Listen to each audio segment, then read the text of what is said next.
Then good morning to everybody on this day, the 9th of November, 2022.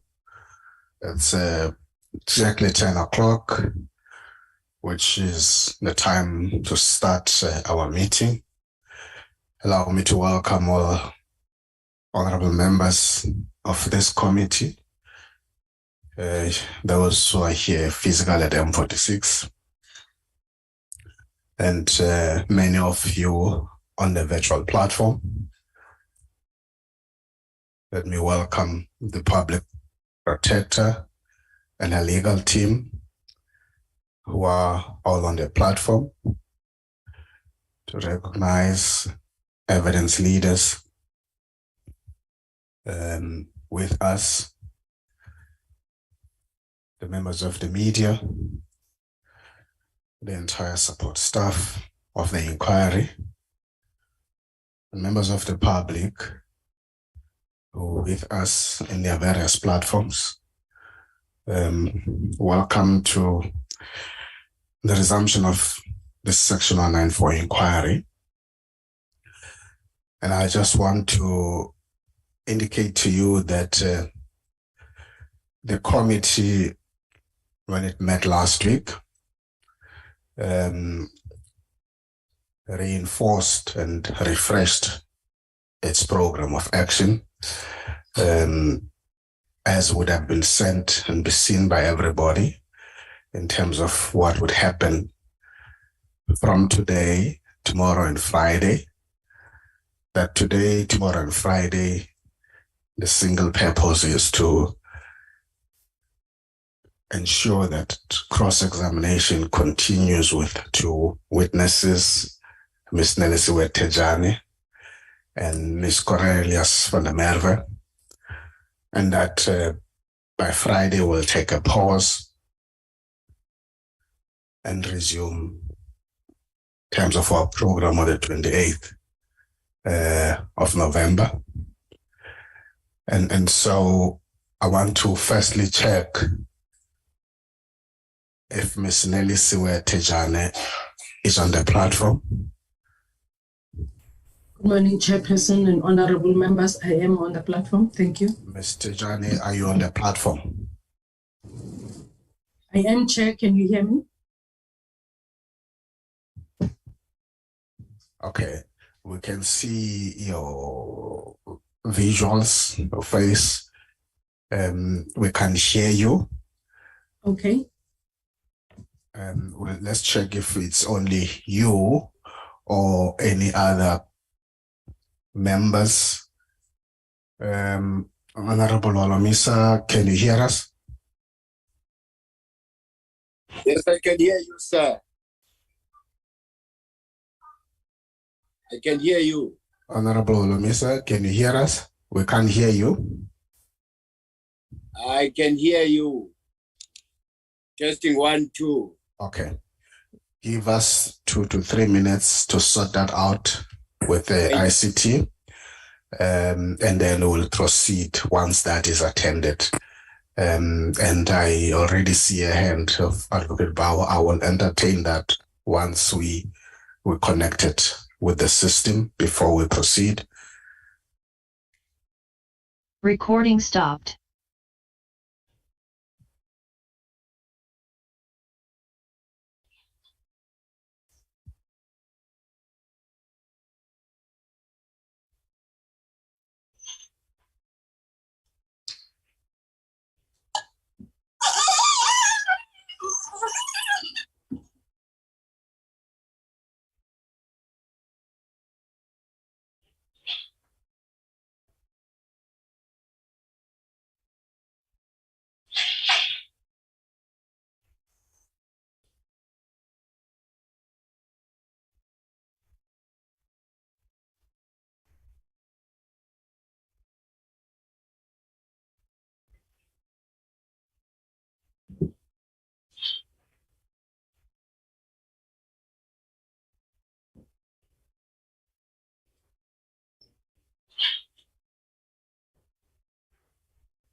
Recording in progress. Mkhuluwa, can you hear us? Honorable Lomis? Yaniva, Dad, I can hear you. Can you hear me? We are theater, but we can't hear you. So, so we can't hear you. We're attending to it. But Mkhwebane, Recording stopped. So theater says over. Mkhwebane is in Egypt, Chair, but we can hear him from the virtual platform. Continue.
Yes, because I've just spoken to Minister Mkhwebane to say, please don't jam my gadget. Thank you, Honorable. Miss Nelisiwe Thejane, can you hear us? Just testing if we can hear you. Yes, Chairperson, I can hear you clearly. Okay, thank you. Now, just before I proceed, there's some disturbing hand here. Let me hear this hand, Advocate Bauer. Chair, good morning.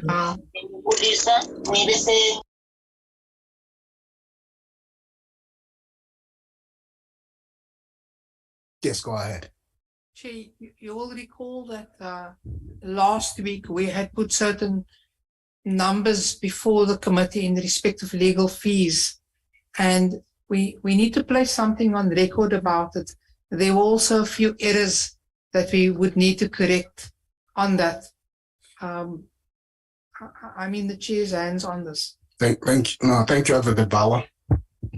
Let me just say this. I hear you saying you want to put certain things on record in relation to what you've presented last week. Let me just say this, because I've received a correspondence from the public protector asking to also place certain matters on record in today's meeting. I think let me start with you. We met, as I indicated, and decided that today, tomorrow, and Friday, we've got a single purpose of what we want to do.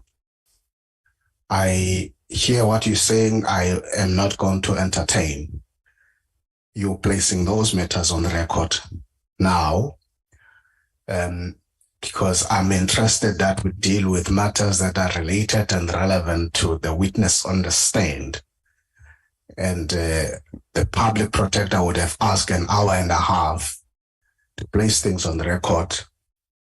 That hour and a half will be granted, but it will also be granted after we would have listened and given opportunity to the witness, Ms. Nelisiwe Thejane. Ms. Nelisiwe Thejane has been here since the 10th of September, would have been here on the 13th, would have been here several other times after that. It is not fair, and it is downright disrespectful by this committee to call her into sessions and let her wait. Not even a 10-minute that you would require for placing on record, or the hour and a half before she's cross-examined will allow that. Once Ms. Thejane is cross-examined, which will be happening today. So I want to immediately, if that is your request, I am declining it as a chair for now, and will attend to it. You will be free to place those matters on the record. And I'm also indicating that the request by the public protector to have an hour and a half before cross-examination to place certain matters on record is also deferred until we complete the cross-examination of Ms. Nelisiwe Thejane today.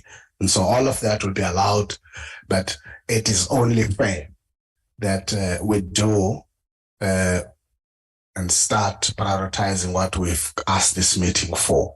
And even in the agenda, that's what it is. Later on, Thembinkosi will place on record a number of correspondences, and that will happen after public protector's team would have placed things on record. But as for now, the readiness and after that delay of the IT, it is about us respecting the time and the rights of the witness, Ms. Nelisiwe Thejane, and I will attend to the other requests that have been placed, both in writing from the PP and you, as you are raising it now verbally.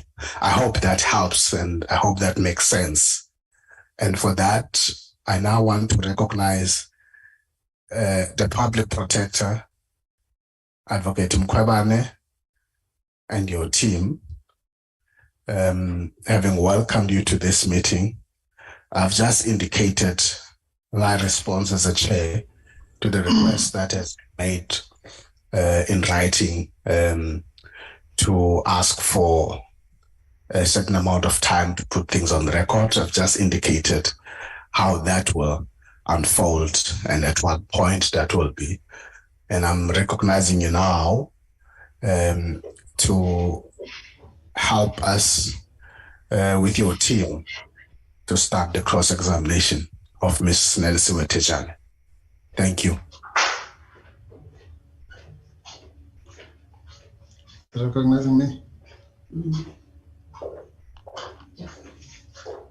Hello, good morning. Morning. Oh, yeah. I think there's an echo here. Good morning. Good morning. Good morning. We can hear you. Okay. All right. I can't hear you properly. A bit faint, Chairperson. But yeah, I just heard what you said now. Yeah, it does make a bit of sense, Chair, because some of the issues, particularly the one raised by the evidence leaders, is more related to the next witness. So I can understand where you're coming from. But Chair, if with your permission, I do just want to say that maybe if I can define to you, the issues that we wanted to raise include the 27th of October, the events of that day, the issue of legal representation, the way forward in the program, and an update to the committee about the litigation, including the review and all that. But because of your ruling, some of those would have been proper, particularly the issue about the 27th of October, to place before we move any further, and so that we can clear the air on some of those issues. But we respect your ruling. And so what we will then do is to deal with those issues, even those that, properly speaking, should have been dealt with upfront, so that our participation here is clearly defined. So it might be illogical to have that participation and then define it later, but I understand what you're saying.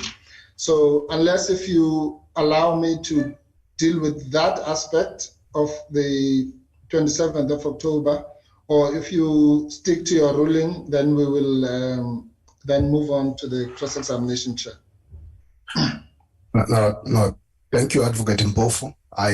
I share the difficulty that you are expressing in terms of issues being intertwined, and I am respectfully going to ask you that at this stage we stick with the ruling and proceed with the cross-examination, understanding the issues that you are raising, and you would have the required time to fully place things on record without being put on pressure because of the witness. So I would request that we proceed in that way. And maybe before, just for records, to indicate to Ms. Nelisiwe Thejane, you are still under oath, as always you have been, and therefore, as we continue with this cross-examination, that still stands. And for that, I want to hand over to Advocate Mpofu. Thank you very much, Chair. Thank you. Okay, Chairperson, then we've indicated in our letter to you how we're going to approach this cross-examination broadly.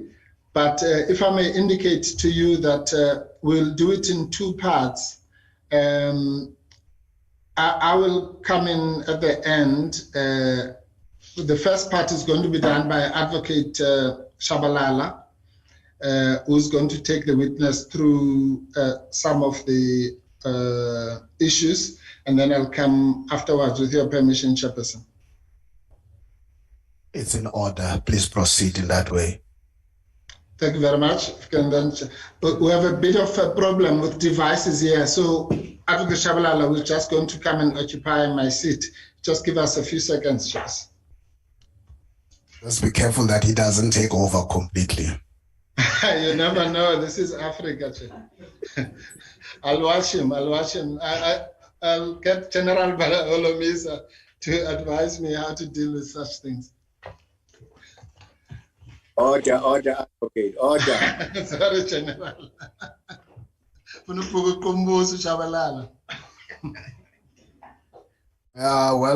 General Olomisa go ahead, cool, so it will not be as anything foreign to him.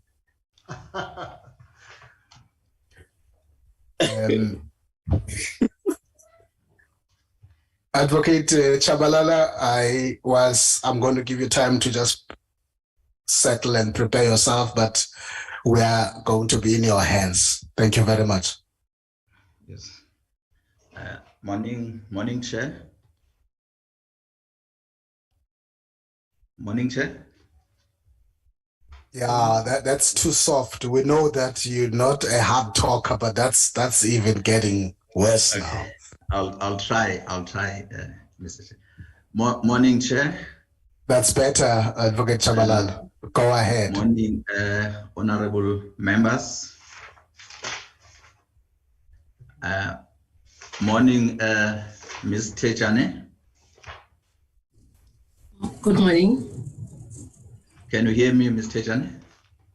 Yes, I can hear you. Yes. How are you this morning, Ms. Thejane? I'm well, thank you very much, sir. How are you? Thank you. Ms. Thejane, you have a degree in law?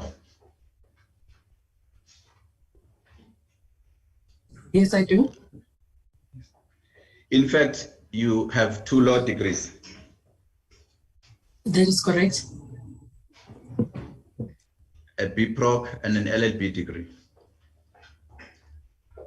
That is correct. I can't hear you, Ms. Thejane. That's correct. Can you hear me now? Yes, that's better now. So it's fair to say you are well educated.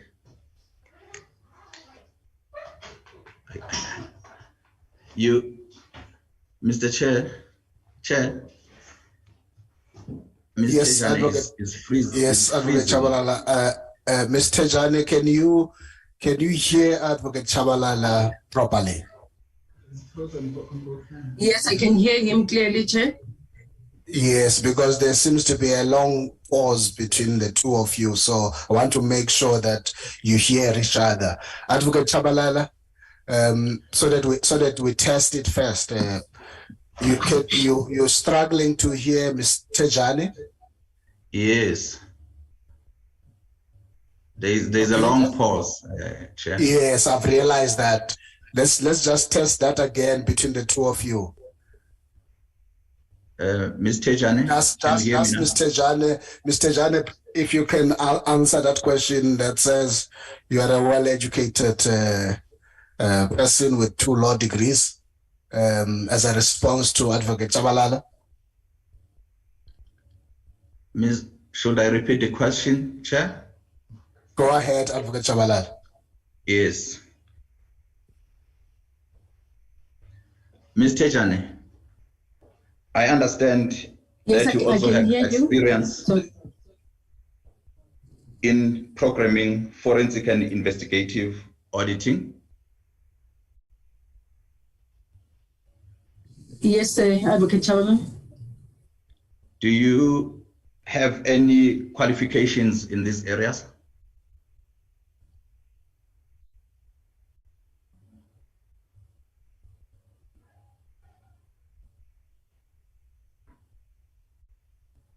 Advocate Chabalala, just a pause. The problem is not on your side.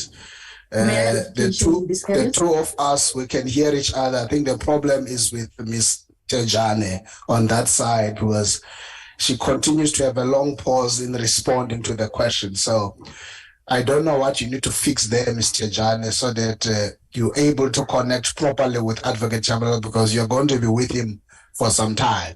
So we need to fix that. Okay, Chair, it does say my network bandwidth is low. I'm going to change back to my router. When I was connected to my router, I lost connection completely. So I'm back on the office network. I'm just going to change again to the router and see if it will improve. Otherwise, we've been experiencing network problems since yesterday. Okay, please fix that, and we'll give you a minute or two whilst Advocate Chabalala is waiting, so that we do it properly. Thank you. Can you take a pause, Advocate Chabalala, just for a while, so that she fixes that network issue? Yeah, thank you, Chair. Okay. May I check now, Chair, if it has improved, because I'm now on my router before I call IT. I just want to check. I will ask Advocate Chabalala to test it, because it's always the problem between the two of you there. Advocate Chabalala, can you test it and see if it works? Yes. Can I repeat the same question? Okay. Can you hear me, Ms. Thejane? I can hear you. I just want to check if there's no time delay this time around. There's no time delay this time around. Yeah, it's improving. Okay. Yes. I'll stay on my router. Let's see how far we can go. Yes. So you have testified that we have experience in programming, forensic and investigative auditing. I have studied that through UNISA. That was part of my studies.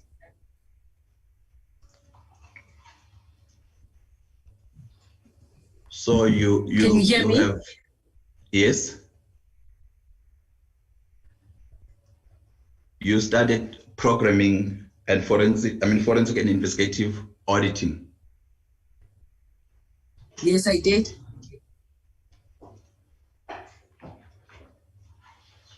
But in your affidavit, you only mentioned that you have an experience in programming and forensic and investigative auditing. If I may refer you to, let me quickly refer you to Bundle B.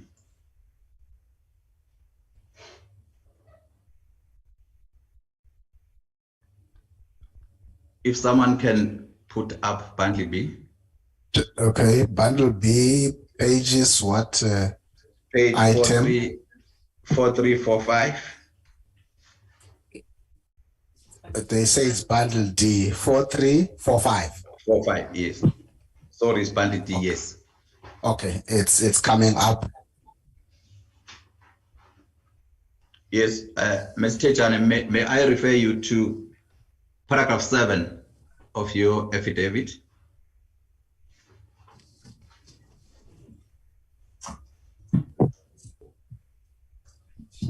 Yes, I am there. There you say, I have a law degree, BProc LLB, as well as experience in programming and forensic and investigative auditing. You don't mention that you have an academic qualification on those areas? That may just be an oversight in including the actual qualification. But yes, I do have, it's a certificate actually through UNISA, that I got through UNISA. Okay. Can you move on? Also, you have testified that you were employed, at some point you were employed at the South African Post Office. Yes. Do you have any, as senior manager? Yes, that's correct. Do you have any qualifications in management?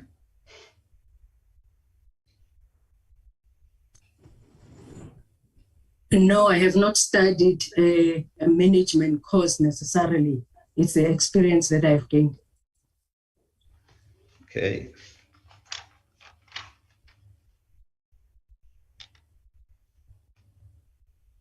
And we have testified that you have an LLB degree. Do you have any practical legal experience? No.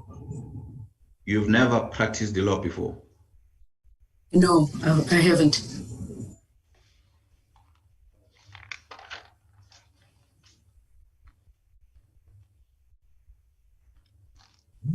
So your evidence is that although you have experience in management, but you have no qualifications, and also that although you have law degrees, but you have no... Chair, may I check again? I can, pardon me, advocate. I can see that you are talking, but I cannot hear you. Chairperson, can you? Yes, we hear both of you. Let's see, Advocate Chabalala, maybe if you can just increase your volume. We can hear you much softer than her, but just increase your volume. She seems not to hear you. Yeah, it's not a volume thing, Chair. My volume is on maximum.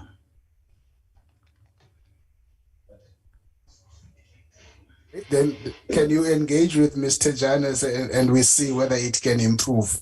I would not push you beyond how you can do it in terms of the volume, so I accept that. Let's just see whether she can hear you. Mr. Thejane, can you hear me? Can you hear me, Ms. Thejane? She still can't hear me, Chair. Okay. Advocate Chabalala, my apology. I think it seems that the problems are with her. Please pause. Just take a pause. It's clear the problem is not on your side. I'm told she's trying to fix this or so. Just take a pause. Apologies for this stop starts.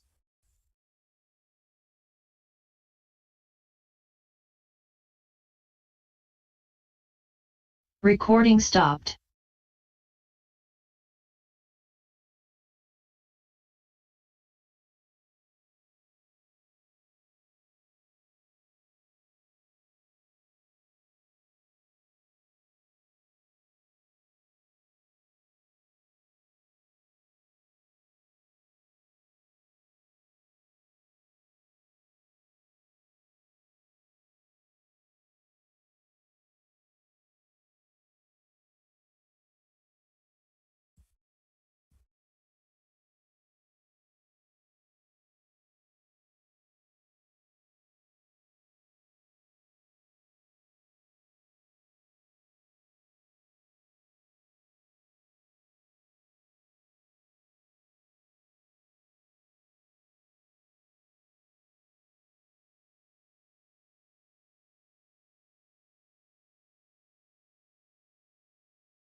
Recording in progress.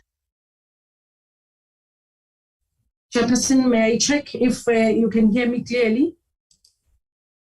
I can hear you clearly, but I'm going to ask that Advocate Chabalala test that with you. Over to you, Advocate Chabalala. Can you hear me now? Yes, I can hear you clearly. I hope also my line is quite clear. Thank you. Thank you. Double three. Okay.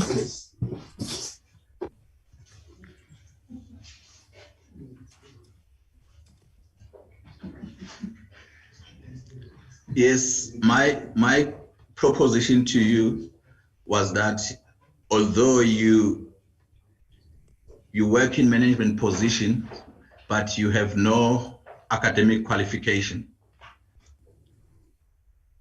in management? No, At the not same in time, management. yes.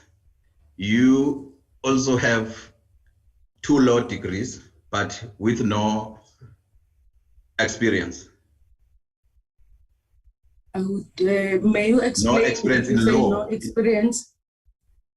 The first question I put to you was, do you have any practical legal experience? And your answer was, no, you don't have it. So the follow-up question is, on both areas, in management, you working in management, but we have no qualifications. In law, you have qualifications, but with no experience. That's the proposition that I'm putting to you. I will differ in terms of the law. Practical experience in that I did not practice law, as in practicing law, going to court. But I have worked in the legal environment to understand and to gain the experience within the legal environment that I have worked in. So if you are referring to actually practicing law, yes, I have not done so to the extent of going to court, but I have worked in the legal environment. Okay, let me put it this way, Ms. Thejane. Did you do your articles? No, I didn't do articles. Yes. Did you do your pupillage? No, I didn't. So that's what I'm saying. So you have no practical legal experience, either as an attorney or as an advocate. Do you understand that? Yes, in the manner that you put it, yes. Yes, yes. So would it be fair to say to you, then you have no genuine expertise in law? May I ask a definition of genuine expertise? I mean, knowledge in a particular field, practice of law. You've never been to court, you have never handled a case. This is what I'm putting to you. That would suggest that anyone who has not practiced or gone to court, but is in any other legal field and capacity and playing that role, then would not have such capacity.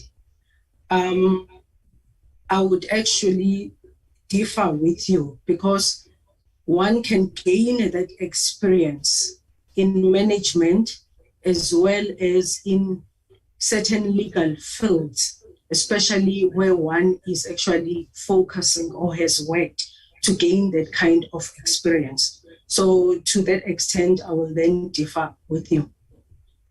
Ms. Thejane, maybe I should clear this, because I can see we're going to have a long, long way today. Can you try to be less technical and no less informative, please? We all know what we're talking about. You have never practiced the law, which means you have no practical legal experience. I'm trying to speak to you with brevity here. As simple as that.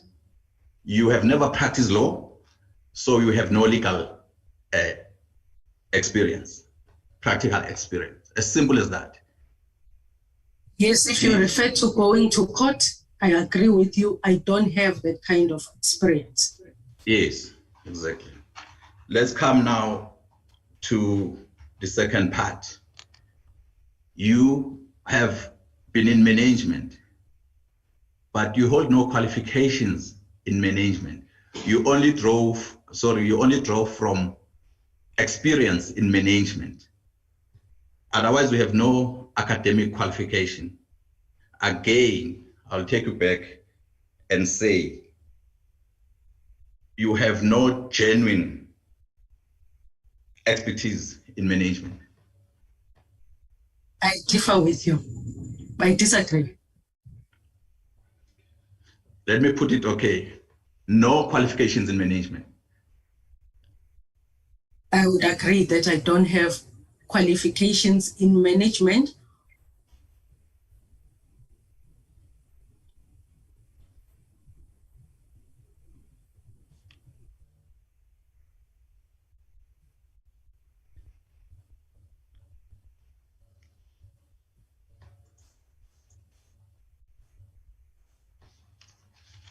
Can we?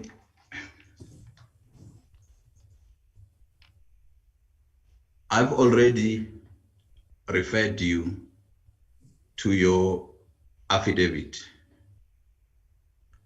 but I refer you to your affidavit again and confirm a few things?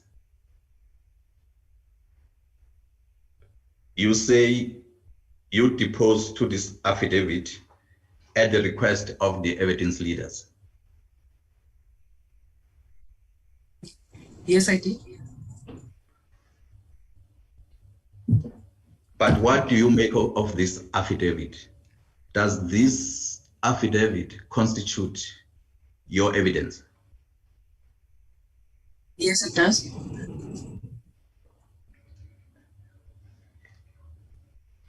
And you are happy with it?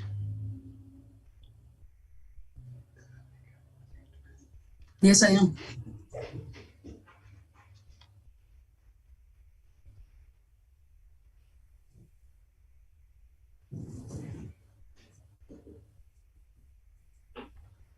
So let me paraphrase. So you agreed to be a witness for evidence leaders to assist this committee?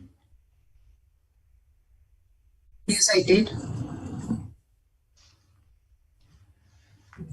Did you know that this committee was established in terms of Section 194 of the Constitution?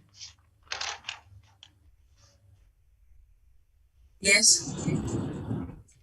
It is a committee for the removal of Advocate Mkhwebane from the Office of the Public Protector on grounds of misconduct and incompetence.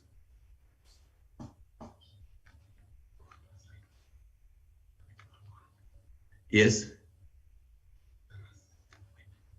Yes, Ms. Thejane. Yes. Yes, it is. And this motion was initiated by the DA through its then Chief Whip, Ms. Mazzoni.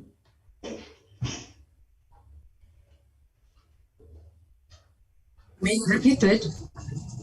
Yes, I'm putting to you that this motion for the removal of the public from office was initiated by Ms. Mazzoni, Yes. the then Chief Whip of the DA. Yes, that's my understanding. In support of her motion for the removal of the public protector,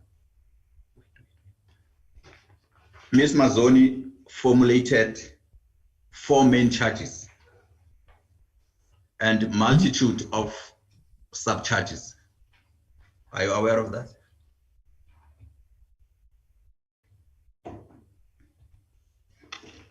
Yes, I am on.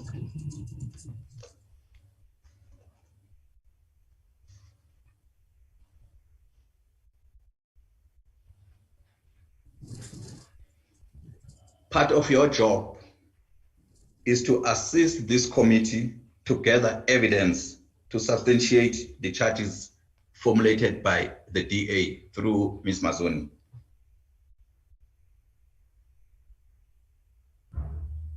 Well, may I also get an understanding, because this is a parliamentary inquiry, while the motion may have been submitted by Ms. Mazzoni, but it's a parliamentary inquiry. So I am then assisting the committee as requested by the evidence leaders. Yes. But the proposition I'm putting to you is that this motion was formulated by Ms. Mazzoni, a DA member. That's the proposition I'm putting to you. Are you aware of that?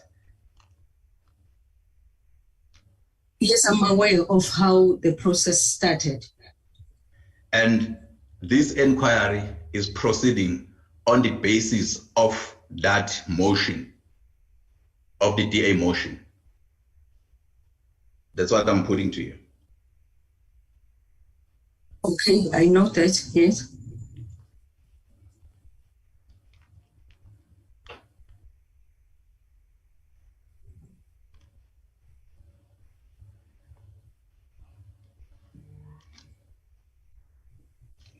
More particularly, your evidence is relevant to charge 4 of Ms. Mazzoni's motion.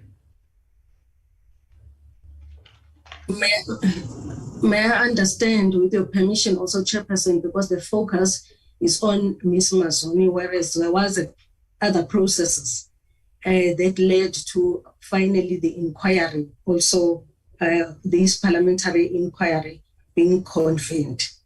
So while I follow your line of questioning or proposition, as you indicate, but yeah, there were other processes.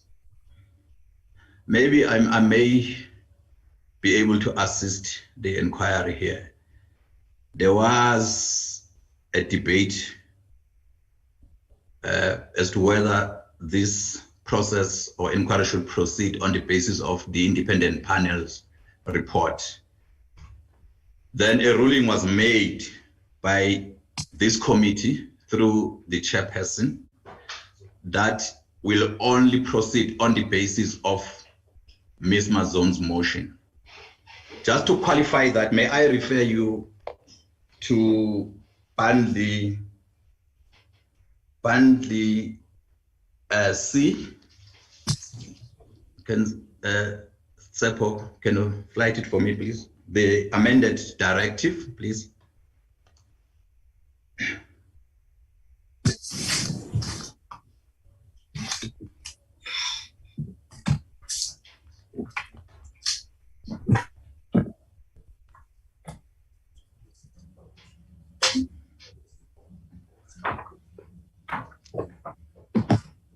Yes, then may I refer you to paragraph 1.5, please?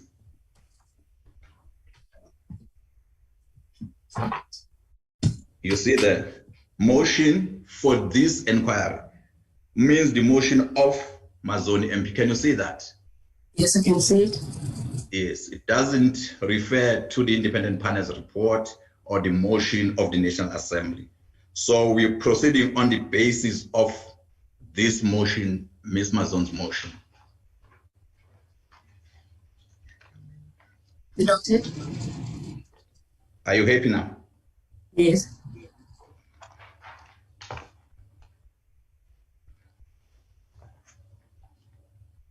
So part of your job is to advance Ms. Mazzoni's motion. Well, I'm not advancing Ms. Mazzoni's motion. I am assisting the committee in respect of the inquiry and those charges to which I have been requested to assist with. Yes.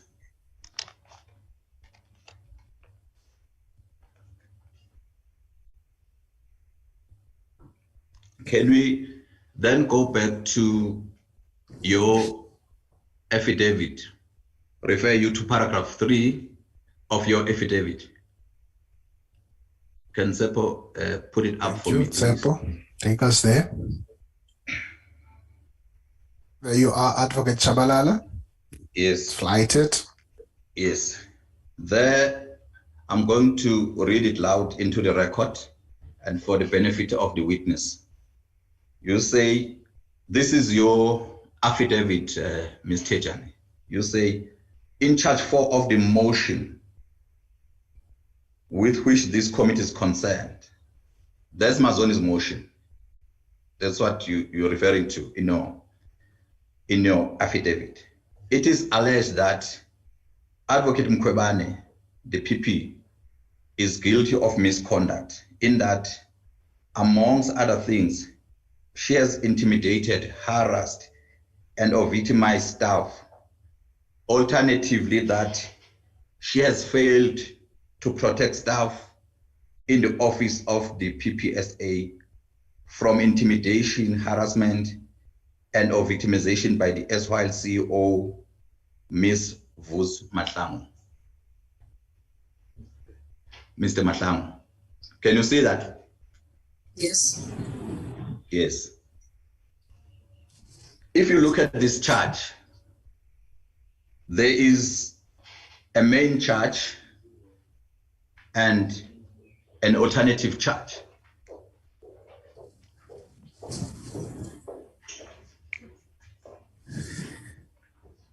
Yes, yes, Thejane.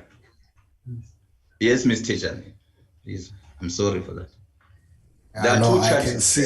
I can see people are disturbing you there. They must not do that. Ms. Thejane, did you get that? Yes, Chairperson, I got that in terms of charge 3. I was still waiting for the question.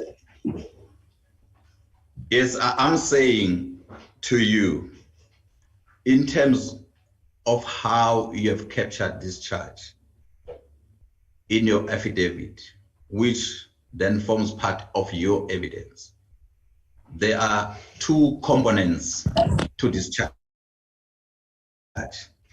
We first have the first component and the second component of the charge, which is an alternative charge, which implicates the public protector and Vus Mahlangu.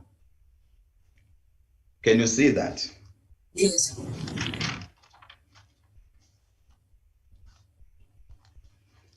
And you understand these charges? Yes, I do.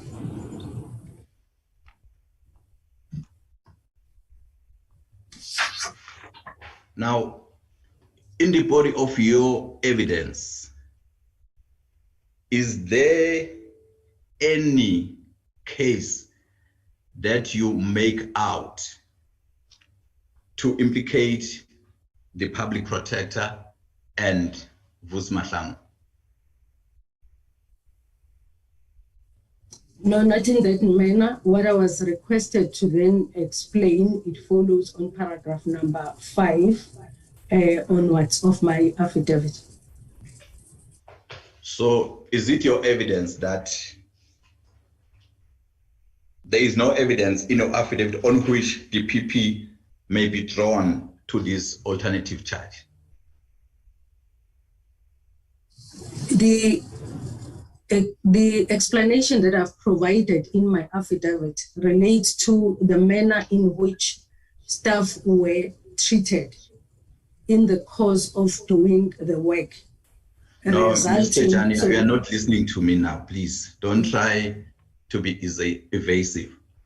I'm making a specific, you have made specific allegations in your affidavit. You say Advocate Mkhwebane, Busisiwe Mkhwebane, has intimidated staff in the office of the PPSA from intimidation, harassment, or victim by the erstwhile CO, Mr. Vus Mahlangu.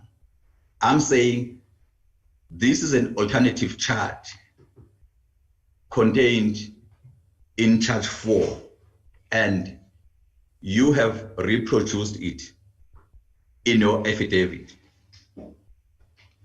So what I'm putting to you is that there is no evidence in your affidavit on which the PP may be drawn to this charge. In other words, what I'm saying is that there is no evidence in your affidavit to substantiate this alternative charge in simple terms. In terms of the manner in which the decisions were made, and the audits that were issued in our operations, as much as you're just going down, just reposition yourself. Can't hear your voice properly. Can you hear me now, Chairperson? Okay. Can you hear me better? I'm pretty close to the screen. Yes, we can. Thank you. Yes, I was saying in terms of how the audits and the intimidation happened within the office. These two are linked, as per my explanation in the rest of the affidavit, specifically relating to the work that was done and the audits that were issued. So to me, these two are then linked. So if I hear you, it is your evidence that the public protector used Mr. Mahlangu as an enforcer to issue the audits to the staff members. Yes. Okay, then the next question is, can you show me in your affidavit where you make or you give evidence in support of that allegation? Well, I have provided an explanation of what has been happening in the office. No, miss, I'm talking about evidence now. I'm talking about you testify that this affidavit constitutes your evidence.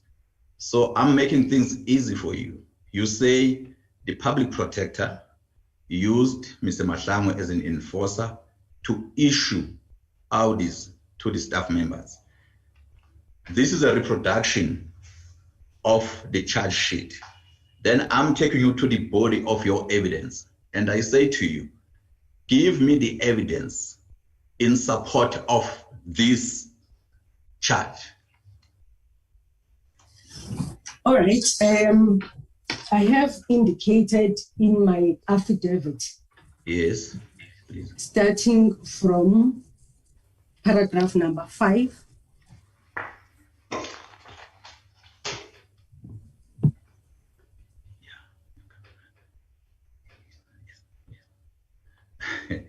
Miss Thejane, please, you are legally trained. We have lost a lot of time, you know. Here, this paragraph does not speak to the charge and the CEO. You say in the charge sheet, you going to present the evidence in support of this charge. And you are saying, I'm going to take you slowly, the public protector used the SYL CEO, Mr. Mahlangu, to harass staff or members in your office. Then what you're referring me to has got nothing to do with Mr. Mahlangu. There is no Vusi Mahlangu here. Yes.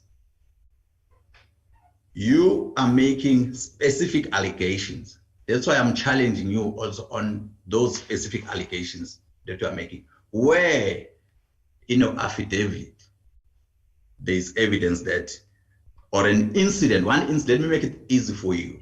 An incident where Vusi was used by the public protector to harass either you, any member of the staff. Can you show me? No, it's not contained in the evidence, in the affidavit. So you are misleading this inquiry. I'm not misleading the inquiry. What I was requested to respond to was the issue of intimidation and victimization in the manner in which staff were treated. So that is contained there. Well, while my affidavit may not make specific mention of Mr. Vusi Mahlangu, but those were actioned by him as the CEO at the time. Look, it's no longer about what you think now. You have confirmed that. I'll take you back again. You said this affidavit constitutes your evidence. You have two law degrees in, you have 2 degrees in law. You should understand this is basic stuff. And I've afforded you an opportunity to present or direct us where we can find evidence that says the public protector used Vusi Mahlangu to harass the staff. You've not been able to do that. So it's not there. So now we know that it's never been correct and the public protector is facing a false charge insofar as your evidence is concerned. But let's move on. Can we move on? Yes, we can move on. I disagree, but we can move on.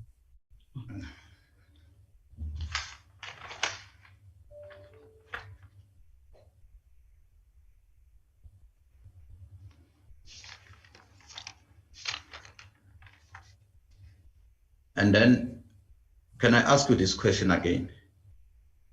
You said you deposed to this affidavit and you were assisted by the evidence leaders. Yes. To what extent did the evidence leaders assist you? Did they draft this and then only asked you to come and sign it? To what extent? Well, the affidavit itself, I was consulted by the evidence leaders in terms of my role and my experience within Public Protector since I started working here. The affidavit itself was drafted by the evidence leaders. So, but you still claim that it is your affidavit? Well, to the extent that I read and I deposed that too. And I provided also information to support what I have indicated in the affidavit. Did you bother to check if the information provided was accurate?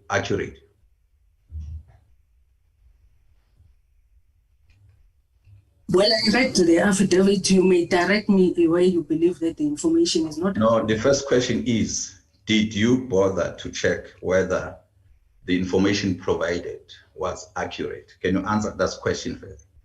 Yes, I did. It's accurate.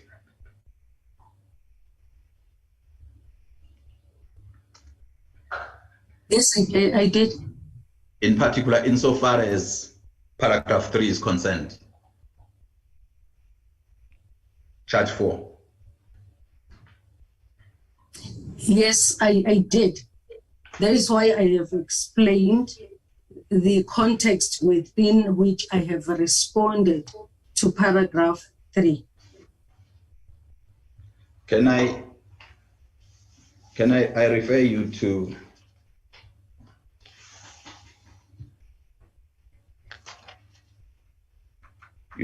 when we started, we had to deal with the history of this matter because I was trying to help you refresh your memory and to make things easy for you. Can I refer you to bundle A?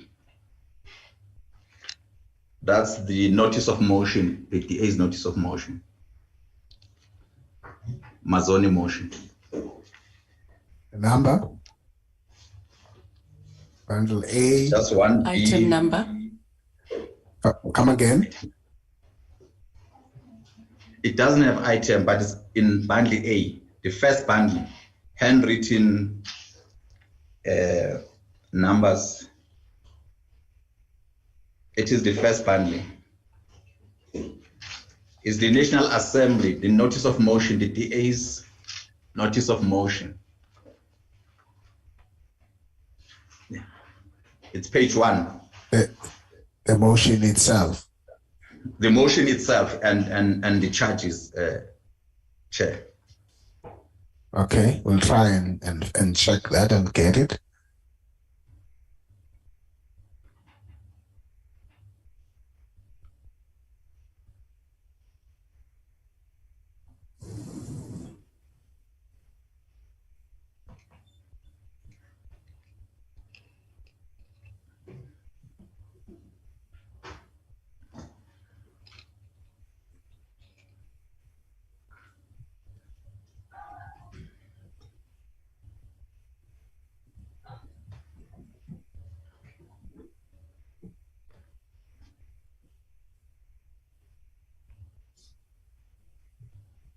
Let's check. Yes, Is yes, that what you're referring to, Honorable Chabalala? Yes. Thank you, Chair. Go ahead. Thank you. Thank you, sir. Yes, Ms. Thejane, Annex A for your benefit. By the way, have you seen this document before?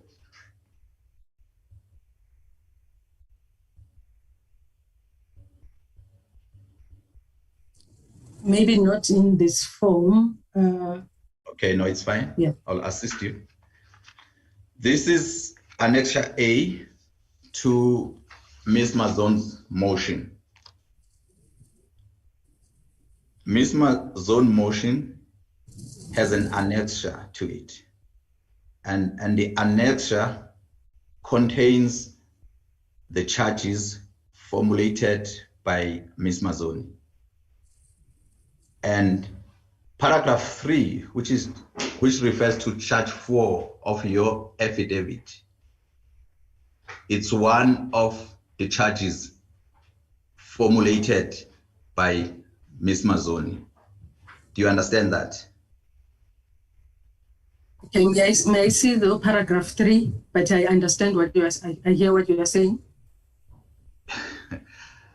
Ms. Thejane, I'm referring to paragraph 3 of your affidavit. Also, my affidavit. Okay, yes, I'm with you.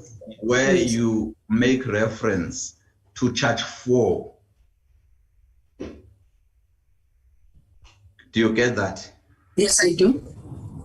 Yes. And you have testified that the information that's contained or provided in your affidavit is 100% accurate.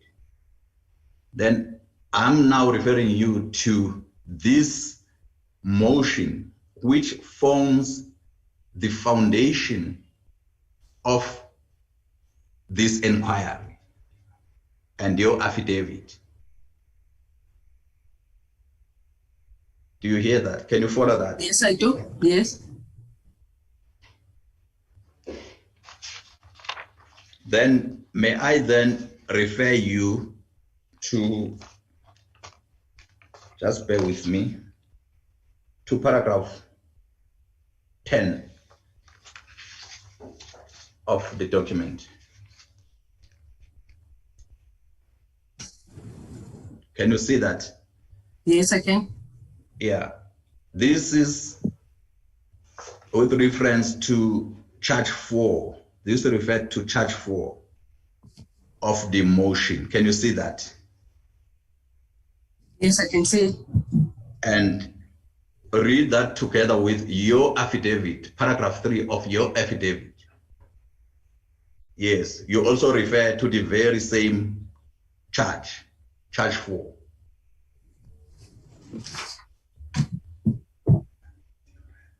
Yes, I'm listening. So that means you read this motion. Otherwise, you would not have referred to this charge. No, I did not read this motion in its form like this. I was provided with this charge 4. So is the evidence leaders that read this motion? Is this your evidence that is the evidence leaders who read this? When you say read, as opposed to, this is what I was provided for in the, sorry. So in other words, you're saying you never read this motion? No, I did not. Yes, the point I'm making is that in your affidavit, you're referring to charge 4, which we have never read. Well, I read charge 4 as it was presented to me as contained in the affidavit. Okay, let me put it differently. Okay, let's move on. Are you aware that charge 4 has been altered? A significant information has been removed from this charge in your affidavit. No, I'm not aware. And I'm going to make you bear with me, a serious allegation that was done to mislead this committee. And I'm beginning to suspect that clearly, judging you by your answers, this is not your affidavit. I don't know whether we should proceed or not, but I'm in your hands. It's clearly, this is not your affidavit. Yeah, it refers to things we have not read. It's even worse. I'm going to demonstrate to this inquiry and the public that you have altered the charges, which you know as an officer of the court what it means, and to the public out there, because this goes to the foundation of the case against the public protector. So the question would be, if the foundation of the case is based on false information or information that has been falsified, should we proceed with this?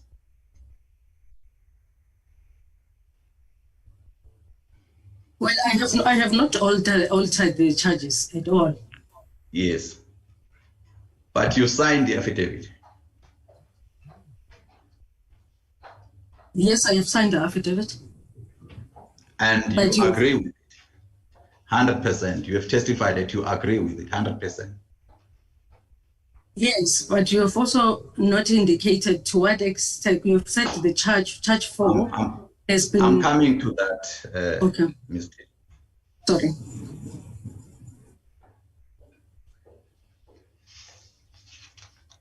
Can I take you back to paragraph 10 of the motion, please?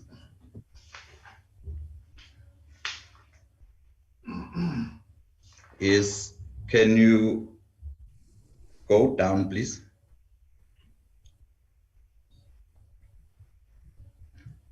You see,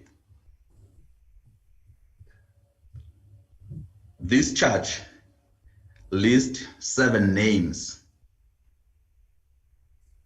of the employees who were allegedly intimidated by the public protector and the CEO. Can you say that? Yes, I can. Then can we go back to paragraph 3 of your affidavit? Seppo, can you fly? Yes. Where is this information?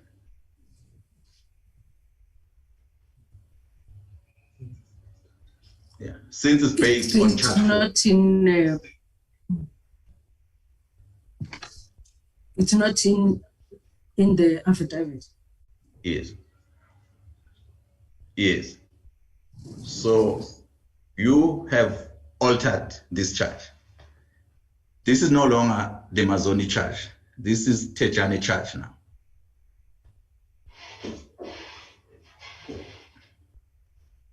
And remember, we're proceeding here on the basis of the motion of the Mazoni charge. Yes.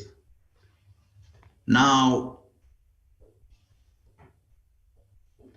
there is evidence now that you have altered a charge of misconduct.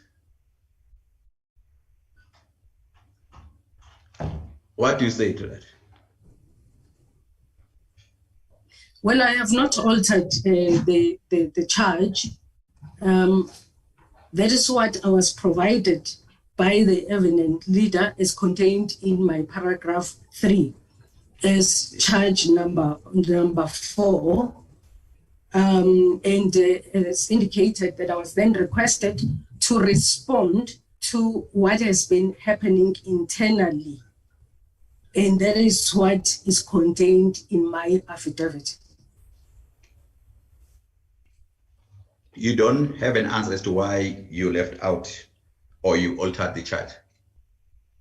Because clearly the evidence that the public protector has presented before this inquiry is that this charge has been altered, and not by Ms. Mazoni, not by the inquiry, but by Ms. Thejane, who deposed to an affidavit. There's clear evidence, under oath for that matter.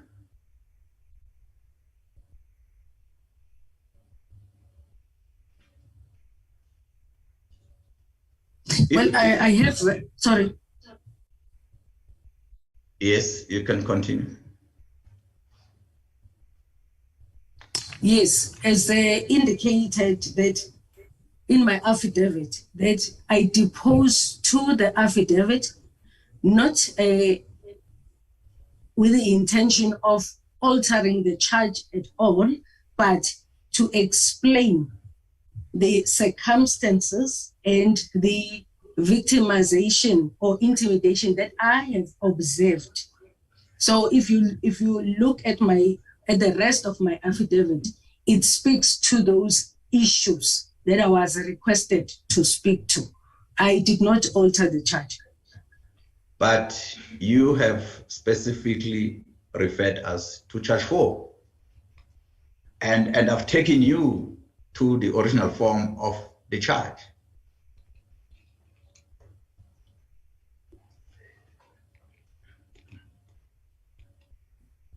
Maybe let me. Yes, sorry. Yeah. Do you have any reason why you left out? To suppose Advocate Chabalala and Ms. Thejane. Mr. Honorable Violet Suela, you are disturbing our meeting. Honorable Suela, you are disturbing our meeting. Please mute. Thank you. Proceed, Advocate Chabalala.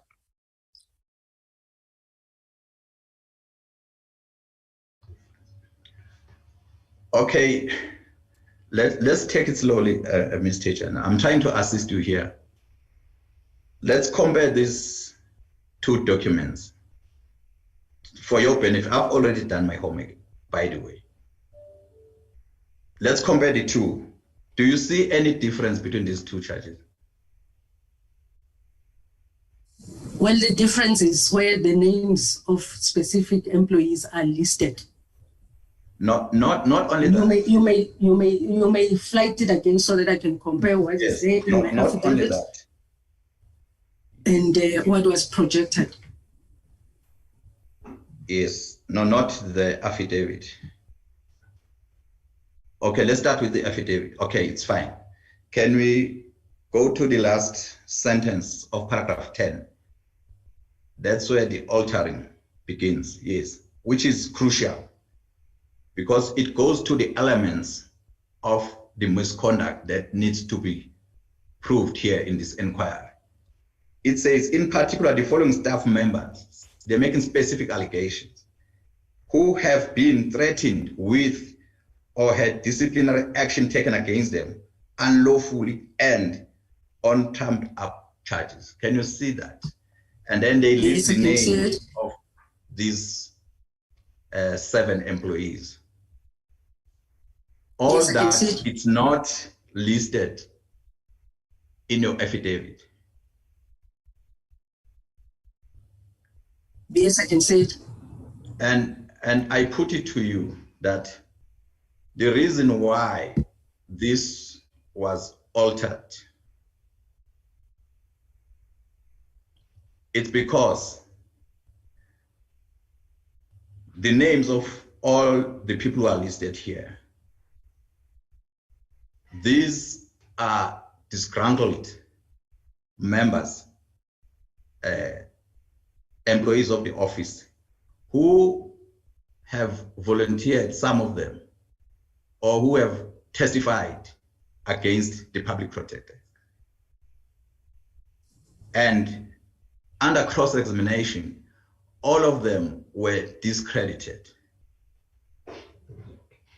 Those who came, I am putting it to you.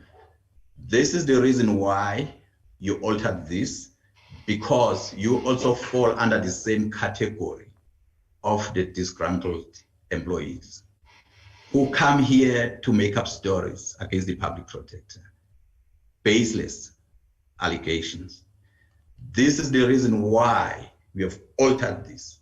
What do you say? I disagree with you. And I must say, I'm not a disgruntled employee. I don't fall into that category. However, I did agree to assist the parliamentary inquiry in this committee. Yeah, but I'm not disgruntled. But at least you making baseless allegations. You have just admitted that there is no evidence in your affidavit that links the public protector to Vus Mahlangu. So at least at that level, can you agree that you're here to present baseless, or you're making baseless allegations against the public protector? We have established that. You can answer if you like, but I don't want to waste the time, the inquiry's time. We know that now.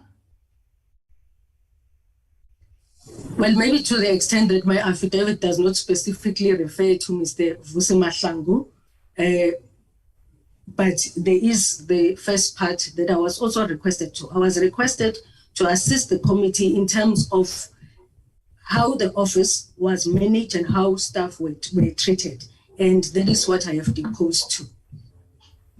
Let me put it this way. Your affidavit, it's not only that it doesn't refer to Mahlangu, it also doesn't refer to other employees.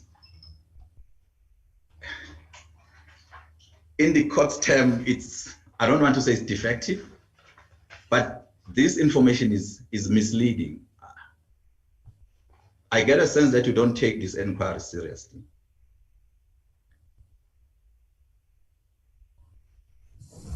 With all the resources. So, okay, you can continue.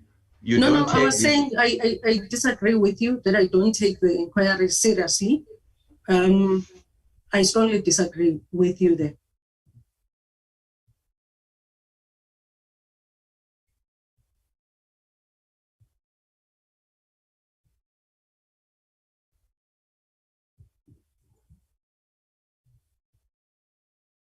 I cannot hear you anymore. Yes, how do you explain a situation where you have placed yourself in? You make allegations, you come here under oath, under the pretext of coming to assist the commission or the inquiry, but you provide no evidence whatsoever in support of the charges that are before this inquiry. How do you explain that?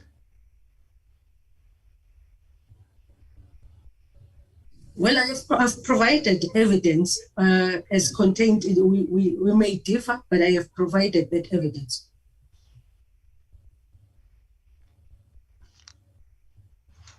I don't know.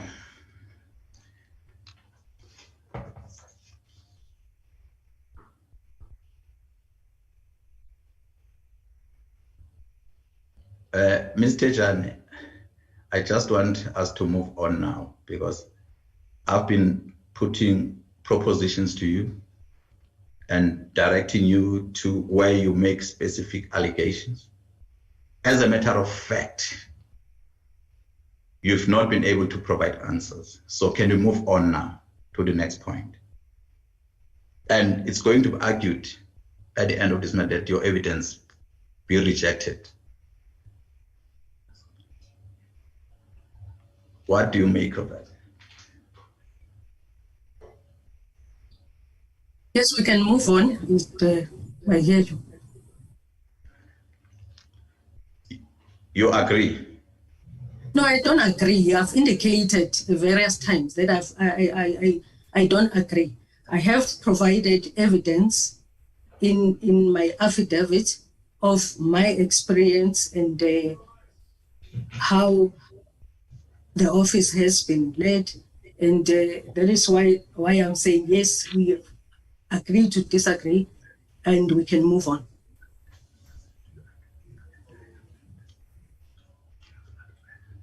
So, do you then agree that the foundation of your affidavit is charge 4, which you have not read at all, and to a certain extent, which you have altered? When I've agreed that charge 4 is there as presented to me by the evidence leaders, I have not altered charge 4. Yeah, but we have never read charge 4. Well, not what you presented to me, what was projected, but I was provided with charge 4 by the evidence leaders. Okay, can we move on, Ms. Thejane? Maybe at that point, Advocate Chabalala, we will take a pause for 15 minutes and then we'll come back and then you resume from where you left. Just a tea break for now. 15 minutes. Thank you. Recording stopped.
And Ms. Thejane.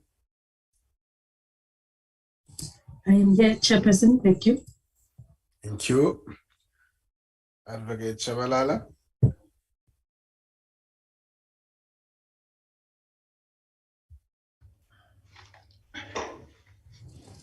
Thank you, Chair. Chabalala. Are you back? Ms. Thejane, can you hear me?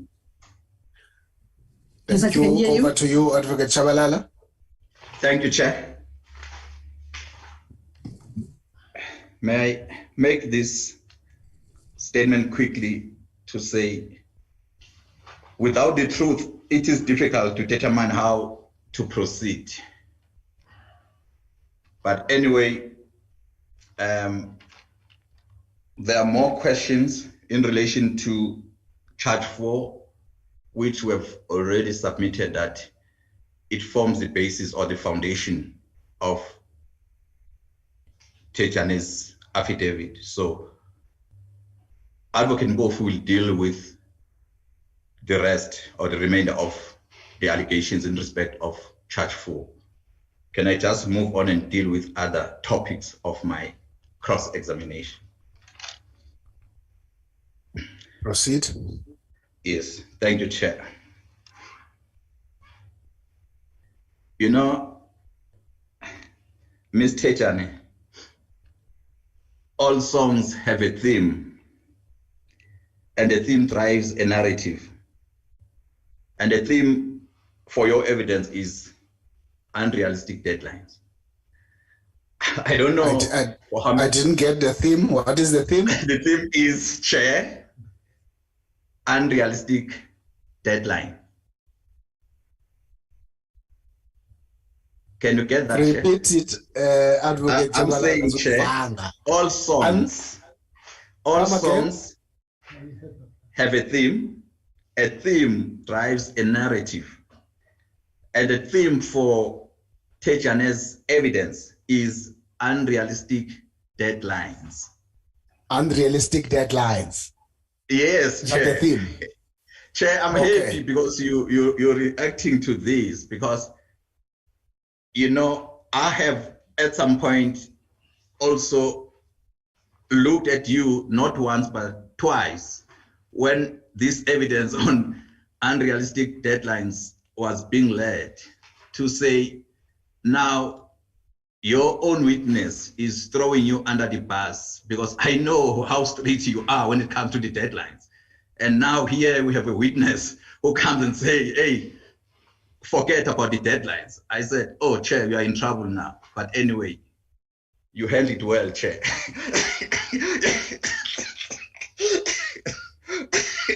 As a matter of fact, we're working under very strict deadlines here. And it's not even a question of saying of unlawful deadlines or irregular deadlines. The theme is unrealistic deadlines. Yes, Mr. Chair. Chair. May I proceed, Chair? Yes, proceed, please. Yes, Chair.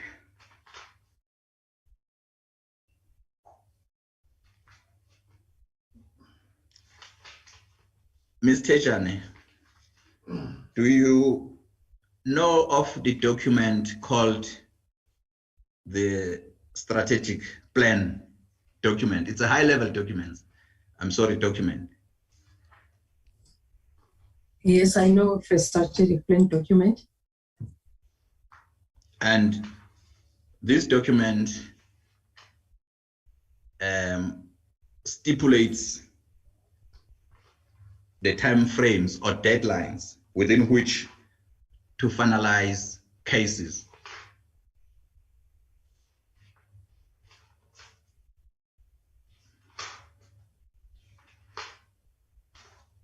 I don't know, are you waiting for a response? I was still listening. Yes, Ms. Thejane. Well, yes, amongst other things, it's a... Yeah. That's correct, yes. Can you agree on that?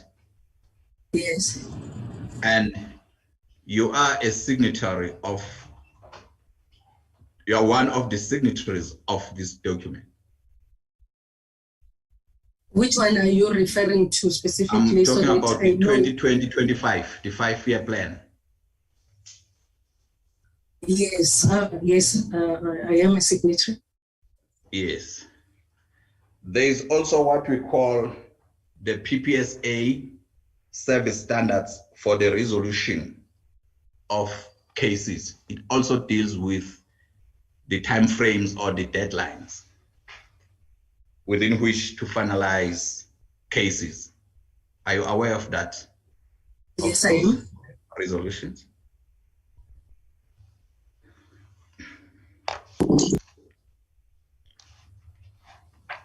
May I, with your permission, Chair, refer to document found in bundle H.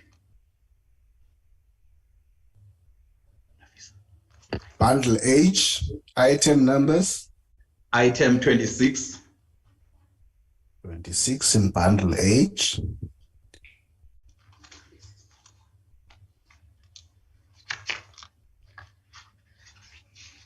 Yes, go up. Shows nothing so far except the PP.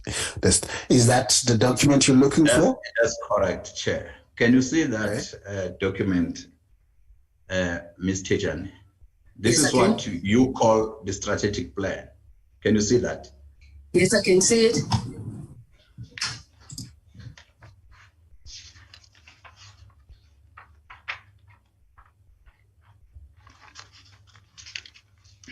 May I refer you to page 8 of the document, the electronic pagination. You see the first sentence there. It is hereby satisfied that this strategic plan was developed by employees and management of the Public Protector South Africa. Can you see that? Yes, I can see it. Yes. So this document, you all contributed. It's not the Public Protector's document. Can you see that? Yes, I can see it. Can you, and then further down. Yes, there is your name there and your signature. Can you confirm that that is your signature? Yes, it is. And then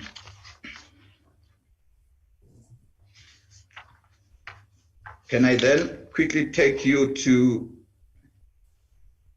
page 28, the electronic pagination of the same document.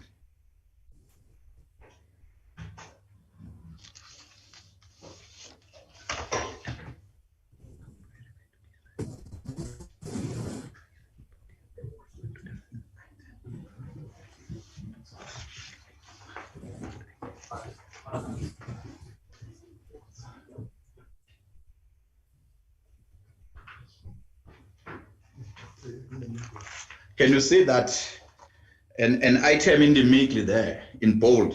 Can you see that? You'll have to guide me. I don't see anything in bold. Yeah. Which item? Is getting it right. The subheading is percentage of investigations. First, go down. Go down again. Yes, there, exactly. Definition. This document says the indicator measures the number of cases that get finalized within stipulated timeframes of 6 months. And then it says, for early resolutions, it refers to simple cases. It's 6 months. 12 months for service delivery cases. 24 months for good governance and integrity cases. 36 months for very complex good governance and integrity cases. Can you see that? Yes, I can. Yes. Do you agree with those deadlines?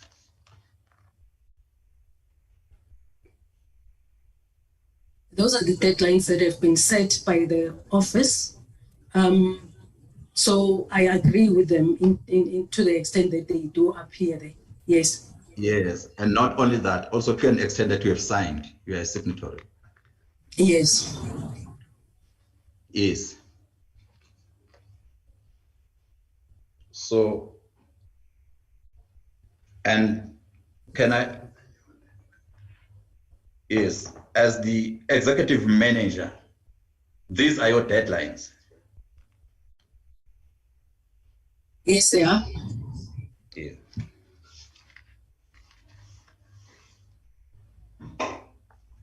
So this notion of the public protector setting out deadlines has no basis. I disagree with you. Okay. Do you know of an act of parliament called the Executive Members Ethics Act? Yes, I do. What does it say on the finalization of cases? It says matters must be finalized within 30 days, isn't it? Yes, it does. So the time frame is prescribed by the law. In fact, by the very same parliament. Yes, it is. Would you say that deadline is unreasonable? Yes, I would. It is. Then may I explain? No. Can you just listen to me? I'm just taken aback, in fact, that you seem to even challenge the very same parliament that I thought that maybe it's easy for public protector, but you know, you even now challenging the parliament, of which its function is to make laws. We all comply. Even if I don't like something, but if the law says I must do, I do it. Okay. For you to say it openly, it's a cause for concern. This is why I'm not sure whether I should continue with you. Honestly, I'm considering not to stop this cross-examination. It's taking us nowhere, to be honest with you. But for the sake of my colleagues here, you know, from the beginning, I realized that we're going nowhere. This is the waste of the parliament's time and resources, surely, especially with someone with a legal background. This is a serious cause for concern. And I must make this statement that you're really making a mockery of yourself in front of millions of the South African people. But let's leave it at that. Okay. The point I'm making is that I'm putting to you. Can I? Yes. Through you, Chair, if I may be allowed. Yes, go ahead. Yes, I wanted to explain, Chairperson, my response, and it will also be backed up. Let me start with the EMIR first, and I will go backwards. Yes, indeed, the Act prescribes as such that such matters must be investigated and finalized within 30 days. But also it makes provision in case one is not able to finalize it within a 30-day period.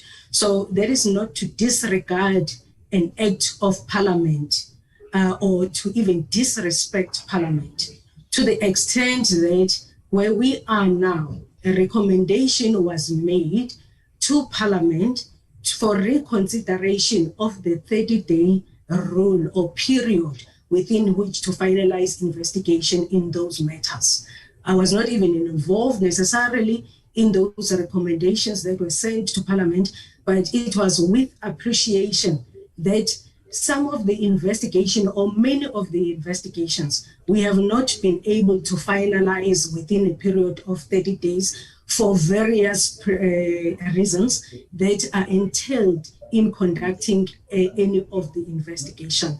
So that is why then, Advocate Chabalala, I am not in agreement with you when we talk about whether the dates are realistic or not. indeed those dates are set. Indeed, we work towards those dates. But as you would have noted in my affidavit, that is when I came to the Office of the Public Protector in March, I was already set or held to account on the dates that I was not really party to at that stage, and on investigations that were already overdue at that stage. So, Chairperson, thank you for affording me this opportunity. I then wanted to explain that so that I can put it within context without leaving an impression that I'm totally undermining Parliament or an act of Parliament. Thank you, Chairperson. Yes, Ms. Thejane, the only point that I'm making is that to an extent that these deadlines are unrealistic, I'm putting it to you that it's not the public protector's problem or the public protector's deadline. For instance, the Executive Members Ethics Act is an act of Parliament, the very same Parliament that we are appearing before today. Is the Parliament that stipulated that the investigations must be finalized within 30 days. I can't take it further than that. I'm only saying it's not the public protector's deadline.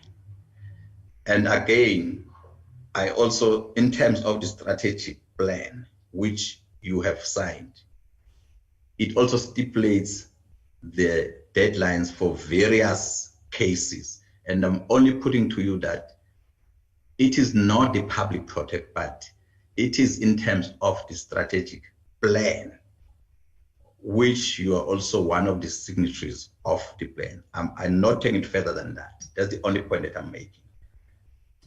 Yes, I hear you, Advocate Chabalala. Do you agree with that? I just want to, not outright, there are deadlines that are. I'm coming to that for now. Sorry, I'm sorry to interrupt you. I will come to that. I'm only saying my proposition is limited to these two instruments for now. We'll come to that. Please. Yes, but if you may just allow me. I'm going to afford you an opportunity. Please, can I just proceed, please?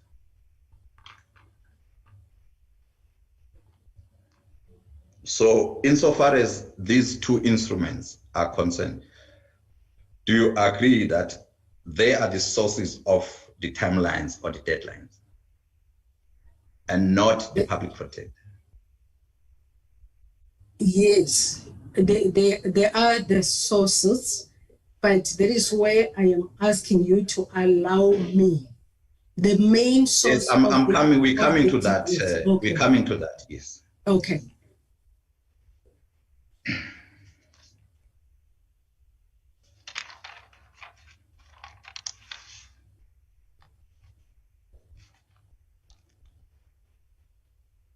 You know, you'll bear with me, these topics, the backlog, time frames, they are so intertwined.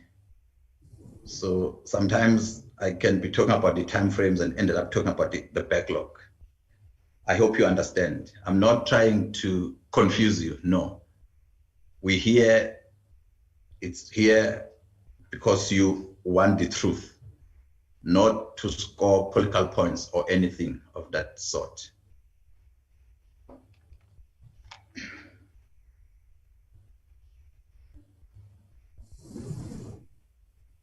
I just want to put a proposition to you, a fair proposition.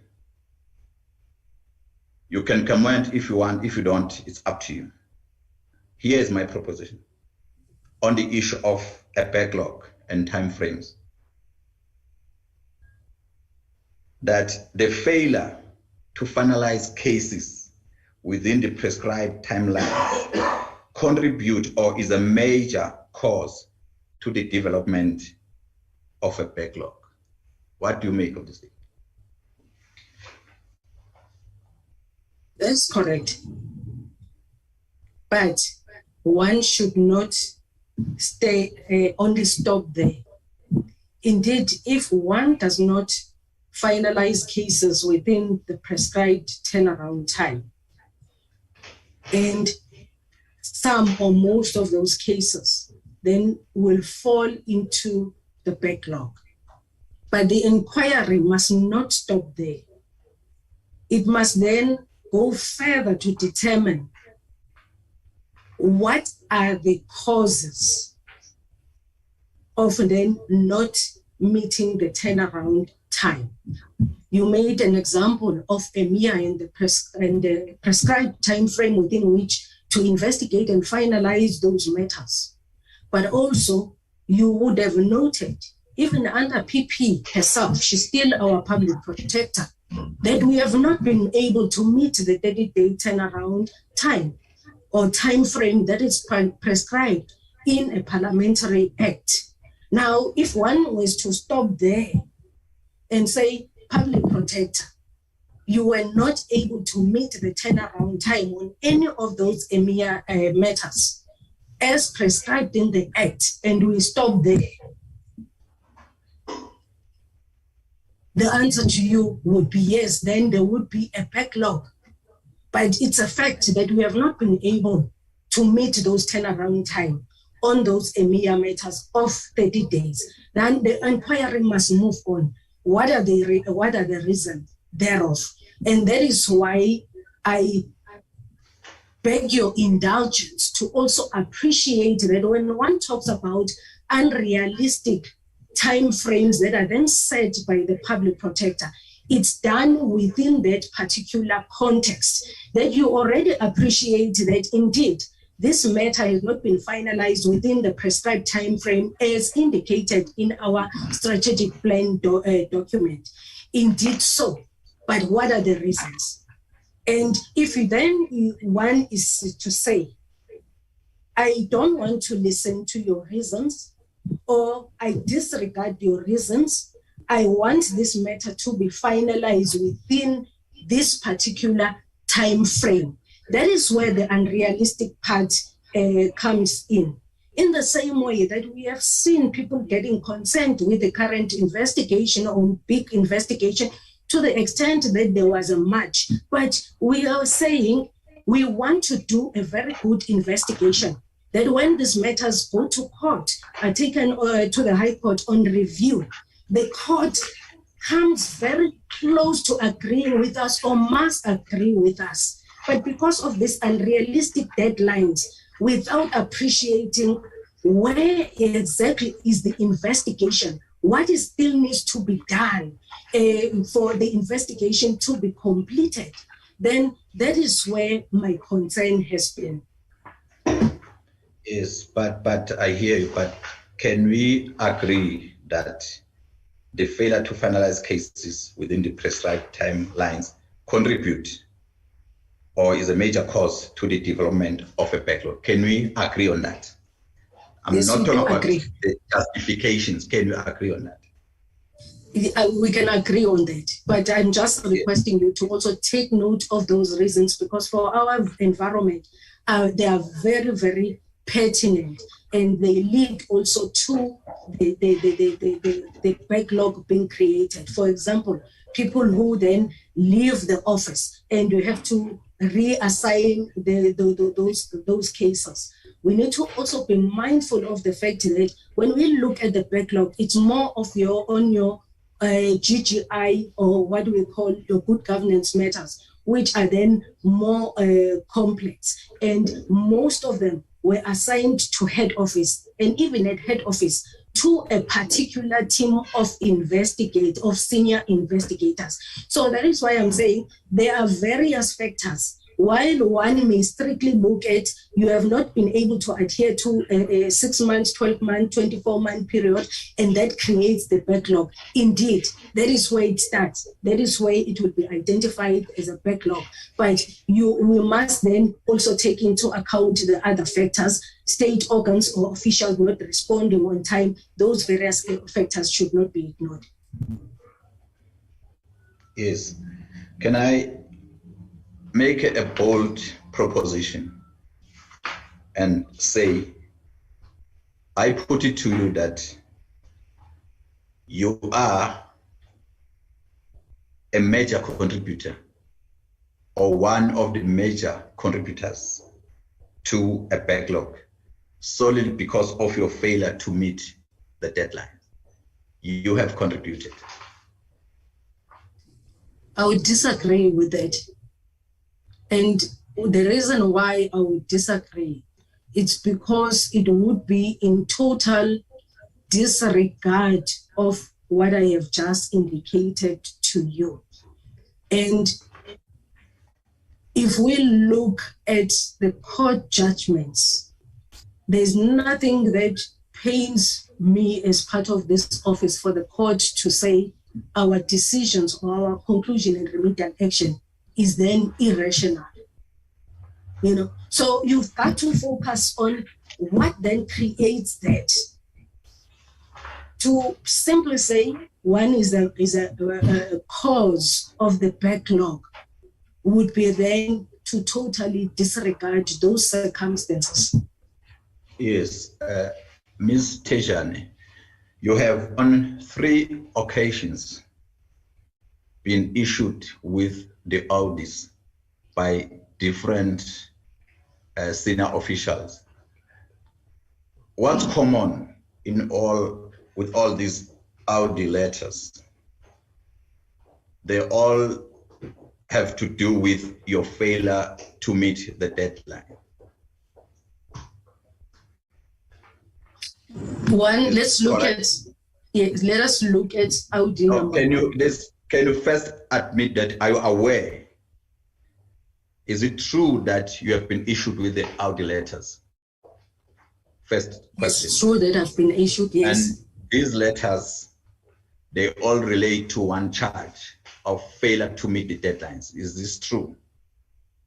Yes, that is the charge, okay. the addition there. Can yes. I then quickly take you through to provide the evidence to substantiate this proposition, because I don't want to be accused of making up things later.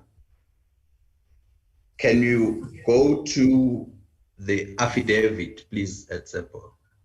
Go back to Nelly's affidavit. Where in the affidavit? Just indicate page or paragraph.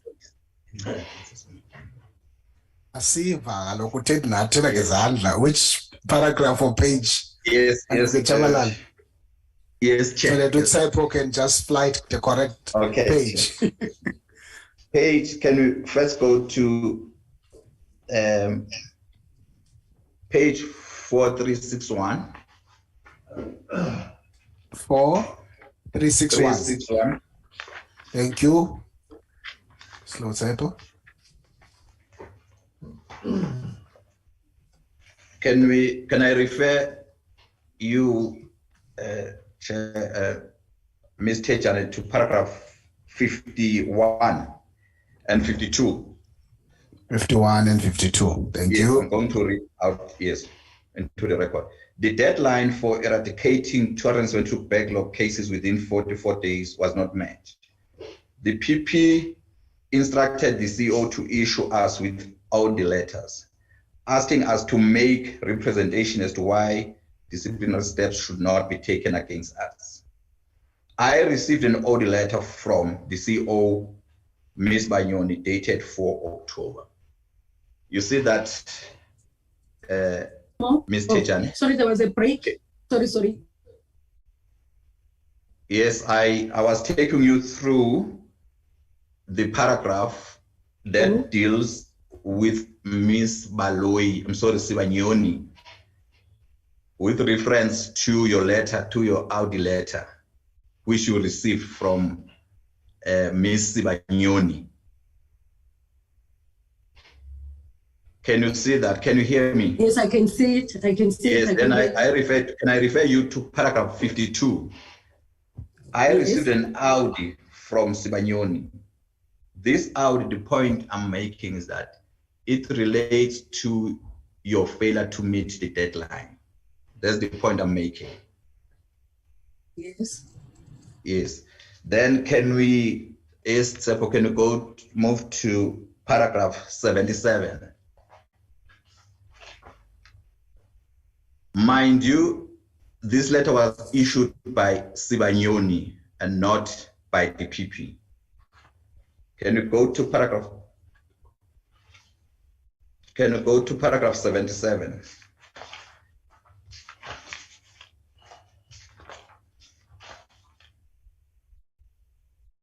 Paragraph 77. On 6 August 2019, Ms. Basani issued me with an Audi letter in relation to the failure to meet the target of 31st July 2021. This is another Audi in relation to your failure to meet a deadline by a different official of the Office of the Public Protector. Now, it's not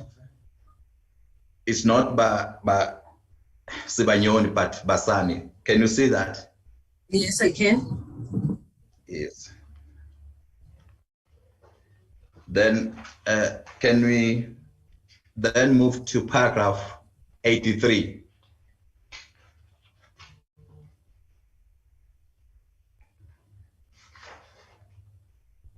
The former CEO, Ms. Mohalaba, was instructed to discipline me for refusing to be held on a deadline.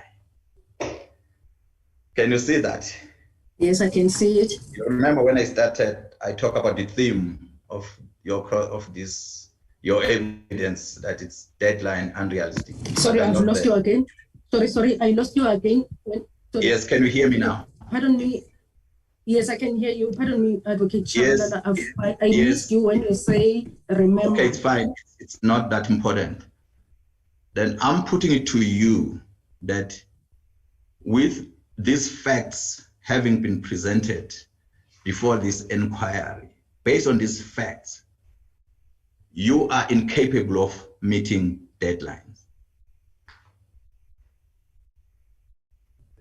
Repeat it. I would then, yes, I would disagree with you. Again, if you don't want to be mindful of the context within, if I may request Chairperson to refer to your paragraph 78, in particular 78.1 of my affidavit as it was projected. Okay, we'll get there now with Tshepo. There you are. It's flighted. Mr. Thejane, are you there? Go to Mr. Thejane? Yes, can you hear me, Chairperson? We can hear you now. There's paragraph 78.1 for you. Yes, 78.1. I no longer see it on the screen. Yes. You will note, Advocate Chabalala, Chairperson, and members of the committee, that from 78, if I can just see 78 a little bit before I can go to 78.1, I cannot see the, yes, where I am referring to the response that I then presented to Ms. Baloyi, who was the COO at the time, that I do say in paragraph 78.1 that once I had agreed to the target of 31st July 2019, this was done at the insistence, underlying, of the PP, who gave no leverage to go beyond this period. Now, Chairperson and committee members, what I'm trying to highlight here, and this response was actually submitted back in 2019. When I came in, the matters that I inherited were already in the backlog. They had missed their turnaround time already. And this is the issue that I addressed with the PP at our various meetings. That for me, who has just come in, and also having identified certain gaps in our investigation in those matters that I fell within my area of responsibility, it goes on actually as we go down paragraph 78, the issues of quality that we need to focus on. I have pointed out there that the absenteeism of people due to ill health, it affects our turnaround time. It affected the time frame that was provided. In 78.4, I've pointed out that one of the major concerns, and I'm indicating it as a major concern, the quality of the Section 79 notices and reports, because that is what we were dealing with in particular at that time. I was receiving from the provinces, being responsible for the provinces. To me, the quality was poor, indicative of a serious need for training on report writing. So these are the factors that I am trying to highlight, that yes, if you focus on the various time frames per classification on when we are supposed to have finalized those matters, yes, one did not meet the turnaround time. But if you then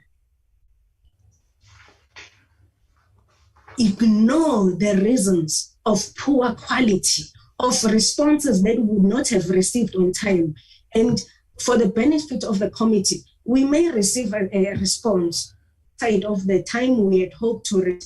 But where does that response take us in terms of finalizing that investigation? It may take us to further inquiries before we can then say an investigation has been concluded. That is the nature of an investigation. So while Advocate Chabalala, you may directly focus on, well, you have not met the turnaround time, but I have indicated back in 2019 that the deadline itself has become realistic because of the work that needs to be done, because of the quality of the Section 79 notices that one has to quality assure, because of the reports, which then takes the time further, because in some instances it goes back for further investigation before you can then finalize that Section 79. However, if you are going to focus just on that time frame that you have now given, you're then going to eventually get a product. But that product, is it really a quality product that can stand the test of any tribunal when it's presented to it? So that can we proceed, please? Please take that in context of realistically so on exactly what has happened there. Paragraph 83, if I can move to that. Paragraph 83, again, based on what I have indicated in my affidavit, that actually the issue of September project, we did say to the PP, those deadlines we cannot meet based again on where those investigations were. But in terms of what needed to be responded to the CEO at the time, the executive manager at the time when I was responded, and 83 of Mr. Muhalaba, this was related, I'm about to finish, if you may bear with me. 83 is related actually to a matter that was not even mine at the time, because I was in another unit. And then I came back and there was again a deadline that was imposed to me that led to that. So that is what I'm trying to have the committee understand the context, because if we do not have the context, we may then misinterpret what has been the proposition that has been placed before you, before me. So on those bases, I'm saying I disagree. Don't look at it just on the basis of just the time frames, but goes into investigation. Thank you. Yes, Ms. Thejane, you say you disagree. Are you aware that I was reading from your affidavit? So if you say you disagree, are you saying you disagree with your own affidavit? No, I was saying I disagree to the extent that if you don't take into context what I have indicated, that those matters, the reasons why. And I do say already in 2019 that those dates were imposed by the PP, to use my words. That, yes. Yeah, it means you were not listening to me. My proposition was limited only to the issue that you have been on 3 occasions issued with the Audi letters in relation to your failure to meet the deadline. It was only limited to that. The reason why you failed, it's not for this forum to determine. Maybe if they had the disciplinary internal inquiry somewhere, these are the issues we could have raised to give the justification for your failure to meet the deadlines. My proposition I'm making here, of course, emerging from your affidavit, is only limited to the issue that you have been issued with the Audis by different officials, but the common denominator with all these 3 is that the Audis related to your failure to meet the deadline. That's the only proposition that I'm making. About the reason and the factors, I'm not there. I'm not interested. I'm only making this proposition. Do you agree with this proposition? Yeah, Well, I just agree a pause there. Just a pause there, Mr. Thejane. Yes. Recognize, I see the hand of Advocate Mayosi. Thank you, Chair. Chair, may I just correct perhaps Mr. Shabalala? What the proposition that he put to the witness is, he said, I'm putting to you that with these facts having been presented before this inquiry, you are incapable of meeting deadlines. So it went further than just the issue of the Audis. The witness then answered and said she disagreed and explained further. Yes. Thanks, Mr. Thank you. Advocate Shabalala? Can I respond? Yes. Ms. Mayosi missed the second part. I made a proposition. Just come closer to your yes, we're losing your voice. Yes, she has missed the second part. Yes, I made a proposition, but after the proposition, I then put it to her that based on this set of facts, she is incapable of meeting the deadlines. To which the witness disagreed. It is said she wasn't listening. Yes, okay. I only Mr. Thejane. Thank you, Chairperson. And yes, to reiterate, I still disagree. Yes, we can leave it at that. I can't take it further than that. We can leave it at that. The letters and your affidavit, they speak for themselves. And this is your affidavit. So let's leave it at that. I do it to you, Chairperson. I would be failing this committee if I did not raise those issues and the context within which, yes, the Audi was issued, and I responded to the Audi. And the funny enough, one never really then gets a response thereafter to the Audi, because the reasons that are advanced for not delivering on a particular target, even in your own work that you are doing.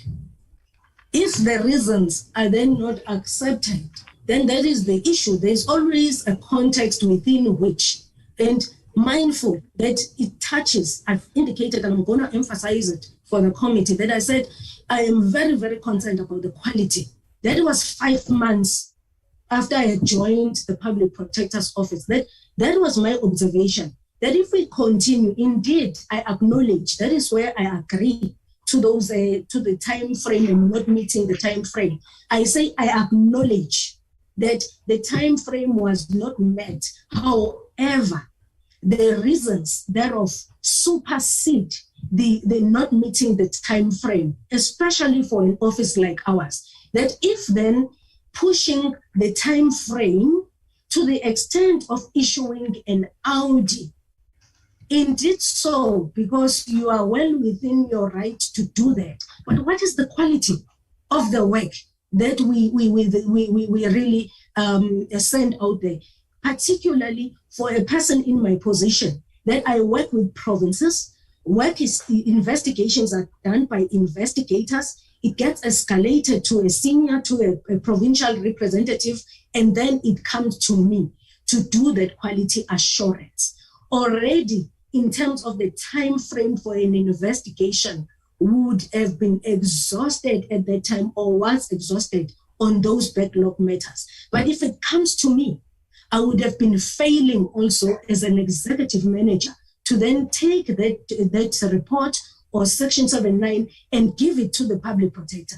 And public protector knows that I will even have arguments with her, because I would say, PP, it's not ready for your signature.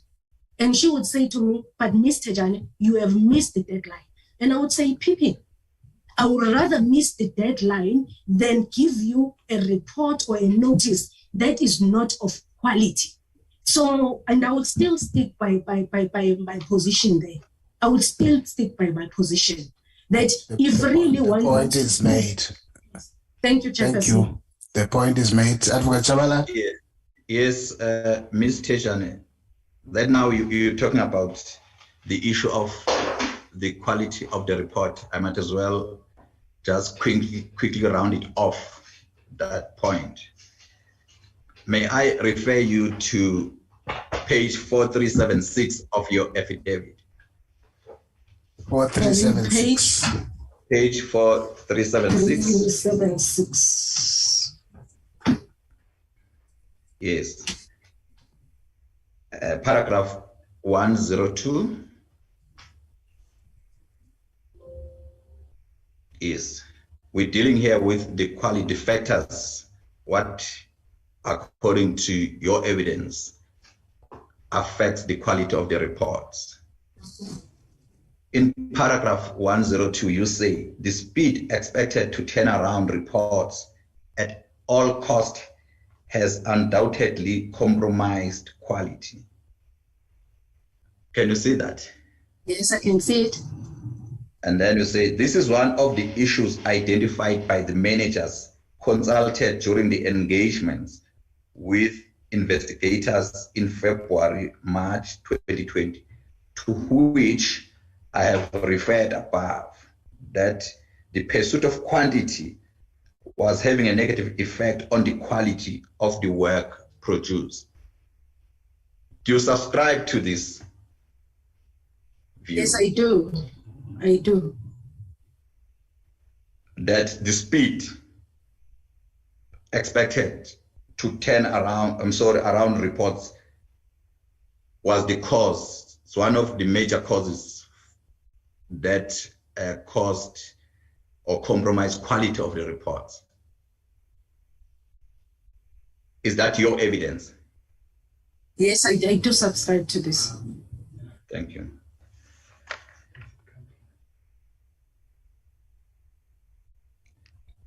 Can I then refer you to paragraph 78.4?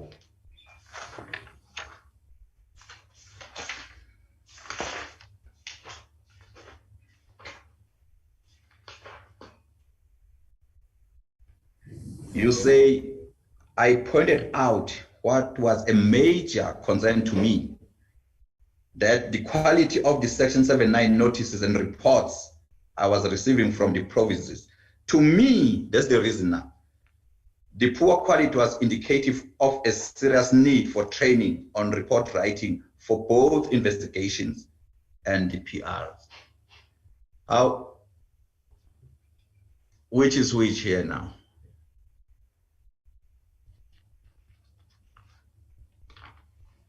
It's actually both, and I'll explain why I'm saying so. If the quality of the reports that are coming through is not at the level that is required, and to my assessment, I identified the need. Maybe I'm sorry, Ms. Thejane. Maybe can you first agree that these two paragraphs are contradictory, inherently contradictory? Necessarily not. They actually should not be read as contradictory. But the issue of the speed, if you are going to do your work at a very high speed because you must then meet the deadline, it is one issue. If there is a concern in terms of the quality of the type of reports that we are receiving, which may be addressed. Remember, the issue of this training, the quality of the report in terms of how they are written, it's one factor. The issue of the speed is another factor. So you don't read them as contradictory, that, oh, on one hand, I am saying it can be resolved just through training on report writing for investigators and PRs, but you are still working within such a high speed trying to meet the deadline. So on those bases, they are not really contradictory. They are both equally important. Tell me, Ms. Thejane, if you are poorly trained, would it matter whether it takes you a day or 20 days to produce a report? Because the problem is that you don't have the necessary skills. I think you were spot on. Sorry. Yes, I'm saying the fact that you are poorly trained, you have no skills at all. Would it matter if we were asked to perform a certain task, even if I can give you 1 million years, but if you lack the basic training, you'll never be able to get things right. That's the point I'm making. Do you agree? One, I will not say that people lack the basic training, but yes, those are your words. These were my observations, one, when I came in. But two, if you then going to expect people to work faster, remember, once you reduce the speed, you then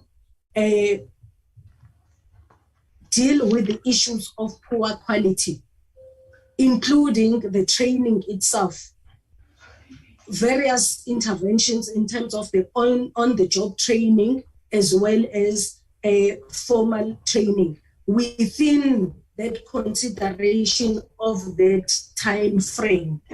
So let me give you an example, if I may be allowed.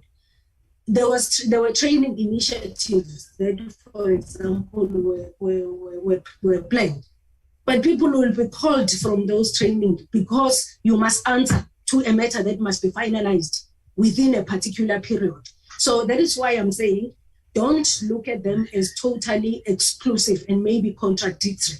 So if you do give time, you will improve on the quality because you are also providing that feedback, that training, including internal one on the job as well as the formal training.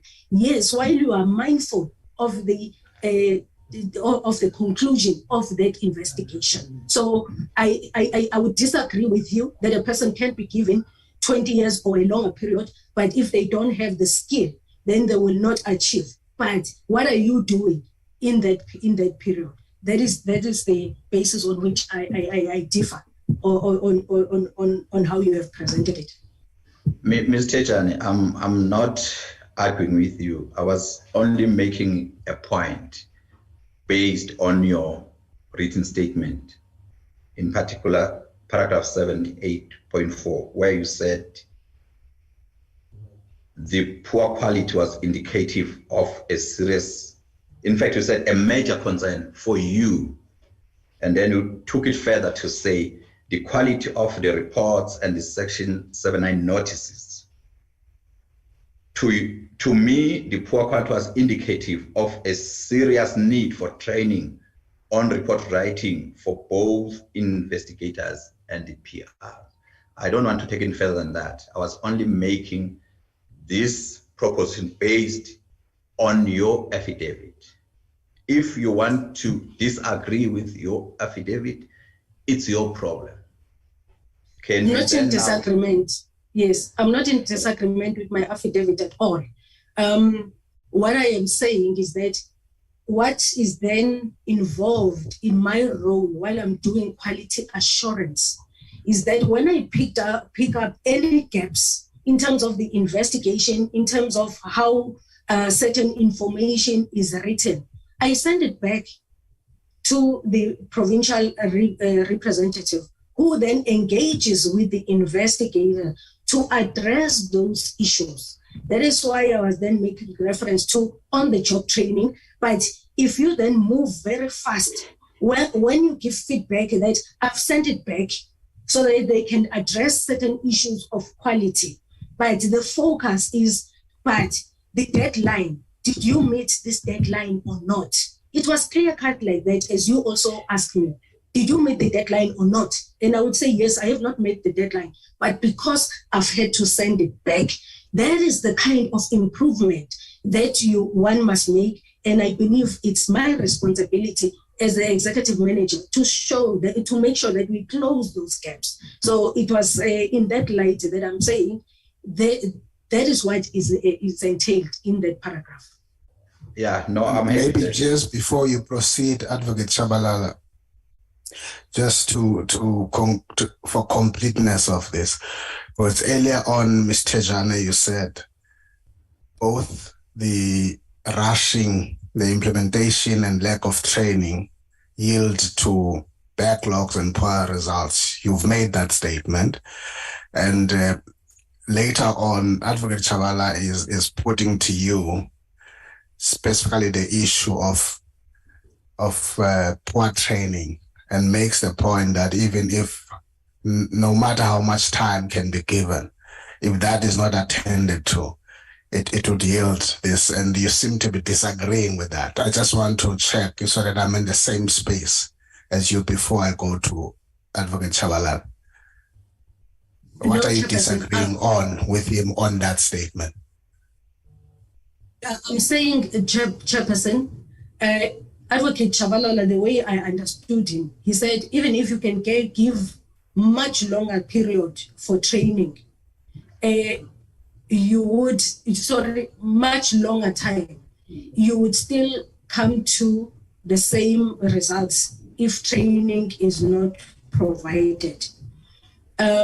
What I have said is that within that time that is given, if one, then that is why I was making reference to on-the-job training. It means you correct as you go, you give feedback and you capacitate as you go. So the longer period, the shorter period that it was taking for us to finalize our investigation, it was not enabling for that improvement, because then the focus would be meet this deadline. Where I'm then disagreeing is that given more time to then give that training, on-the-job training, we can improve. It would not take as long. It would not take 20 years to then improve on those. It's something that we are even doing currently, where we engage aggressively. So that is what I was saying. Thank you. Over to you, Advocate Chabalala. Hopefully, Chair understands. The more she tries to explain this, it's the more it gets complicated and confusing. I might as well have made my point, and I've made reference to paragraph 7.8 of her affidavit, and I can't take it further than that. Her response was that she doesn't disagree. She admits that lack of training is a major concern insofar as she's concerned. I can't take it further than that. I already have an admission in that regard. Can I then move on with your permission? Yes, as you move on, I see a hand of Advocate Mayosi. Chair, to be fair on the witness, Advocate Chabalala is not reflecting the position correctly. There is no admission. The witness was referred to paragraph 102, was referred to paragraph 78.4, and it was asked of her, which is which? These statements are contradictory. She said that they are not contradictory, and she explained why she said so. There was no agreement on this issue. I think Abakimas is not following the proceedings. Yes, that's how I started the proposition. When I realized that, because I thought it was a simple proposition, at the point where I realized that there was inherent contradictions in the proposition, then I made reference specifically to paragraph 7.8, and then I put it to her, and then her response was that she doesn't disagree with paragraph 78 of her affidavit. This is why even the chair himself was confused. Proceed. But I leave it at that, Chair. If I may proceed, Chair. Yes, proceed. Yes, I'm about to round off my cross-examination, Chair.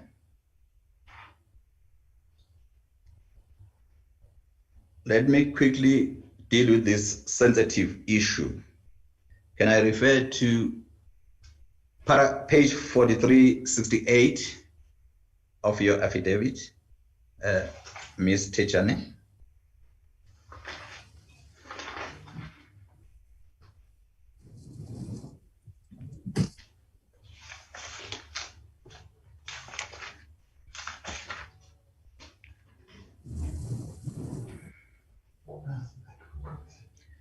May I refer you to paragraph 71, the last sentence, where you say, in a way, the public protector's conduct or pressure that is putting on the employees negatively impact on the health and private lives of employees. Can you see that?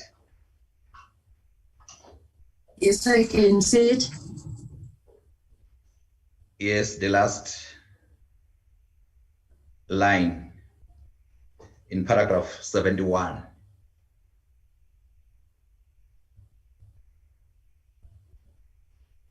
Can you see that? Yes, I can see it. It makes reference to health and private lives of employees. Can you see that? Yes, I can see it. Yes, and then may I also refer you to paragraph 72, in the middle of the paragraph, the second sentence of paragraph 72. It says, those staff members must be treated reasonably. I know, I mean, you blame PP for everything anyway. So you attributing this inhuman conduct to PP. Respectfully and with understanding and patience, taking that to work must not interfere with private lives. That's the key word there, of employees. Can you see that? Yes, I can see it. Yes. What do you mean about this? What I meant about it, because of the speed at which we had to work, we worked very long hours. So we would work outside of your normal or even reasonably extended hours. We could be in meetings, whether it's dashboard or any other meeting, right late into the night. Meetings would finish at night. Are you blaming the PP for that? Just hold. I think she's frozen. Ms. Thejane. Those would some of those meetings would be with the PP herself. Sorry. I'm saying, are you blaming the PP for interfering with employees' private lives? Sorry, can you hear me though? Before yes, I can hear you. Yes. Okay. Yes, we can hear you. The point I'm making is that, are you blaming the PP Yes, I was or saying interfering with the employees' private lives in that you'll work long hours. Are yes, you blaming the because PP? sorry. Just when I thought you were done, then yeah. I was saying yes, because we would sit in those meetings for a very long period of time, well into the night, and in some instances for consecutive days. So in those instances, remember you are leading a team and also as an individual, that people then are in these meetings. And in those meetings, again, you are still, there's work that still needs to be done. And it's done during, let's say, those extended hours. That while I'm mindful of the time that one puts in to reach those targets, but when it goes way beyond those hours, it does interfere. And that is why we saw people booking off sick more often, which again affects productivity on its own. So those meetings that were held or work that needed to be done well into the night, those were affecting really people's lives negatively so. But were you instructed by the PP? Yes, because in those, when there's a meeting and we are not done, the meeting then continues and then there will be another meeting. So those were PP's meetings. So this is why I'm saying that where one, remember, if the mind is also not rested, then again it affects the quality of the work that you are going to produce. And that is why I'm saying it's various factors that must also be taken into account. So those were PP's meetings.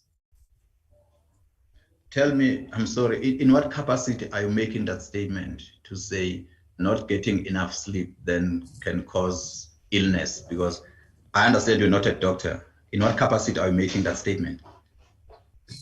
Well, I'm not making that statement as an expert in the field, but I am making it as the person who has also experienced it firsthand.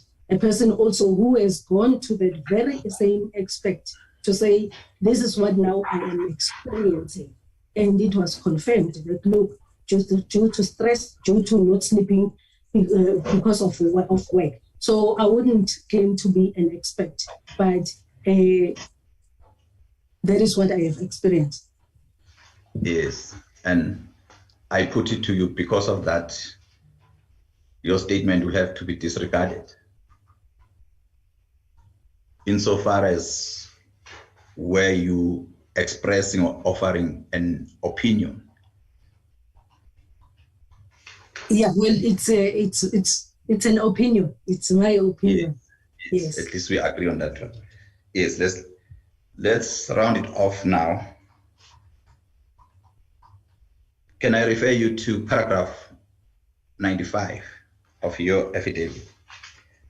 Yes, Tsepo.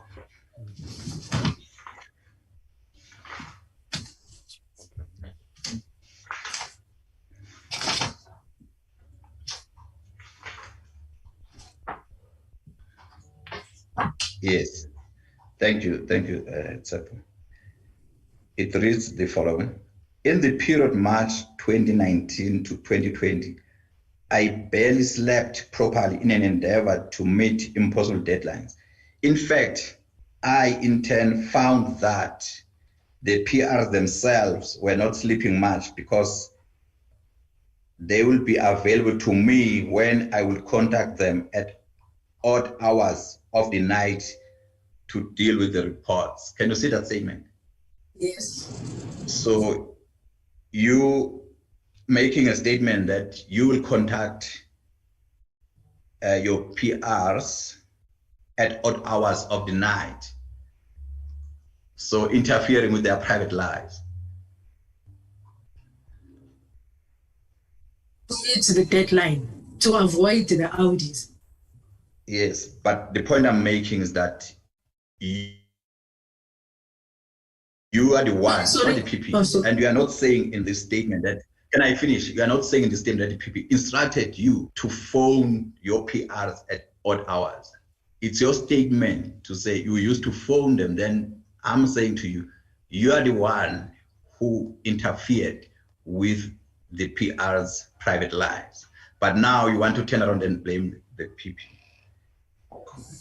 Again, I will emphasize to meet that red line, that Audi. Again, I'm requesting that it must not be viewed in as one incident. There are meetings, they are documented, they are recorded. That PP's meetings, or rather meetings called by the PP, that stretched long way into the night. So, but to also achieve those time frames, or to work towards achieving those time frames, then indeed I would call the PRs, so that then we can finalize whether it's a Section 79, whether it's a draft report. It again goes to showing the kind of work environment that we worked in.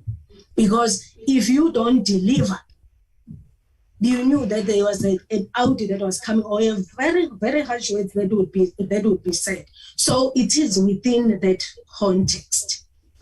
Yes, Ms. Thejane, the question is not complicated, it's complex. It's simple. Did the PP ask you to interfere with the employees' private lives?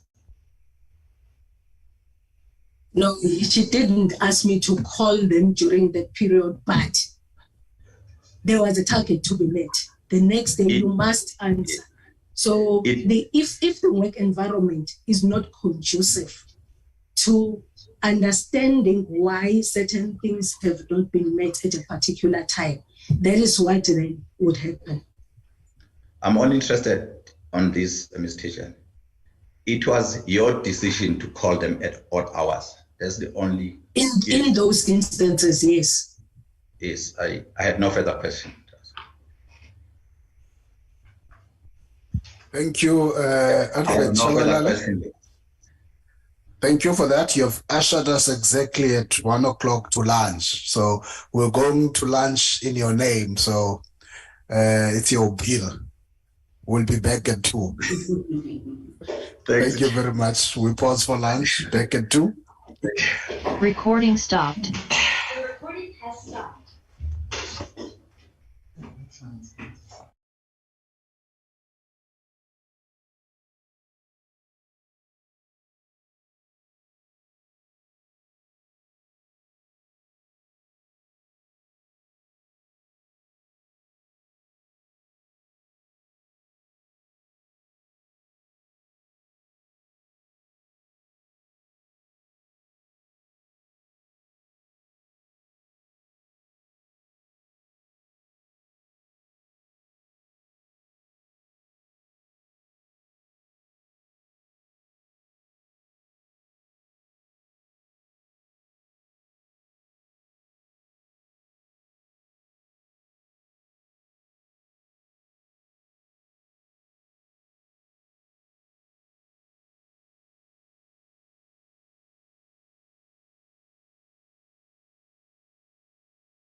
Welcome back, colleagues, here at M46 and on the virtual.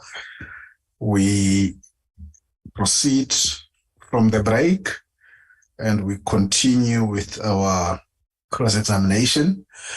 Welcome, Ms. Thejane, you back? Thank you very much, Chairperson. I hope you can hear me. Okay, we can hear you. And then Advocate Mpofu, are you with us? Yes, Chair, I am. Can you hear me? Thank you. I hand over to you. Thank you, Chairperson. Good afternoon, Mr. Thejane. Good afternoon, Advocate Mpofu. Yes. Okay, ma'am.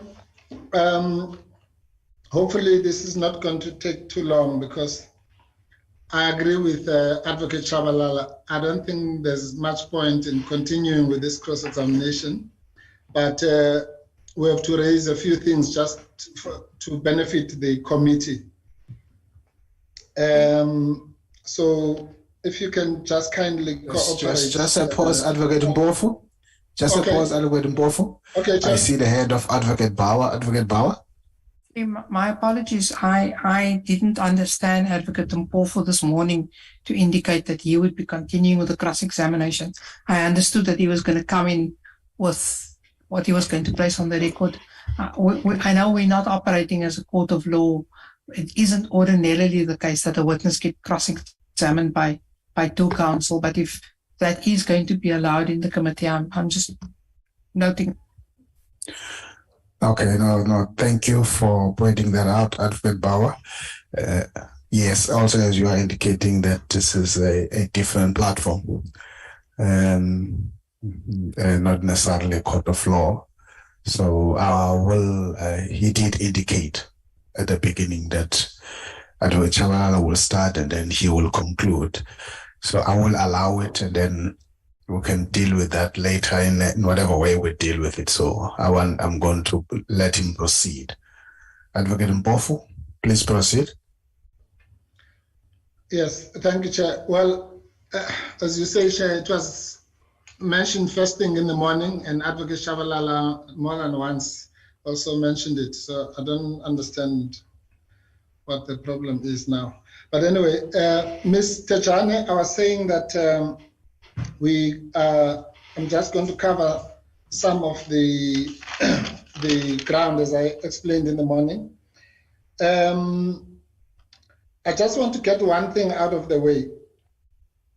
You agree, don't you, that the entirety of your affidavit is based on your response to charge 4? That's what it says. If someone reads this, they will understand that its foundation is charge 4, correct? Correct. And that you've explained that charge 4 was not put by you, that was put by the evidence leaders, correct? Correct. And you yourself had never read charge 4 in actual fact, correct? Not what was shown or projected, no. No, you had not read charge 4, whether it was shown or projected or not. But when you did this affidavit, you had not read charge 4, correct? Correct. Good. And therefore, as Advocate Shabalala said, then the entire, if the foundation of the house is false, then the whole house must fall. You would agree with that metaphor, correct? No. You don't agree with that metaphor that if the foundation is shaky and brittle, then the whole house is likely not to last? No, not in this context. No, I'm not in the context of construction. Do you agree that if the foundation is baseless, then the house or building will likely fall flat? Well, Well, it depends if the foundation is total. Pardon? I'm saying if the foundation is totally flawed, that it cannot be repaired. Yes. Yes, then I would Correct. agree with you.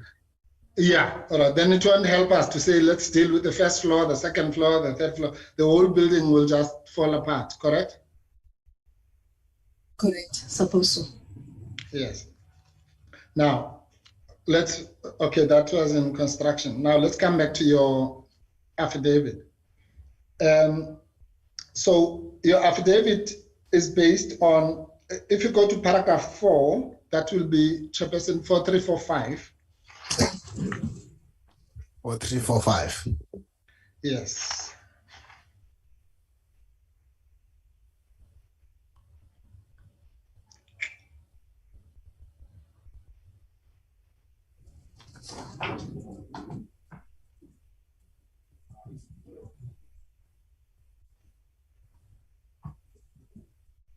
Are you there, ma'am? Yes, I am. Yes. Okay. You see that the foundation, your foundation is actually a double foundation. Not only do you mention charge 4 in paragraph 3, but also if you go to paragraph 4, that's the part that Mr. Chabalala said I was going to deal with. He said it is further alleged in charge 4 of the motion that the PP had committed misconduct or demonstrated incompetence in the performance of her duties or failing to do so, the various things alleged as set out from paragraph 11.1 to 11.4 of the motion. You see that? Yes, I do. And since we know that you had not read the motion, then that reference is also not yours, correct? Yes, it is. That's correct. What correct?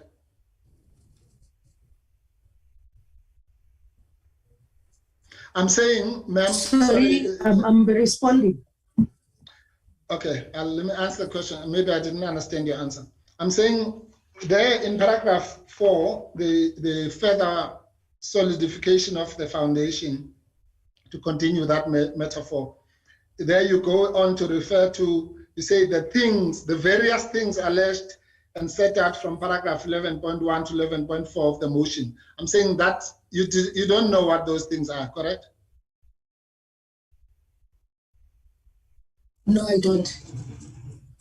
Yes, and therefore the second layer, if you like, of the foundation of your affidavit is also false. So we know what happens in construction. We'd expect the same thing to happen here, correct? No, I don't agree. That is why I said you can use the analogy in construction, but I do not agree with you. Okay, fine. Let's forget about construction. So if somebody reads this affidavit, just an innocent bystander, and it says its foundation on paragraphs 3 and 4 is the charge 4 of the motion, and then you go further and saying not only charge 4, but also the various things alleged and set out from paragraphs 11.1 to 11.4 of the motion. That person would be forgiven for thinking that you have read the motion, correct? Correct.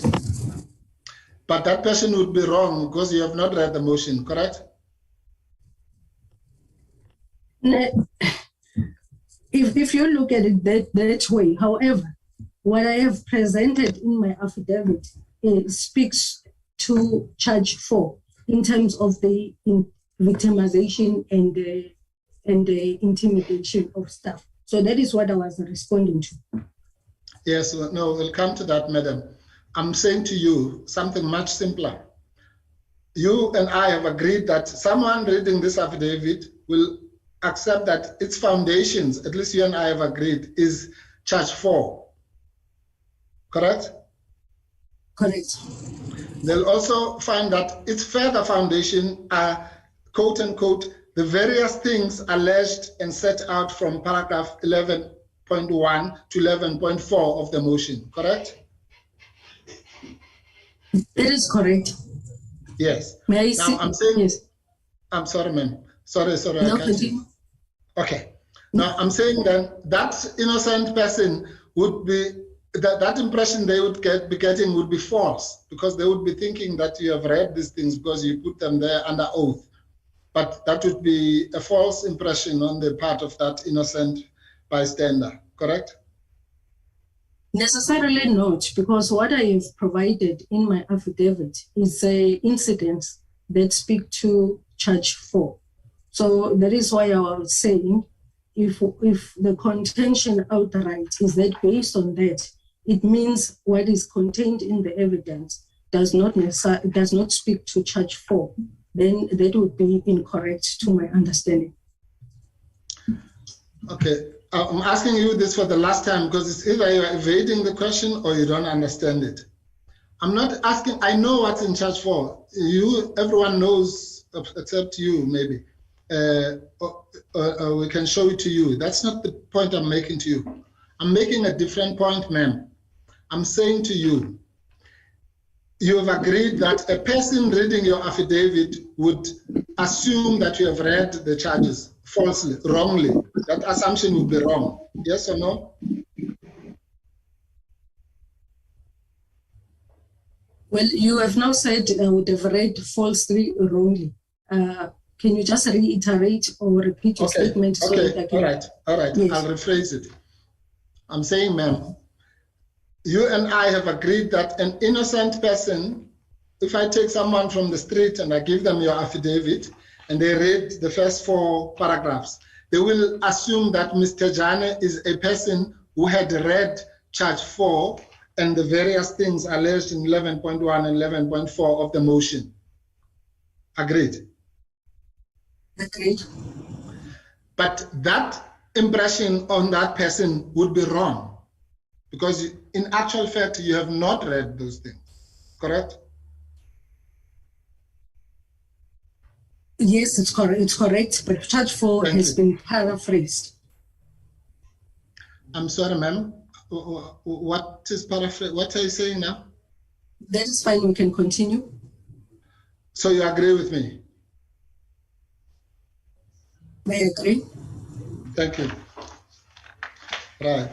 Now, and it is that, so just for, I'm sorry to belabor this. As you are sitting there, those words, the various things alleged and set out from 11.1 to 11.4 of the motion mean nothing. It could be Greek to you, it could be nothing. It could be 1, 2, 3, 4, 5, A, B, C, D, X. You don't know what those various things are, correct? Correct. Thank you. Okay.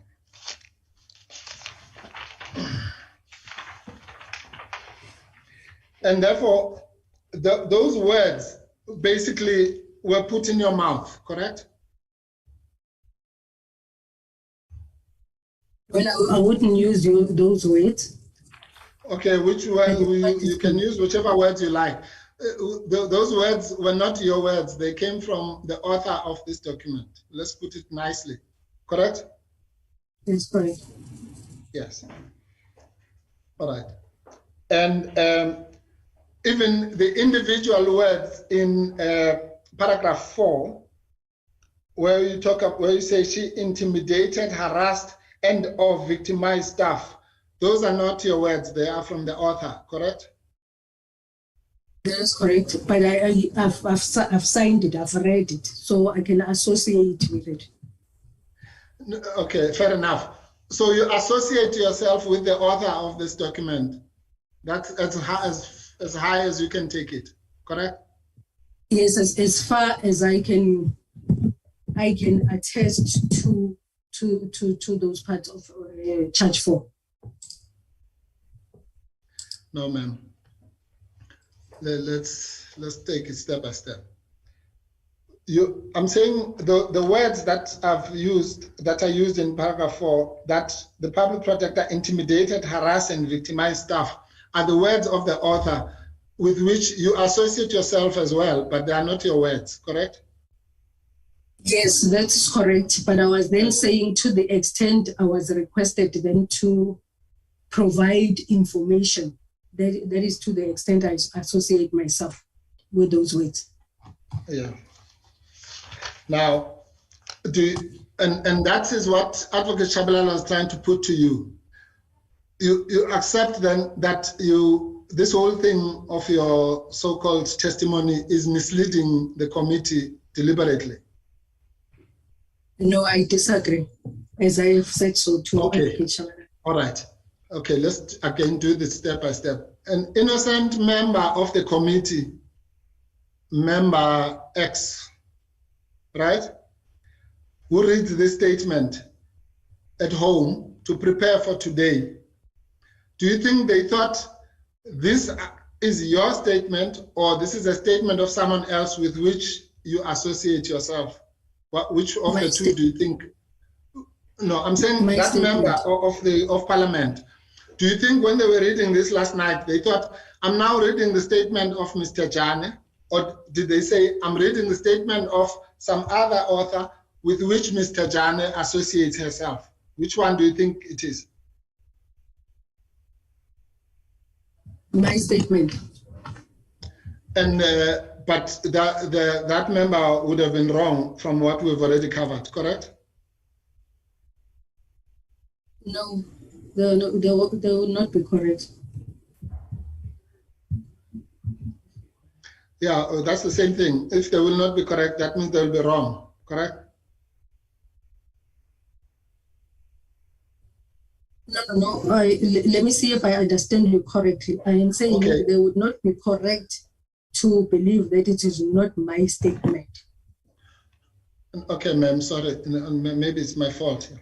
I'm saying you and I have agreed that member X of the ABC party reading this statement would have thought that they were reading your statement, not the other statement by someone else with which you associate yourself.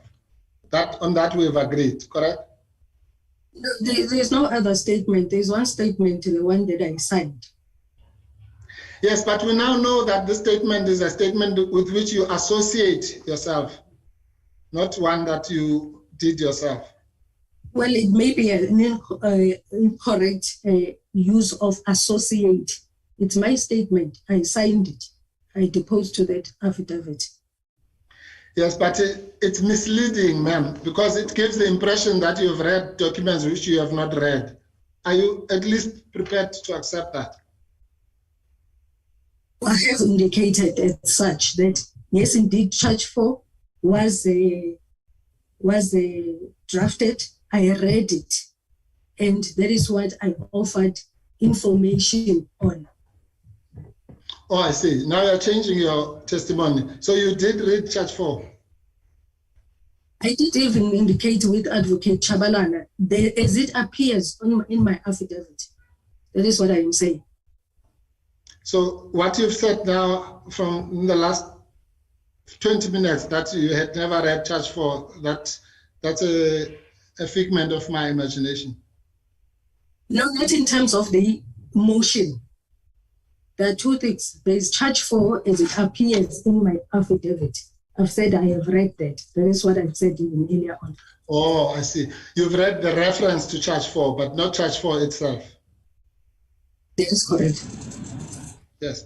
But then what is the difference between you and me? I'm saying the person who would be reading this would think that you had read Charge 4 itself, and that would be incorrect, right?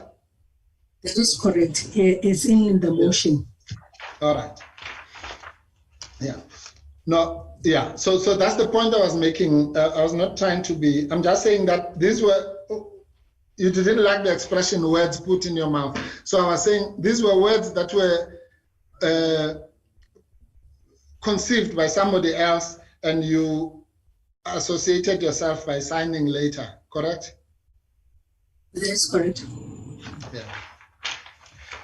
And I will show you that this is it's just a poor attempt to align your statement to the charge sheet. And that's what Advocate Chabalala was trying to explain. What do you understand by victimization?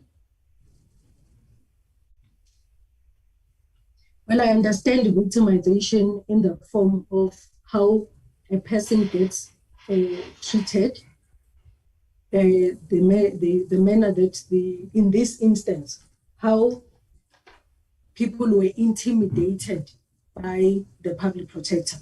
And intimidation, it's when, sorry. I see. So to you, intimidation and victimization is the same thing? No, necessarily not. If you are victimized and intimidated.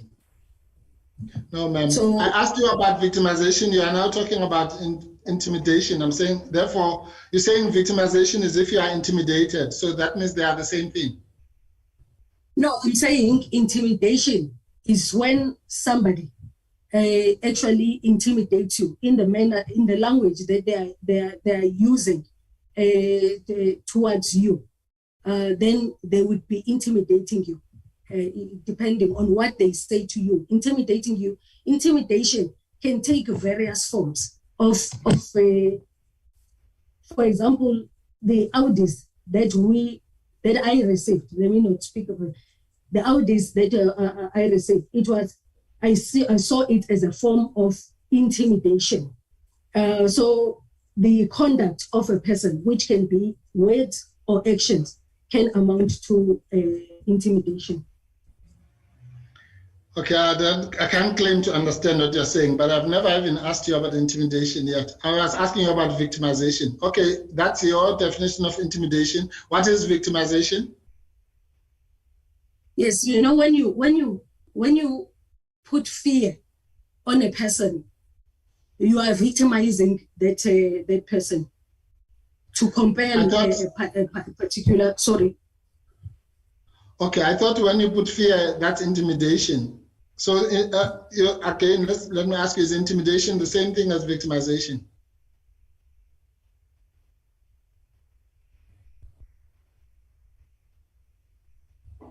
Excuse me, may you repeat that question, Advocate Mpofu? I thought the idea, when you were describing about putting fear, I thought that's what you call intimidation. And I agree with that. Intimidation is when you put fear in someone. I was asking you, what's the difference between that and victimization, or what is victimization? Yes, victimization is when you treat a person unfairly, unjustly. You know, you victimize that person. I see. So unfair, it's like an unfair labor practice. You call that victimization? Yes, yes, it is victimization within a work context. It can translate, or it can be unfair labor practice. Okay, so an example, like if you come late and I say to you, you must stop coming late, and it turns out that maybe you did not come late, that's victimization to you. No, the way that you place it, or you put it, it won't be victimization. But if I then start, sorry. Yes, carry on.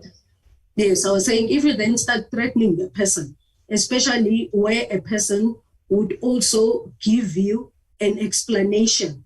So one, it then forms part of you are intimidating me, you know, but also you may be victimizing a person, you know, when you then.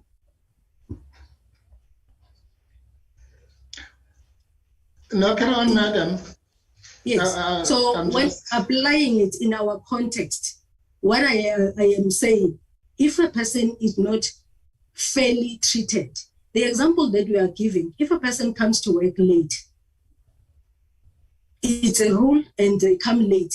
If you caution a person, that is not victimization. Okay, now we know what victimization is not. What is victimization? When you victimize a person, using that same example, or in our context, is that if you want to achieve performance, and through that objective, you then start using the Audis. On one hand, you are actually threatening a person. On the other, then the tone, the language, the way that you speak to that person, you are then victimizing. Okay, what you've just described, is it intimidation or victimization? I've described intimidation, but I've also described intimidation. I've also described victimization. What's the difference between the two? Because if you start threatening a person, if you start using a threatening tone, or you put measures in place that are then threatening, then you are now intimidating a person.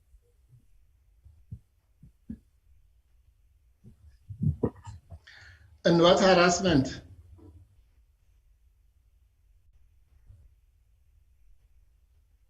Harassment on its own can also involve threats. Harassment can take different forms. So these are synonyms: victimization, intimidation, and harassment, from what you've described, correct? It can have elements of both. If you victimize a person, if you intimidate a person, there's a form of threat. The language that you are using towards that person. All right. Okay, ma'am. Look, I'm going to argue.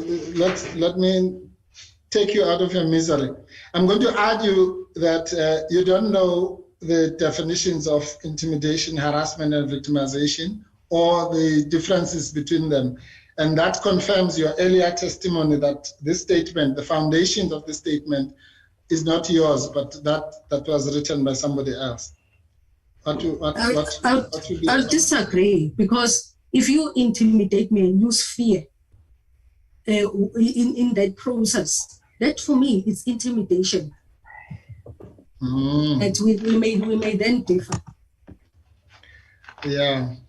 No. Okay. But yeah. And you yourself, you were never victimized, correct? Well, there is those fearful language, the threats that have been used. So I have received those audios, so I have. Okay, so these words that are used in these charges, intimidation, harassment, and victimization, you attribute them to the audio letters that you received, correct? Yes. Yes. And those audio letters you received from Ms. Sibanyoni, the CEO, correct? Sibanyoni is CEO. The CEO, that's the first person who victimized you, correct? Well, it was not the first audio I received. No, I know. I'm saying, yes. Okay. But, okay, she's one of the people who victimized you, correct? Well, she was also acting on instructions. Yes, but she's the person who victimized you, yes, ma'am? Well, in the sense that it was issued by her. Yes. And the second person who victimized you was Ms. Basani Baloyi, correct? Correct. The third person who victimized you was Mr. Muhalaba, correct? No, he didn't. Did you not send you an Audi? No. Who was the third person who sent you an Audi? I had two Audis, one from Ms. Basani Baloyi and the other one from Ms. Sebanyu. Okay, Mr. Muhalaba was just disciplined you. No, he didn't discipline me. Threatened to discipline you. He said he was told to discipline me. Yes, okay. So the only two people who victimized you then are Ms. Sibanyon and Ms. Baloyi. In the context of them being instructed to do so. Ms. Baloyi was instructed by who? By the public protector. Where do you get evidence for that? It's because it happened The first one, it happened at the meeting. The second one, again, what would happen at the meeting is that PP would say, this and this has not been done. CEO, act on it. Okay, so by saying act on it, she was instructing them to victimize you? For the outdays. No, ma'am. Listen to the question. By saying this has not been done, CEO or COO act on it, she was victimizing you. Yes, that's what I'm saying within the context, because yes. I am saying it was unjustifiable. Yes. Okay. So that's what we must understand by when you use those words in paragraph 4, intimidating, harassed, and victimized, is that the public protector once said to a COO, this has not been done, please act on it. That's well, she did say, sorry, let me allow you to finish. No, I'm finished.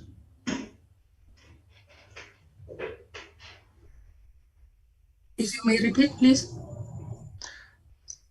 When we decode the big words that you use, like victimization and intimidation, we must reduce it to what you have just said. You were victimized by Ms. Valoy, and you're saying that that victimization was traceable to the public protector because at a meeting she said to the COO, this has not been done, act on it. That's it. Well, not act on it, but the out is that we must then explain why we have not then achieved the turnaround time. Right. So that's the victimization, that you must explain why you have not met a particular deadline, for example. You call that yes. Victimization? No, the victimization comes in that I would have given an explanation already to why those targets were not met, and it was not accepted, and still there would be an instruction that an Audi must be issued. Now, why I'm saying then it becomes victimization is that when there is a reasonable and logical explanation that is provided, and that explanation is still not accepted, and an Audi is issued in the sense of a punitive measure, in a sense of then threatening in what is said to then,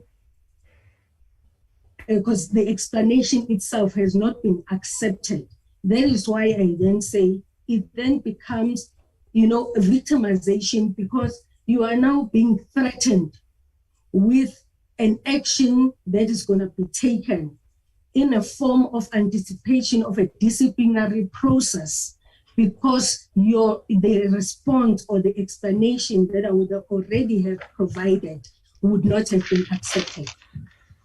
Yeah. All right. And the Audi letters that were issued to you, once you gave the explanations,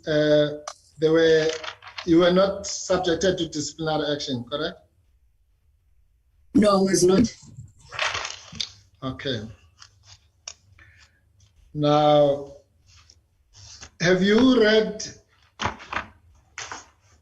the statement of Ms. Mkhwebane? But there would be a reminder that an Audi was the environment, then the tone would be like that. Sorry, pardon me? Ma'am?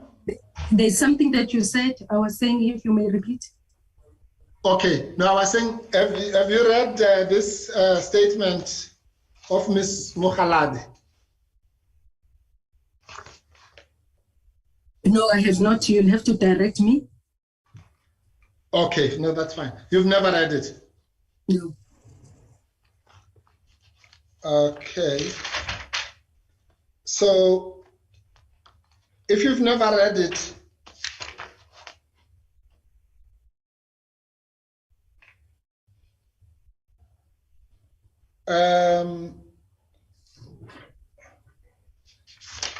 okay, just a minute, ma'am.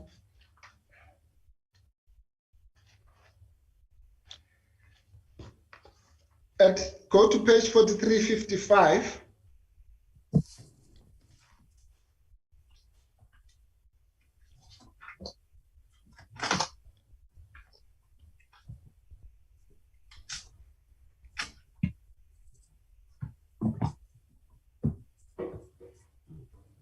Paragraph 32, Tsepo.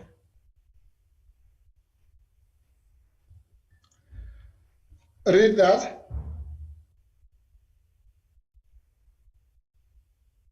Madam. Must I read it out loud? Out loud. Yeah. Ms. Mokhalat, in her affidavit before this committee, already referred to the fact that in these meetings, the PP was interested only in what product was expected and by when. The answers to these questions are typically informed by the information available to the EMs and CIs at the time. That's fine. You can end there. Sorry, no, I just wanted the first sentence.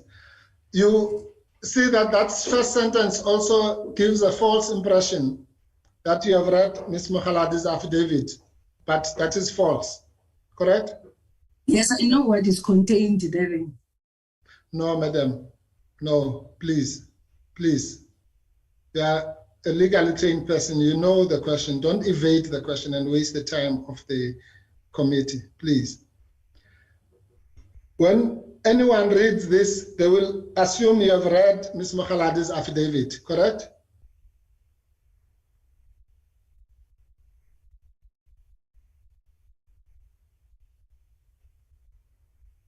I suppose so. Is that a yes or a no? Yes. Yes. And that is false because you have not read Ms. Mokhaladi's affidavit, correct? I have not read it, but I know what is contained in it because I spoke. How do you know it? Are you a Sangoma? No, I spoke to her. Oh, you spoke to her and she said Yes. what? She recited her affidavit to you? Not recited the affidavit, but I know what is contained therein. As far Okay, what as is contained? Okay, now that you... No, I'm okay, saying... thank you, ma'am. Sorry. Yeah, you know I'm what saying, is contained in her affidavit. What is contained in her affidavit? I'm saying as far as that paragraph is concerned in terms of that the deadlines and what is contained in that paragraph. No, Mr. Thejane, please, man. Why are you lying to the committee? Madam, have you read, you have not read the statement and Ms. Mokhaladi did not recite it to you, correct? It's not recited to me, but I know Yes. what is there. Yes. Okay, what is there? That is why I'm saying as far as that paragraph is concerned, I know that is why I provided information or evidence relating to that.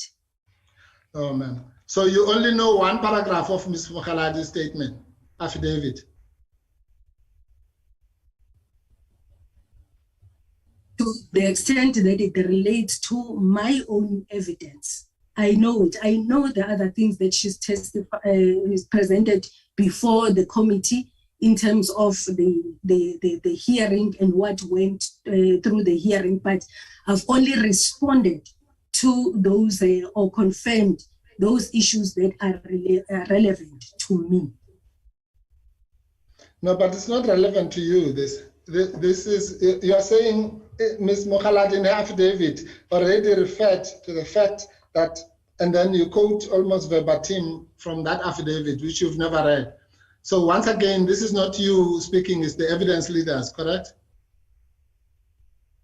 Yes, this was included there by the evidence leaders, but I also know the issue of being interested in the product and when it is expected. So that is why I'm saying I was then responding to that.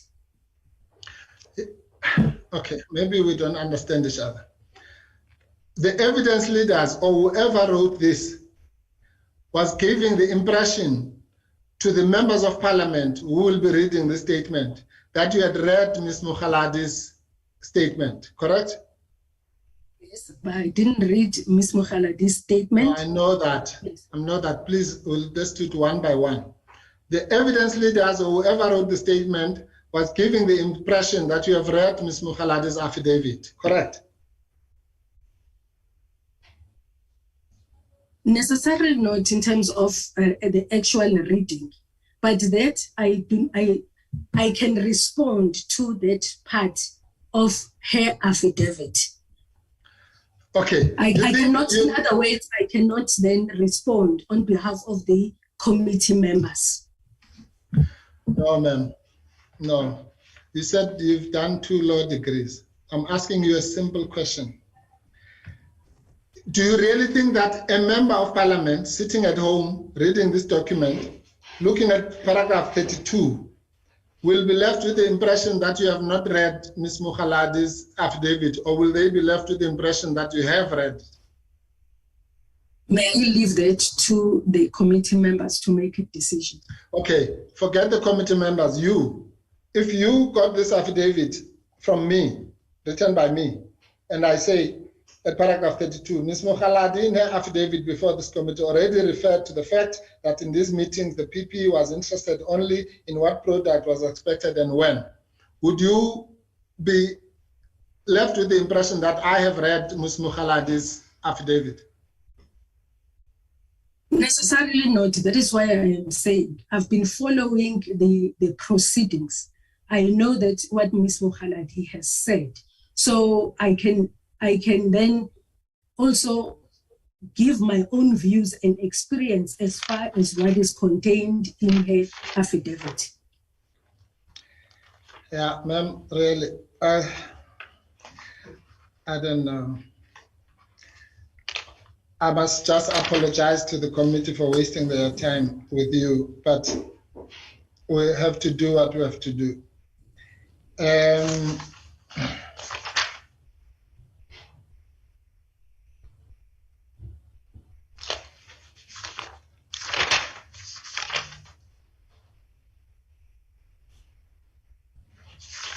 So you are not, or rather, the only paragraph you know of Ms. Mokgaladi's statement is that one that you happen to know by osmosis or by some, I don't know, magic. It will not be by osmosis, but by magic. I have indicated that I've been following all these proceedings. You will then have to guide me if there is any other reference to Ms. Mokgaladi in my affidavit that I would need to respond to. Otherwise, I would wish to be confined to my affidavit. Yes, no, that's what I'm saying. According to your affidavit, I'm not, okay, let's forget the affidavit, ma'am. I'm saying the only point that you, that Ms. Mokgaladi, that you remembered was this paragraph, correct? It's not the only point that I remembered. What else do you remember from, what else do you remember from Ms. Mokgaladi? I do not know if I'm now required to go through the affidavit of Ms. Mokgaladi. I've indicated that I have only drawn what is relevant to what I wanted to present to the committee, and that is contained in that paragraph. All right, okay, no, that's fine. I think that's very clear to everyone. Okay, but you're just fudging the evidence, I think, as we go along.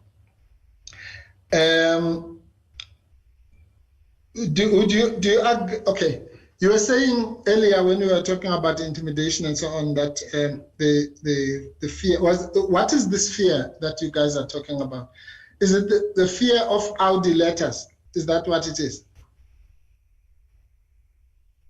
Well, the Audis are the ultimate, but the fear starts from when we even go to those meetings, before we go to those meetings, that you provide an explanation on the reasons why you have not achieved a particular target or why certain matters are not finalized. So just the tone, the environment of the actual meeting, that is when the fear is actually instilled. The Audis are at the end.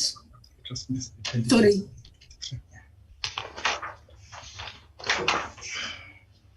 The Audis are at the end. The fear itself is just the environment itself that is not conducive to a proper working environment.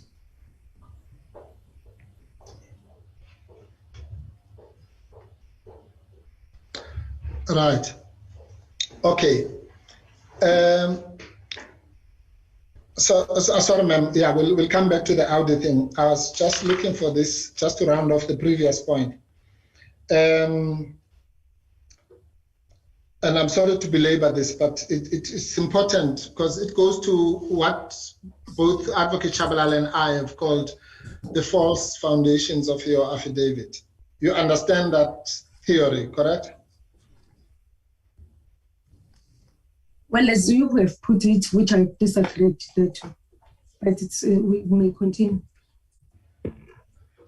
What is it now that you disagree with? You don't agree that your affidavit is based on Charge 4 and the things in 11.1.7 and some sections of Ms. Mukhaladi's affidavit, all of which you have never read? I have explained myself. So why are you saying we disagree? You want us to go back to that now again?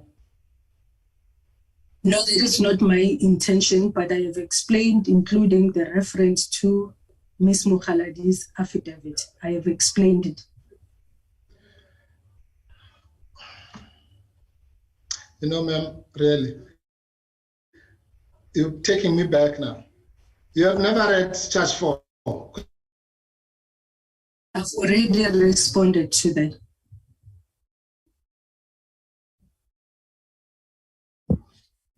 I can hear that you are speaking. Bear with me. Can you hear me now?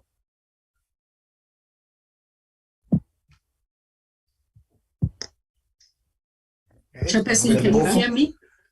Can you hear me? I can hear you. I think he is frozen. I can hear you. Do you still want to testify? Advocate Mpofu, we can't hear you. Yeah? Can you hear me now? I can hear Advocate Mpofu. Can you hear you?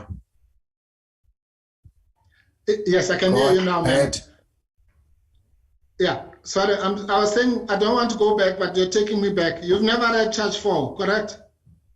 I have already responded to that. Yeah, can you respond again, please, ma'am, just for my, maybe I'm slow. You have never read Charge 4?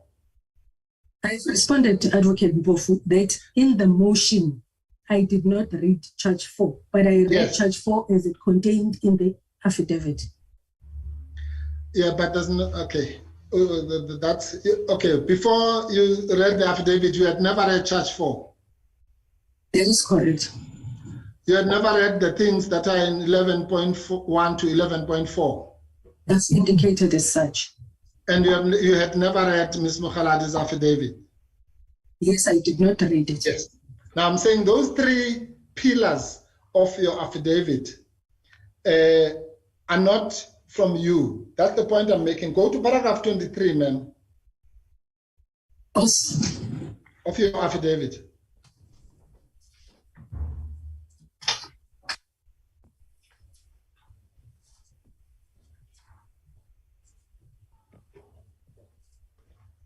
Read it out. From paragraphs 107 to 112 of her affidavit made for this committee, Ms. Mukhaladi described dashboard meetings, how they were conducted initially and what they were about, and how dashboard meetings evolved in their content and focus. I do not seek to repeat Ms. Mukhaladi, what Ms. Mukhaladi has already stated in this regard, but I concur with the views that she expressed. That's the fourth false foundation of your affidavit, correct? No, we disagree to the extent that I say, I know I have followed the proceedings. So while I have not read Ms. Mukhaladi's affidavit in its entirety, but I know what is contained there, and that is why I was able to provide information based on my own experience and also having sat in the same meetings that Ms. Mukhaladi was in, that it was based on that. Okay, but that's, you're now lying to that's an untruth, right? I do not understand what you mean. You know that you are under oath. You've sworn to God, and someone told you that if you give false information, it might be a basis of a criminal charge, correct? I know. You remember that? Yes, I do. I know.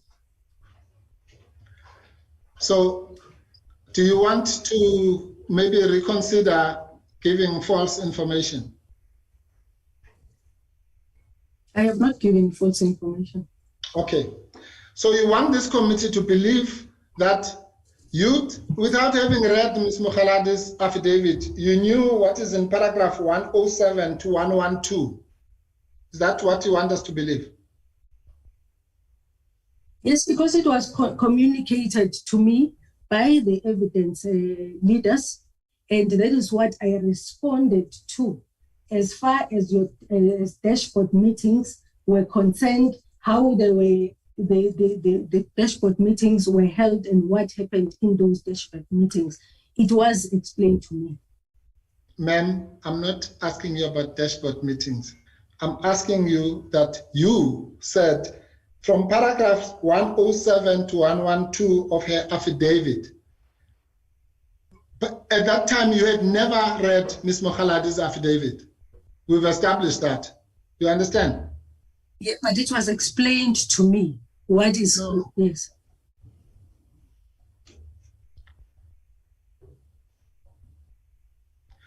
Madam, when you wrote this, when you signed on these words, you did not have a clue in the world what is in paragraph 107 of Ms. Mkhwebani's affidavit, correct? You still don't have a clue even now as you are sitting there, correct? No, necessarily not, in that Ms. Mkhwebane concluded her affidavit and she also presented before the committee. So that is why I am saying that what is referred to there, I am able to then respond thereto as far as my experience is concerned. All right. What is in 107, paragraph 107 to 112 of Ms. Mkhwebani's affidavit? Well, I have to refer to it. I don't have it in front of me. Yes, but forget about the fact that you don't have it. When you did this, you had never, you told this committee you have never read it. I have not read the actual affidavit. I have said so. Yes. But I have yes. So the answer then is that you don't know what is in paragraph 107 to 112, correct? I do not know to the extent that I'm sorry. I've said that I've followed the proceedings. I've heard what Ms. Mkhwebane has said as far as what is contained in those paragraphs. Ma'am, you don't want to answer my question.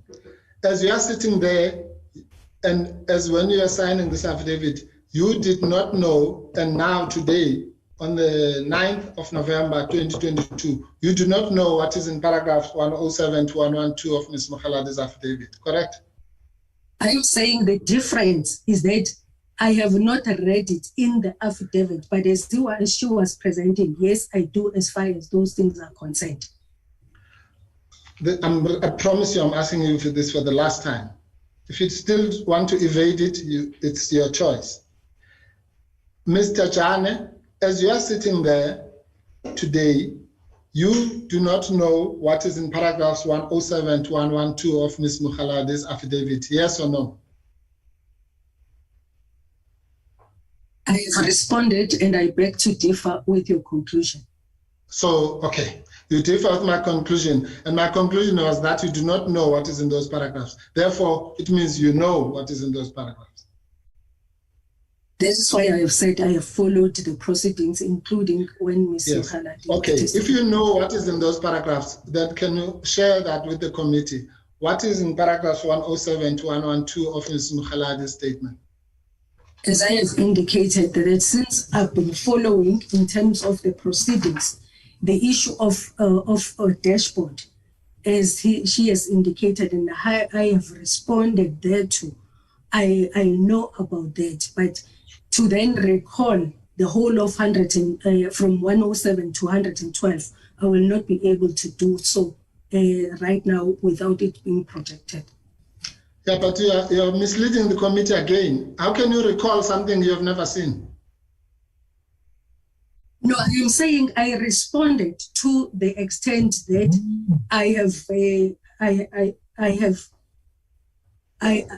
to the extent that I have experienced those incidents in her affidavit.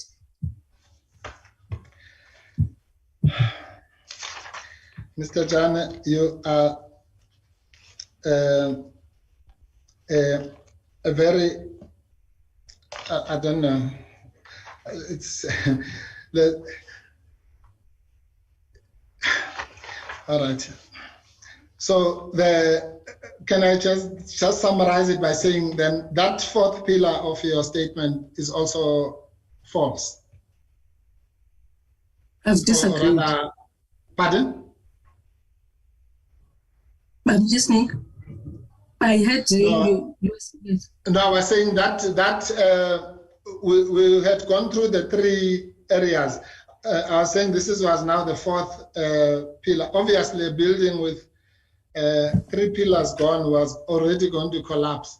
But just in case, you never know, miracles happen. I was trying to give you this fourth, the last pillar. So that's also crumbling, correct? You've never read those paragraphs. I disagree with you. I have responded. Yeah, no, that's the truth. You have responded, but you have responded falsely.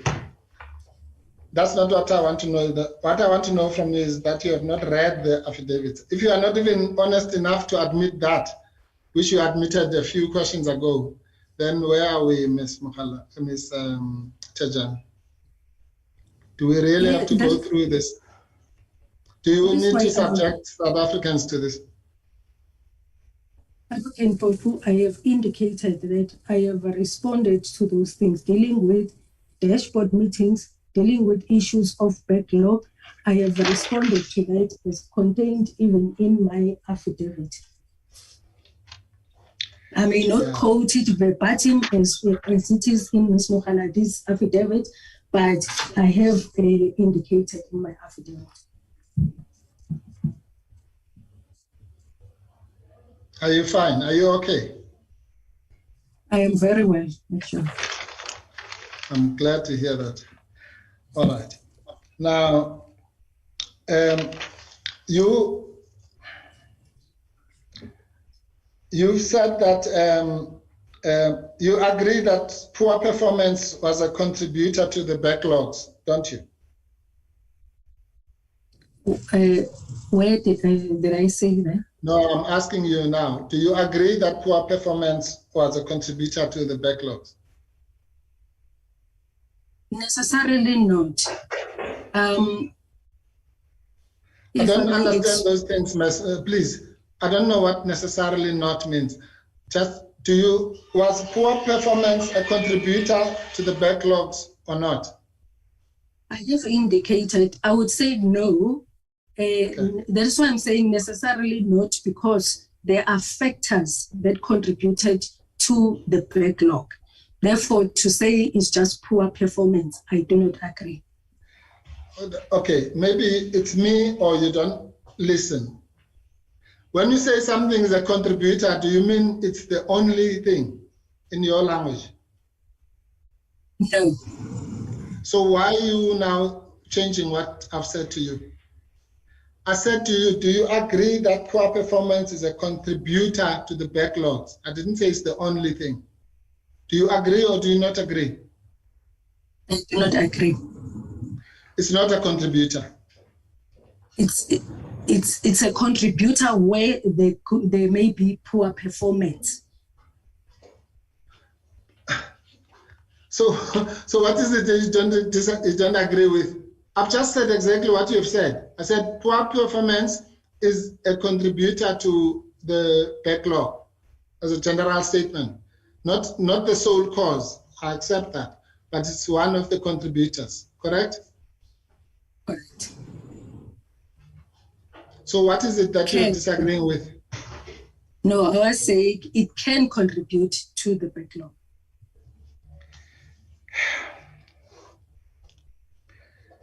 And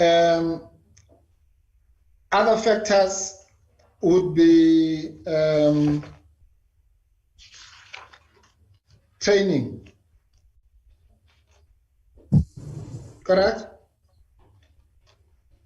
May I understand if you say training as a contributor to the backlog? Okay, can lack of training also be a contributor to the backlogs?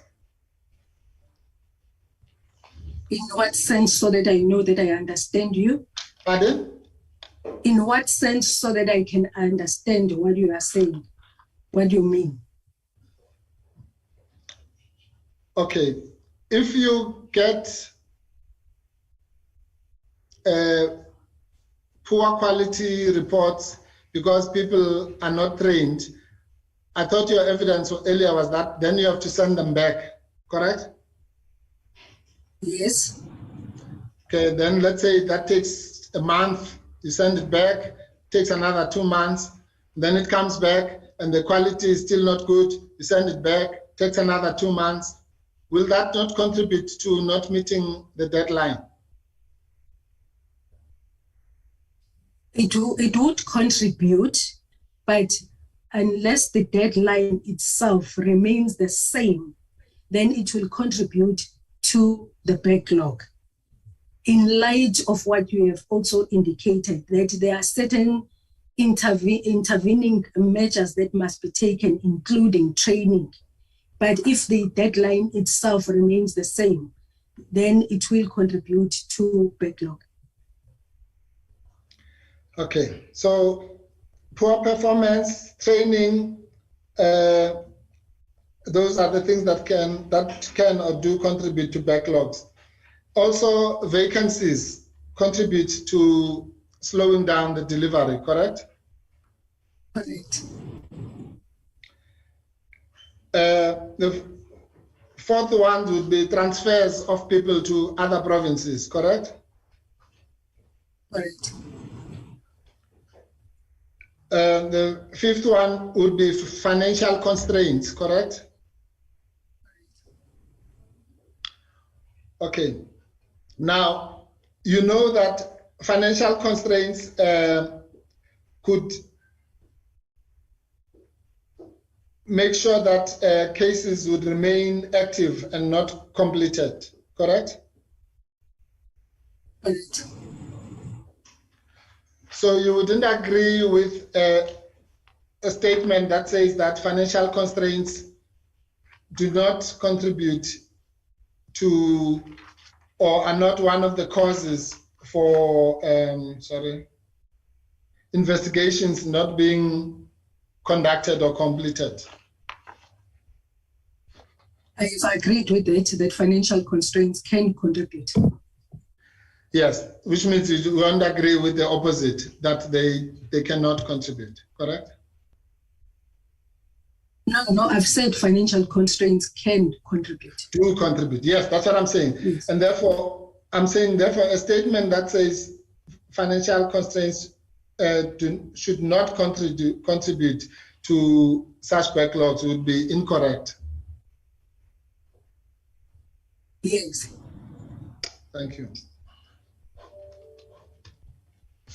Okay.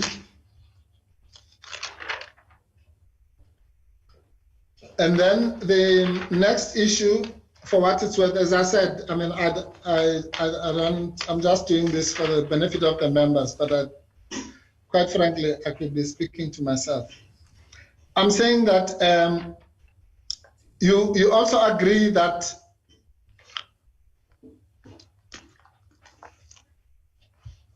and this is quite probably the most serious thing I'm going to ask you to assist the committee with.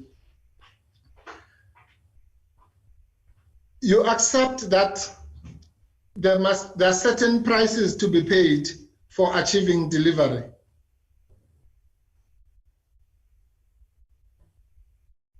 Yes, if you may just explain to me, when you say crisis, what do you mean? Yeah, okay. Do you accept that, just as a general statement, in South Africa we have a crisis of poor service delivery? Agree? Yes. It's actually at pandemic levels, the non-delivery at various levels. You are a South African, I don't have to take you to those examples. You'd agree with that as a general statement, correct? Yes, as a general statement, yes. Yes. Now, I'm saying here we have a public protector who has, unlike all the people who are trying to judge her, done something and actually improved service delivery. Would you agree with that? That she has improved service delivery? And you are talking service delivery in what context, so that I know what I'm responding to? No, in the context of the public protector. Okay, in the context of the public protector's office. Have you, and when I say you, I mean the public protector and yourself and others, delivered the services better under her leadership?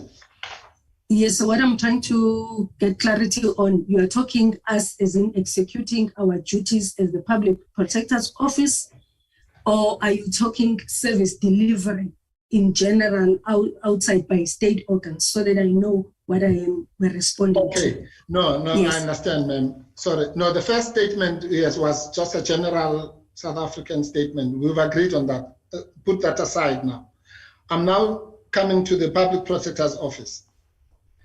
I'm saying that you'll agree that the public protector has achieved, okay, let me maybe simplify it. She has achieved, for example, bringing in strong women leadership into the organization, correct? That is correct. Okay, that's one. She has massively reduced the backlog, correct? That is correct. Achieved 3 clean audits, correct? It's number 3. Correct. In 3 successive years, unprecedented, correct? Correct. She has delivered services to the public faster and in bigger quantities, correct? Yes, you mean in terms of the matters that we have dealt with? Yes. Correct. And the office has even achieved international recognition. The public protector serves in some international ombuds bodies. South Africa's public protector's office profile is quite high internationally, correct?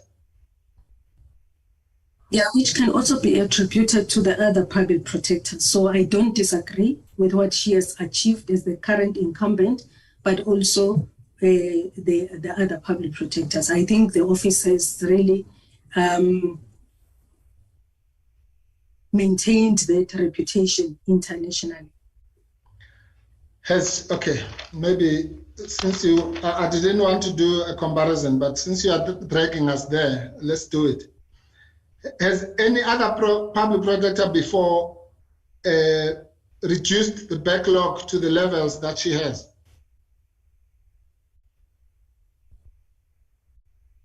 Well, it would depend on what we look at per public protector and what the status is. I must indicate that the okay, let me put it this way. Okay, the evidence of Mr. van der Merwe, who has been there since a long time ago, is that, and it's backed up by statistics, that this is almost a superlative performance in terms of reducing the backlog. It has never been to these levels. Would you quarrel with that? Is that not your experience? No, I don't disagree. I agree. Yes. Okay, so let's then say that she has performed better than all the other public protectors in the area of backlog reduction, correct?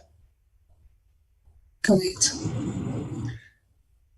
Did any other public protector achieve a clean audit or 2 or 3 clean audits in succession? No. So in the area of governance and clean audit, she has also performed better than any other public protector in history, correct? Correct. Right. So that's the point I'm making. Now, the issue I was saying to you is that those, I've just chosen randomly 5 areas where the public protector has exceeded expectations and performed so well. Now I'm saying you would accept, as a person who has worked in management, that those achievements must come at some personal cost to somebody. The Americans say no pain, no gain. Nothing for mahala. All those expressions mean that when you get those things, there must be some payback, some sacrifice or price, correct? Yeah. Now, this seems to be at the center of this so-called impeachment inquiry. Because it is now, you are probably, I don't know, the 15th person who has been brought here to criticize the public protector. And it seems to be something like this. We are happy to get the service delivery. We are happy to get the clean audit. We are happy to get the backlog reduction and faster delivery to the masses of our people. But it must not come at nobody must do anything extra. That must just fall from heaven. Is that really what this is all about? No, I wouldn't agree to that, especially to the extent that I have responded and presented that information. I wouldn't agree. In fact, I do share those sentiments that when you are given a particular task, you do everything possible to achieve the task. That is why I personally have spent long hours to try and achieve the task, new as I was. So that doesn't take away any objective or intention from the public protector, because yes, the public protector works through us to then do everything that is possible. However, when you work in an environment where you present even what you have achieved, and then it is actually said, but you are celebrating the numbers. And on the other hand, those are the very same numbers that are reported by the public protector that she is also saying as the public protector, judge me by my performance. And those are the numbers that we have actually given in terms of the work, in terms of the output that we have given the country, not just the public protector, because we are mandated by the Constitution. But when I talk about this environment where you say, yes, we have finalized so many, and then we are saying, but you are giving me the numbers. But it's the very same numbers that PP is saying, judge me by performance. Secondly, yes, indeed, there is that performance. But when one is now saying, yes, we have a backlog, let us deal with the backlog. Let us also look at those factors that have created the backlog, as you have all pointed or listed them as factors that affect the turnaround time of matters that eventually fall into the backlog. You have mentioned staff transfer, you have mentioned vacancies, you have mentioned issues of budgetary constraints. It's also those issues that we also would put before the public protector, that the person has been transferred. Sometimes they are transferred with their cases, sometimes they are not transferred with their cases. Some people would leave the organization. We have to redistribute those matters. However, if that is seen as an excuse when we present it, and the deadlines on those matters are then not adjusted in line with those challenges. The deadlines are not adjusted in line with the poor quality that one would have picked up in some of the areas. That is what Advocate Mpofu I am talking about. But I am not taking away of, yes, somebody then must work towards achieving those targets and also the service delivery as you put it. I agree with that. Yes. Okay, but you accept, I'll let you give that long answer because I really, this thing troubles me. It makes me not to sleep at night. That we're here actually wasting the time and the money to want to punish somebody for these achievements that I've listed to you, simply because in the process of those achievements, some people might not have been happy, or they might have slept late or woken up early in the morning or whatever. And the point I'm making to you, and it's a very serious point, madam, is that you and I at least accept that to achieve these things, 3 clean audits in a row, never been done since 1994. That cannot just happen, fall from the sky. It takes some blood and sweat and sacrifice and lack of sleep and all sorts of things like that from people like you. You accept that the one cannot happen without the other, correct? Correct. Yes. So if then we cannot get these achievements for our people, clean audit, cutting in backlogs, faster delivery to the masses of our people, if we cannot get that without these sacrifices, which one must we forgo? Must we stop the sacrifices so that we do not get the delivery, or impeach those who give us the delivery simply because there's some cost?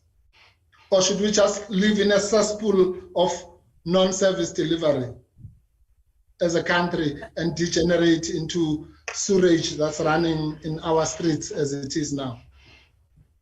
Yes, I cannot speak to the impeachment or not because that is not my decision. However, what I can respond to is that it doesn't help to then push and make those sacrifices, including sleeping late, if the final product, as the courts have also determined, is then causing the very same disservice to the communities that you want to serve. In other words, the changes that you want to bring in that public administration.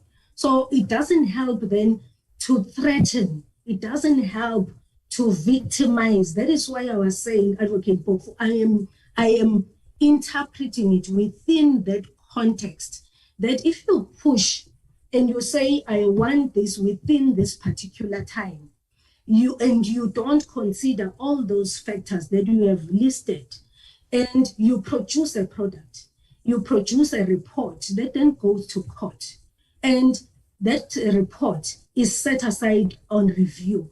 Firstly, you've given hope to that member of the community who has entrusted that hope to the Office of the Public Protector. You issue a report that would have far-reaching consequences in public administration for an individual, also for the country, depending on each and every investigation and that report. But if that report is then set aside, and we know that had we placed more emphasis on quality, on proper investigation and quality, had we been listened to when we said this matter is not ripe, is not ready for conclusion, for finalization and signing off, and those factors are considered as opposed to being seen as excuses, as issues of mere poor performance. Because I do agree, there can be issues of poor performance, but if they're seen as issues of solely poor performance, and then an Audi is issued as opposed to dealing with those reasons, then we are still not serving then the public, because those reports then get set aside. Okay. So you're talking about report, like 14 reports that were set aside. So what about the other 50,000 matters? Must they suffer so that we can save 2 or 3 reports? No, they shouldn't. They shouldn't. Yeah. Yes. So what you're telling us is a false comparison, because even if you were not asked to perform well, the reports were still going to be challenged in court. I can assure you that much as a lawyer. If somebody came to me, even if you take 100 years to do the report, if someone is going to review it, they'll review it. Do you accept that? Yes, I agree. It's the right that they have. So then that's why I'm saying, ma'am, and I really want you to help us on this. Put aside the thing of the review. That's a non-issue, because that will always happen. I'm saying, should we then sacrifice all these other benefits, clean audit, good governance, faster return on the other 50,000 reports, massive cutting down on backlogs, and let people do as they wish, just so that the reports are not reviewed? Is that what South Africa must become? No, I don't agree that people must do as they wish. But I do say, while we may look at the few reports that have been taken on review and set aside, however, in terms of the quality assurance of our work, that still remains critical. If one also looks at those reports that have been implemented, the changes that have been made, versus those ones that have not been implemented. Okay, all right. Yes. Maybe let me put it like this. Let me agree with you, just for argument's sake. Let me say that maybe this massive output, one of the, what I call the price, is quality. Let me grant you that. Let's say quality will then suffer. But do you agree that that is a balance that we must live with? If quality must suffer so that we deliver faster and better services to our people, rather than delivering nothing and have, let's say, 1 report in 10 years, but it is of great quality, that we should choose the balance that says, maybe you're not going to have Rolls-Royce reports, but you will have Toyota reports, but they will be sufficient to run on the road, if you get my example. Do you agree that that's a kind of balance that we should strive for? I wouldn't agree, because then it would also say, as a member of this office and at my level, I can take work that is of poor quality or is also substandard, just so that we can produce reports. And then you're not listening to me. I didn't say anything about substandard. I said, yes, from a Rolls-Royce to a Toyota, not substandard. I'm saying, yes. Do you agree that part of the sacrifice that we must make as a country now, let's say ESCOM or any of these areas where there's the crisis, would be that, okay, maybe you could have the best electricity distribution or the best report from the Public Protector's Office. But rather than having load shedding every 2 hours, maybe we should have, if the price to pay is to have a lower quality, but better service. Those might be the only choices we have, rather than the Rolls-Royce or nothing. Do you understand how complex service delivery can be, that you have to make certain sacrifices? I hear your analogy, but I wouldn't agree with it in our context. Right. We want to strive to produce quality reports that would make an impact, including those service delivery issues that you are referring to. So one does not want to reach a compromise. It would be wrong to then say it is okay as long as we can compromise. I would disagree. I would strongly disagree. Disagree with that. So you don't think it's a compromise or a balancing exercise? As a leader, you don't think it's about balance and compromise? It's either we'll get the most perfect reports in the world or we'll get nothing. There's no balancing act.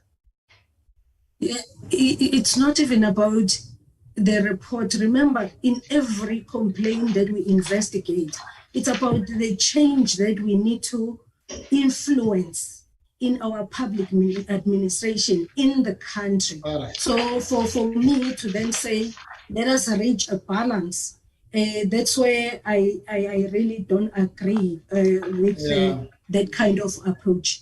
Yeah, no, because I think the report must be perfect for us then to influence that change. All right. No, I think I know where the problem is now. Yeah, thank you. All right. So then if to the extent that you accept that there must be sacrifices made to get these outcomes, clean audits and all these things, who must make those sacrifices? Well, all of us in this office. To the extent that we play each role, how we play each role as per our position. Okay, let me ask it differently. You and I agreed about 5 contributing factors. I won't go through them again. Remember? Yes. Of those, do you accept that the public protector has no control over the budget? Yes. She has no control over most of those factors, but the one that she has control over as a contributing factor is poor performance. She can improve on that one. That's what we pay her to do, correct? Correct. And therefore, she cannot, that saying about God make me accept the things I cannot change. She cannot change all those things, but the one area that she can change, she must make sure that there's improvement in that one area. She can't change the other 4, but the one that is in her province is performance. Agreed? Yes, but the other ones that we had also included, it's issues of transfer, it's issues of people who leave the office and therefore having to fill those positions. So those ones can be controlled, because when those factors come into play, it then says you need to revisit certain areas, including this issue of backlog. That is why I was saying, then you must say what has now also contributed to the backlog. It's work that is redistributed to other investigators. Okay, I don't want to waste more time on this. I'm saying, let me call it the HR or internal issues. She can control those, but not the other factors that are outside of her control, correct? Can we agree on the factors that are outside of control? So that is why I have listed, because I want to agree with the issue of poor performance, but I've indicated the other factors that are also within the area of her control, because they're internal. But I'm helping you with that. That's what I mean. So you're just repeating what I've said. You can just say yes. Okay. Yes, it's just that I had poor performance. So as one factor, I never said poor. I didn't say poor performance. Poor performance was 4 questions ago. I said to you the internal issues, the HR and the internal issues at PP office. Yes. That's where she can make a difference, not the externally controlled factors. Agreed. Yes. And we must accept, therefore, that to the extent that the office has improved massively in certain areas, it is because she has improved on those areas that she can control, irrespective of the fact that nothing has changed on budget, nothing has changed on staff, and she can't control people resigning or whatever. But that those improvements must therefore compensate for those areas where she has no control. Correct? Correct. Yeah. Thank you. We can pause there. Advocate Mpofu will just round off when we come back here. We'll take a break up until 1:45 and then run through the last stretch. Thank you. Recording stopped. The recording has stopped.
Welcome back, Mr. Thejane and Advocate Mpofu. We're now getting into our last stretch. We're going to ask you to continue and conclude your cross-examination so that you can proceed to allowing you placing matters on record between now until the adjournment of the meeting. Thank you. I hand over to you. Thank you, Chairperson. Good afternoon, Mr. Thejane. You back?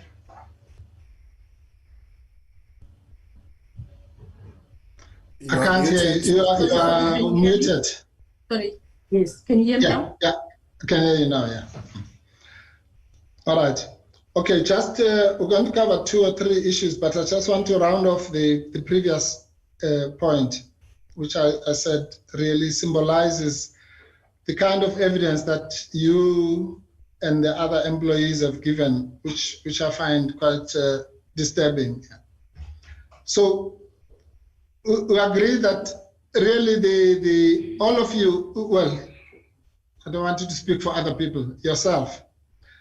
You said you've come here to tell the committee that the public protector intimidated, harassed, and victimized you or other people, correct? That's correct. And we know that I don't want us to go back to that confusion about describing those terms, yeah. So I'm just trying to unpack them now. So effectively, we agree that the public protector never came to that office and beat people up or got there and she was drunk or all sorts of things like that. All these problems that you have with her is because she was driving performance, correct? It's how she was driving that performance. Yes, no, I accept that. It's how she was driving performance, but all the problems that you and the others have are about driving performance, the manner of driving performance. It's not like she went there and she was stabbing people or doing things like that, correct? Well, PP can be a very soft-spoken person. It's what she says. It's what she says and how she says it in her actions. That can be an equivalent. Well, let me not compare it to driving around and the way that you have placed it. But within a work environment, it's how things are done. I don't think you understand my question. All these bad things, whatever they are, that she did were aimed at improving performance, correct? Yes, that was her aim. Yeah. But that's not how you yes. I'm not underestimating or undermining the fact that you are saying is the how, but all I'm saying is that all the problems that you have with her are related to her, the manner in which she was driving performance, service delivery, and all these performance indicators, correct? Correct. Yeah. Now, and you say that one of the issues is that, okay, Advocate Shabalala asked you about yourself now. You were phoning people in the wee hours of the morning, correct? Not in the wee hours of the morning, but late at night, yes. Very late at night. Pardon? Yes, I was calling people. Yeah, in ungodly hours, correct? That is correct. Yes. Now, so that was victimization in your language, correct? No, I wasn't victimizing people. Oh. So when it's you who, I thought you were saying victimization entails this idea of interfering with people's private lives. Yes, I did say, you see, we are the ones who have to deliver the work. So PP was not calling people in godly hours. I was explaining or describing the work environment itself, that because of these tight deadlines that are often prescribed, then you have to get things done. Yes, it included calling people in during those odd hours.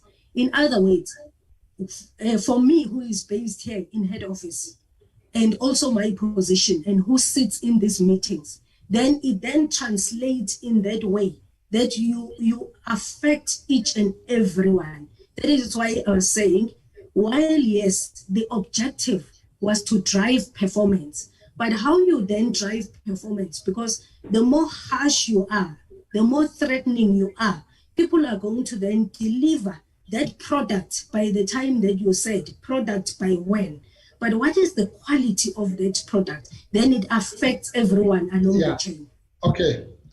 No, we've gone through the quality. I don't know whether you didn't hear the question or you're dodging it. I'm saying you, Mr. Thejane, when you phoned people in the wee hours of the morning, would you count from their perspective that you were harassing and victimizing them, correct? Because they were sleeping at home and yes, indeed, they could see it that way. Yes, they could. Yes. So it could be justified. Yes. But no, fair enough. So, but when you were victimizing and harassing those people, it was because you were feeling pressure to deliver, correct? That's correct.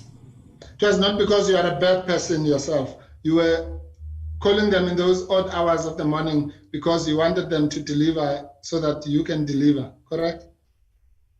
That is correct. Yes. So the same applies to the PP. Do you know that she also has pressure to deliver?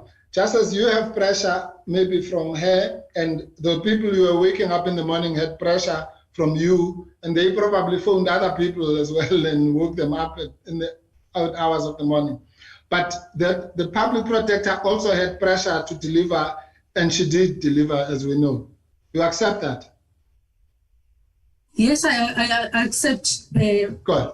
Good. But also I want to say, yes, everybody is under pressure, but when one has explained why a particular milestone has not been achieved, and then it is not accepted at that level, and the deadline does not change, that is what then leads to this ripple effect of putting pressure on each and everyone. So yes, I agree, everybody, including the PP, is under pressure.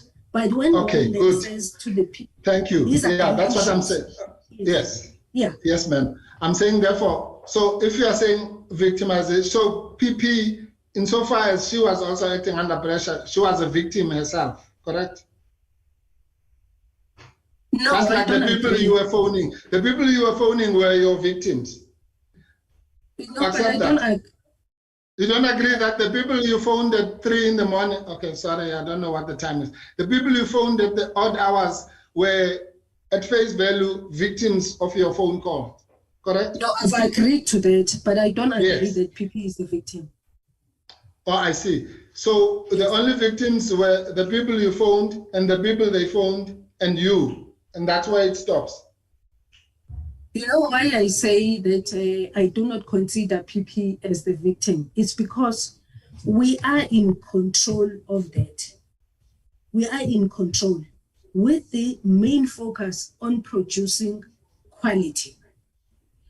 If there's an explanation that is provided and that deadline does not change, you end up putting pressure on each and every other person to then produce work that may not be of good quality.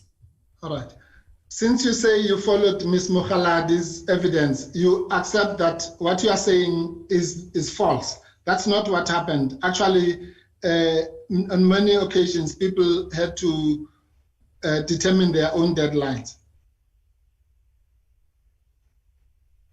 No, I disagree with it. And but as I have do you accept, since you followed Ms. Mokhaladi's evidence, do you accept that she conceded on that point? That, and I think Ms. Mutsitsi as well, that deadlines, I think in the case of Ms. Musiti, we saw some deadlines that were moved like 25 times, yeah. But that deadlines did get moved. So it's not true what you are saying that the deadlines were immutable, because we have live examples of Ms. Mokhaladi, for example, when she got her Audi letter, she had determined her own deadline and did not meet it. I hope you can hear me because you are now frozen on my side. Can you hear me? Okay, I can hear you, yes. Yes, the screen is frozen. I will continue until you stop me. No problem. Yes. No, I don't. I think it will have to be contextualized in specifically so, because the deadlines for backlog matters. One would sit in meetings and then those deadlines would propose that this is the deadline based on the work that still needs to be done. And that is why people would say, no, but that is too far. And that is why I've said, even though I had agreed, but it was at the insistence, because ultimately one would say, yes, I've agreed to this deadline, but that is not necessarily the deadline that I would have set based on the investigation and the work that still needed to be done. Okay, let me round it off like this because I don't want to tit for tat with you. You refute that people like Ms. Mokhaladi, who agreed here, and you said you followed her evidence, considered that some of the deadlines that she failed to meet were set by her, not anyone else, by her, Ms. Mokhaladi. No, I'm not refuting that. I was just explaining, yes. No, all right. And Mr. Tebele, who also gave evidence here, you know him? Yes, I know him. Yes, he also testified that people at times would give their own deadlines and fail to meet them. So let's leave the issue of the ones that were not changed. What about the ones where the people set the deadlines themselves and still not meet them? Do you still think that's fine? No, I don't think that's fine if they've set their deadlines. Yes. So therefore, in the instances, like in the case of Ms. Mokhaladi, where she had missed, I think, 4 or 5 deadlines until came the point where she set her own deadline and she still missed it, you would accept that there must be consequences? Depending, obviously, on the reasons for still not meeting the deadlines that she has set herself, then I would agree there should be consequences. Then we must know, if we do that, then it means we'll go back to the dark days before Untitled Mkhwebane, where matters would last for 5 years, correct? Because then it will be, well, depending. I'm sure even Ms. Madonsela and the others wanted the backlog to be slashed, but people were giving this depending for 5 years. So at what point then should we say that this matter must be delivered? You cannot be giving us these excuses for 5 years. Yes, you have correctly used the word excuses, because that is what it was seen as, excuses, instead of listening objectively and view it objectively why it has not been achieved. I fully agree with you. Where those reasons are not legitimate, then yes, there must be consequence management. I agree with you. Oh, thank you. No, then we've made some progress. Where those are justifiable, then the consequence management is not the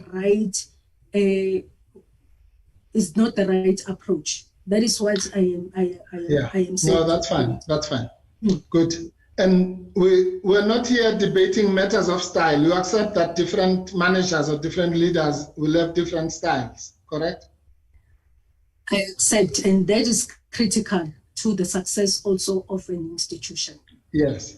Okay, and the PP's style is to be rigid on deadlines. I think that one we all know.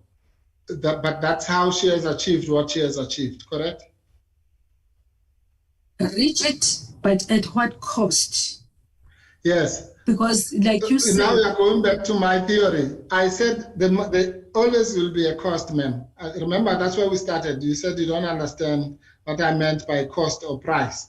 I'm saying that's the point I'm making. So at that cost, I'm saying she, with all the costs included, has achieved what she has achieved by being rigid and sticking to the deadlines where yes. You accept that. Okay. Yes, and rigid in this, if you may allow me, rigid in this context, I am implying it to the change, the service delivery that you were talking about, that it starts here because this we can control and say we are doing it correctly, close to perfect, if not perfect, to change that service delivery you were talking about. Yeah. All right. Well, but you can only work with what you have. If you have so many employees and so much money, those are the constraints. That's what I tried to explain that to you, but I don't think it's fine. Let's leave that here. Okay. When it comes to the deadlines, you accept that you've already accepted to Advocate Chabalala that the deadlines were not necessarily the PP's deadlines. Some of them were deadlines that taken ownership for yourself, correct? Yes, correct. And sorry, ma'am. And you also accepted that some of those deadlines were even imposed by Parliament, correct? Correct. Yes. And so those deadlines cannot be attributed to the public protector. And you've said that the 30-day deadline imposed by Parliament on EMEA matters is unrealistic, right? Yes, that is my view based on the time it has taken us to conduct yes, I know. Yeah, you explained that to Advocate Chabalala. Okay, yes. So what would you say is realistic? What should Parliament consider with for EMEA?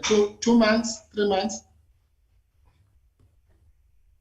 I don't know if it's really for this this sitting, but on average, we have found that an average of conducting your EMEA matters ranges between 7 months, 7 months and more. So 7 months EMEA with a dedicated team doing that investigation or conducting that investigation, because we are still using the very same resource. And this matter, that matter has been communicated many times to Parliament, correct? The issue of the 30 days, even by Advocate Matonzela, I think. Correct? Yes, correct, correct. And for the past 10 years or so, Parliament has not shifted that deadline, correct? Well, it has not changed, yes. So they've been rigid with that deadline themselves, correct? Well, I would say rigid in the sense that the act has not changed, but there has been flexibility in that when reports, when the first report or letter is sent, notifying the speaker that we are not able to finalize that investigation within 30 days, or even the president, where it has to be escalated to the president, we have been given that indulgence to continue with the investigation and complete it and provide that report. And it is the same thing that we've also been asking in this instance, that as we would also explain to Parliament that we are not able to meet this deadline because of 1, 2, 3, the same would also request of the public protector that indeed there is a rigid time frame. Thank you. But and the evidence of the public protector will be that that's exactly what she has done as well. There's one example, which you may or may not know about it, of the Friday report, which was promised to her, I think, in November 2017, but was eventually produced in 2018. exactly because of what you're saying, that even though there was a deadline, but if it could not be met, it could not be met for valid reasons. That happened. That's what the public protector will say. Are you saying that never happened? She'll be lying. No, I would not say that. I do not know what happened on the Friday. All right. And you agree that to get these outcomes, you have to crack the whip now and again, correct? Of course, yes, I agree. And you have actually said, I think at page 4368, Chairperson. What page? 4368. Okay.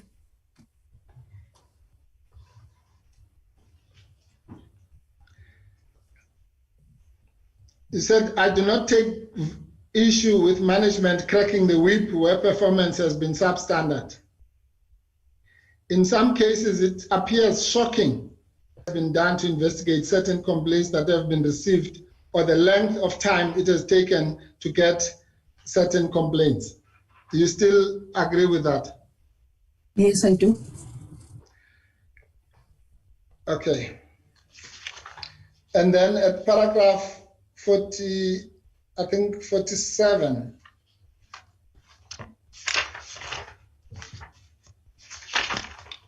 Which is 4360.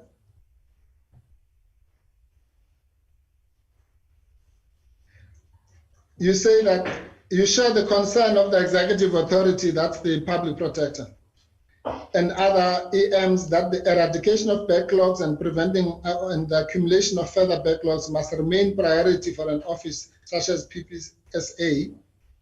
Agree with that? Yes, I do. And you say in order to deal with the backlog and move investigations along from time to time, various mechanisms have been embarked upon since my time at PPSA in 2019. And those various mechanisms are the one that you and I have discussed of deadlines, pressure, working long hours, correct? No, mechanisms to cut the backlog. It's what we've already discussed, some of the what we call the cost or the price of getting that done, correct? No, what I meant here, because mechanisms, if you are referring to the budgetary constraints, I'm talking about measures that have been put in place to try and deal with the backlog. That's what I mean here. All right. And then one of the things that one of the good things the PP did was to get COO to drive some of these issues, correct? That's correct. And you have been happy, for example, with the fact that the COO managed to contribute to the slashing of the backlog as well, correct? Correct. And but that intervention itself was done by the PP in a way, because she's the one who identified that gap and delegated those tasks, correct? Correct.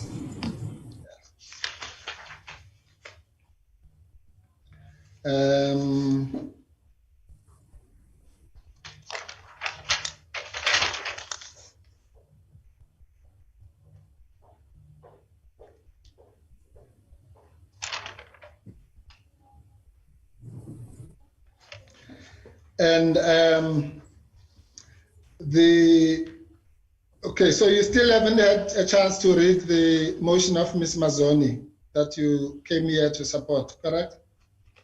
Correct. All right.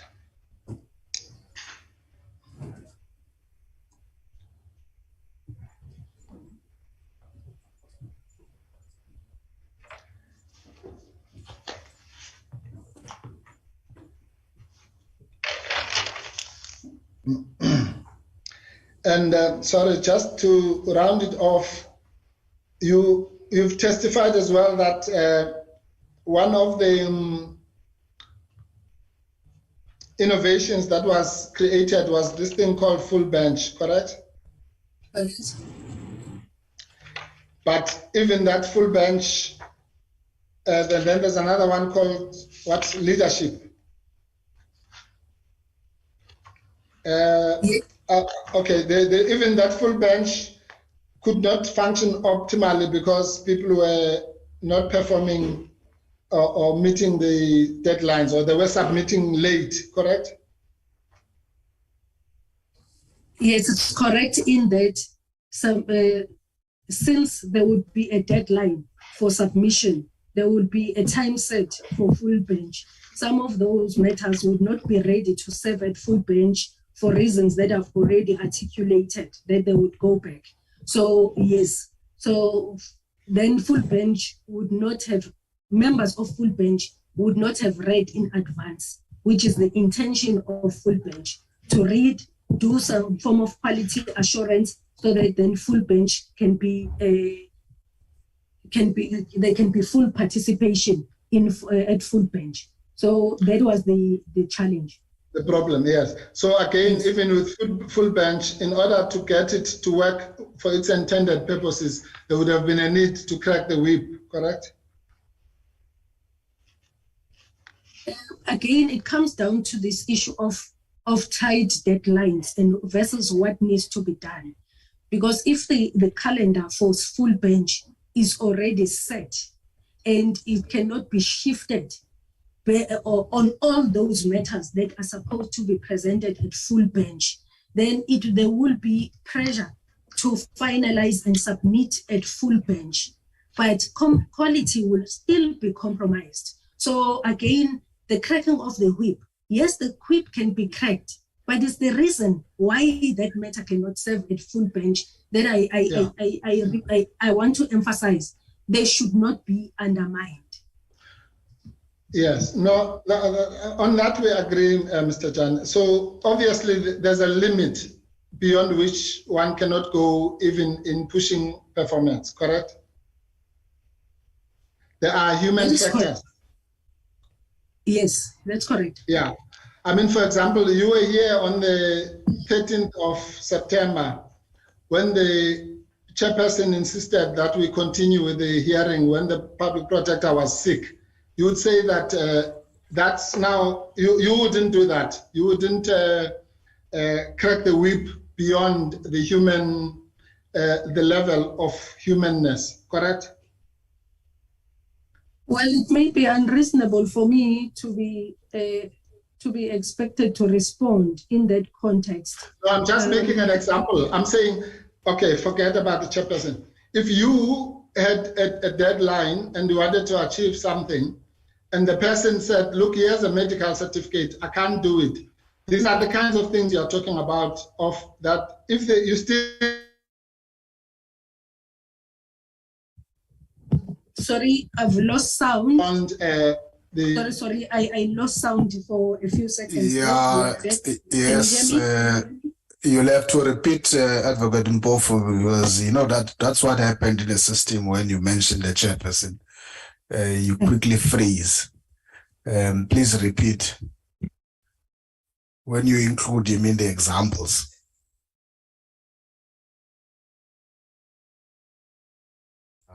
He is frozen. It's frozen again. Now. That's just a lesson. We'll wait for him until he's back.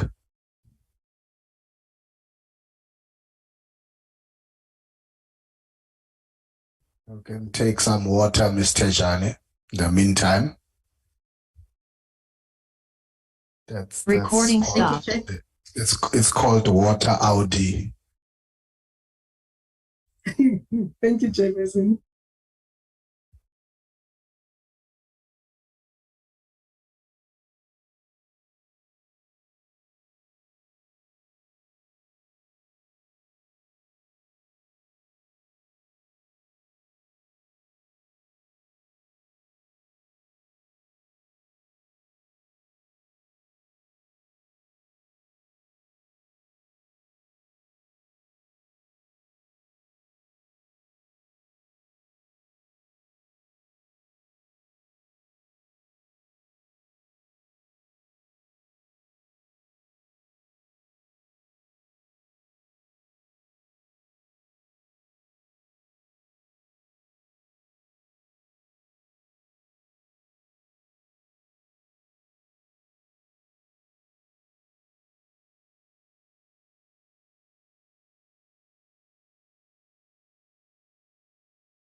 Ms.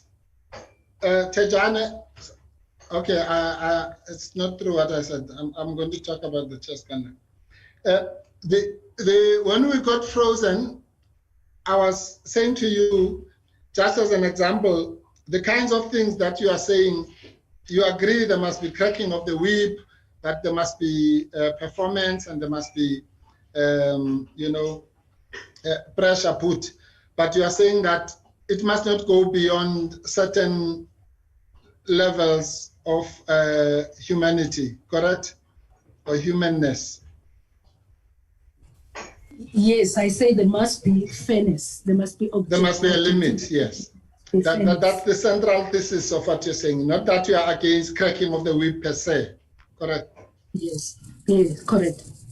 Yes, and then that's why I was using that example, saying you yourself now, you wouldn't, for example, insist, if you said to somebody, look, you are going to be here, you're going to give evidence on the 13th of September or whatever date, and that person happens to be on their deathbed, you wouldn't insist on that happening, or to give you a report, or and so on.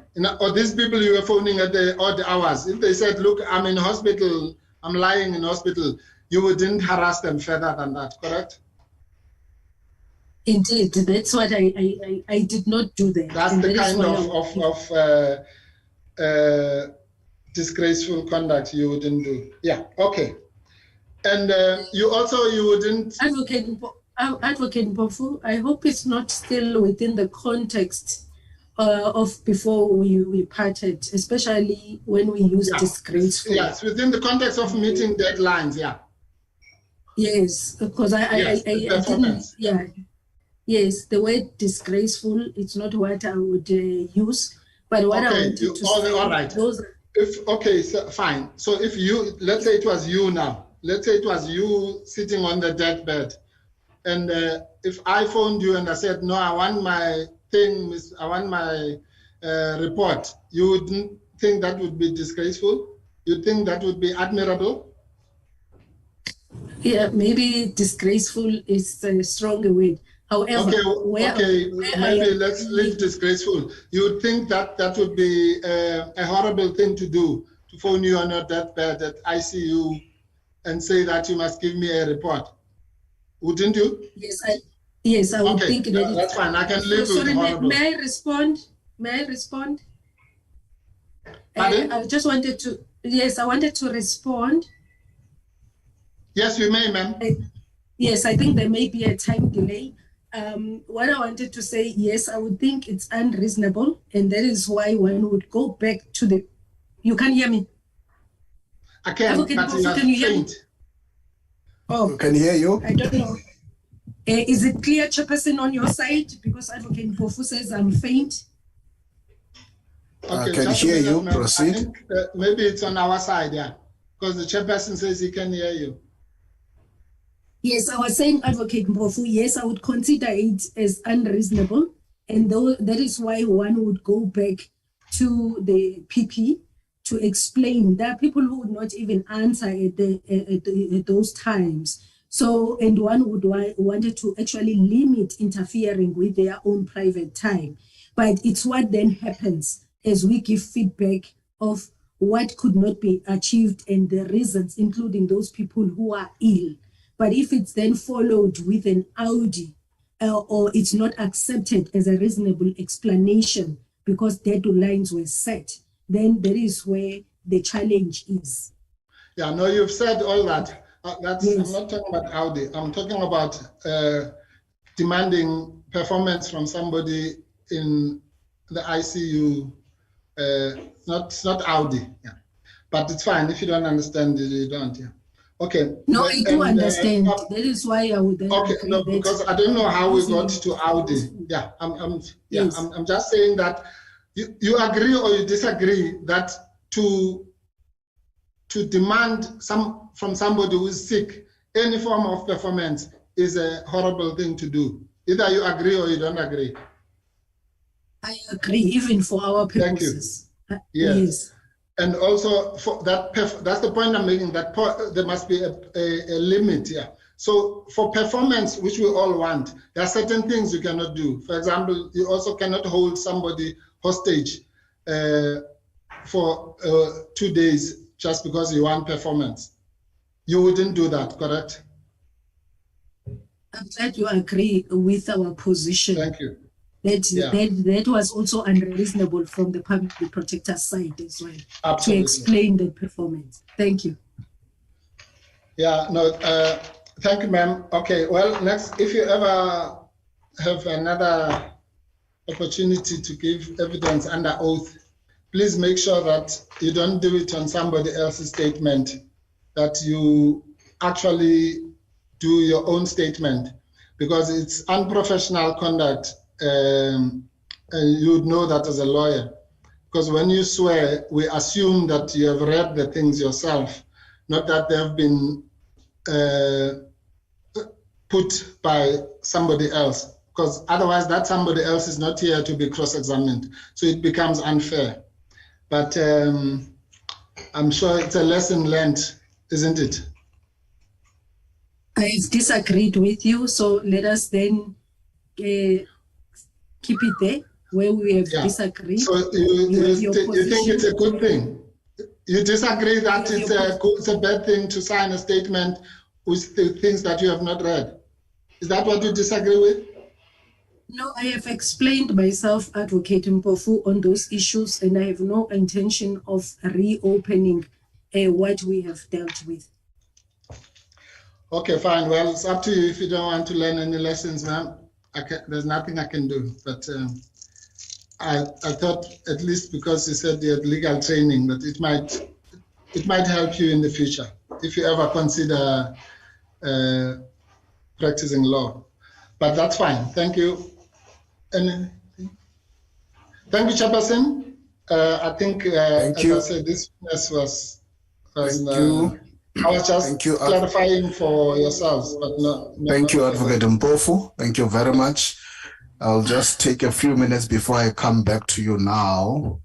Okay. Before I address the witness, I'm just going to check in terms of 616 and 617. Advocate Mayosi, if there's anything you want. I do have some issues to cover, Chair.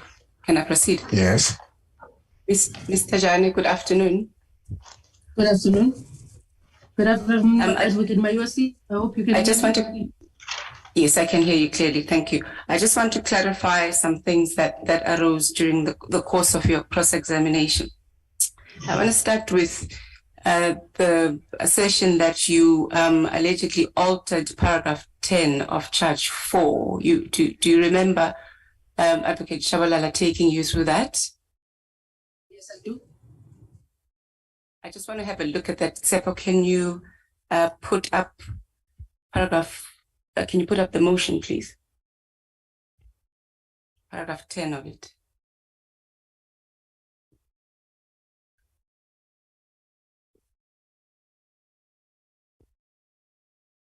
Yes, so do you see that, Ms. Thejane?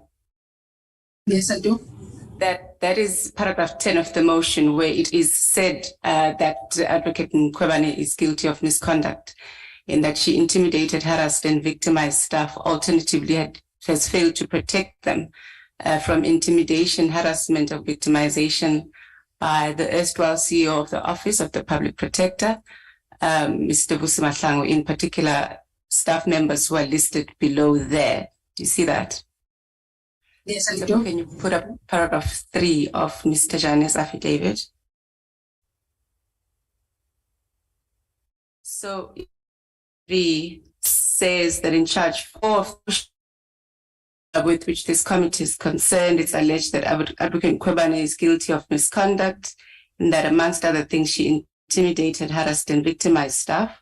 Alternatively, she failed to protect staff in the Office of the PPSA from victimization, harassment by the erstwhile CEO. Do you see that, Ms. Thejane? Yes, I do. So your paragraph 3 is the same in material respects then to what is said in 10, except that it doesn't name the specific employees who are alleged to have been threatened and so on, correct? Correct. So you continue. No, Continues in paragraph 4. I'm sorry, Chair. I should have raised my hand. Okay, just pause, Edward Mayosi. I recognize you. Thank you. Apologies, Chair. No, I think Advocate Mayosi is now again misleading the committee. That's not true what she has just said.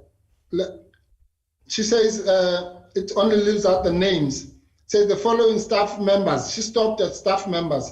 It says who have been threatened with or had disciplinary action taken against them unlawfully, and those are serious things, and on trumped up charges. So why is she now misleading the committee again? Chair. Okay, thank you, Advocate Mpofu. Advocate Mayosi. Thank you.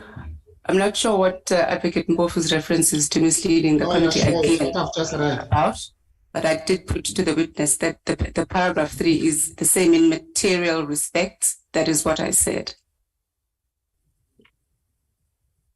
There was an issue about the names. Go ahead. Yes. My question to the witness was not that paragraph 3 was identical. Conclude that. We can continue. Thank you. Ms. Thejane. Yeah. You continue in paragraph 4. Have you got it up, Tsepo? It's further alleged in charge 4 of the motion that the PP has committed misconduct and or demonstrated incompetence in the performance of her duties by doing or failing to do the various things alleged and set out in paragraphs 1.1 to 1.4. Do you see that? Seppo, if you can put up the motion from paragraph 11, please.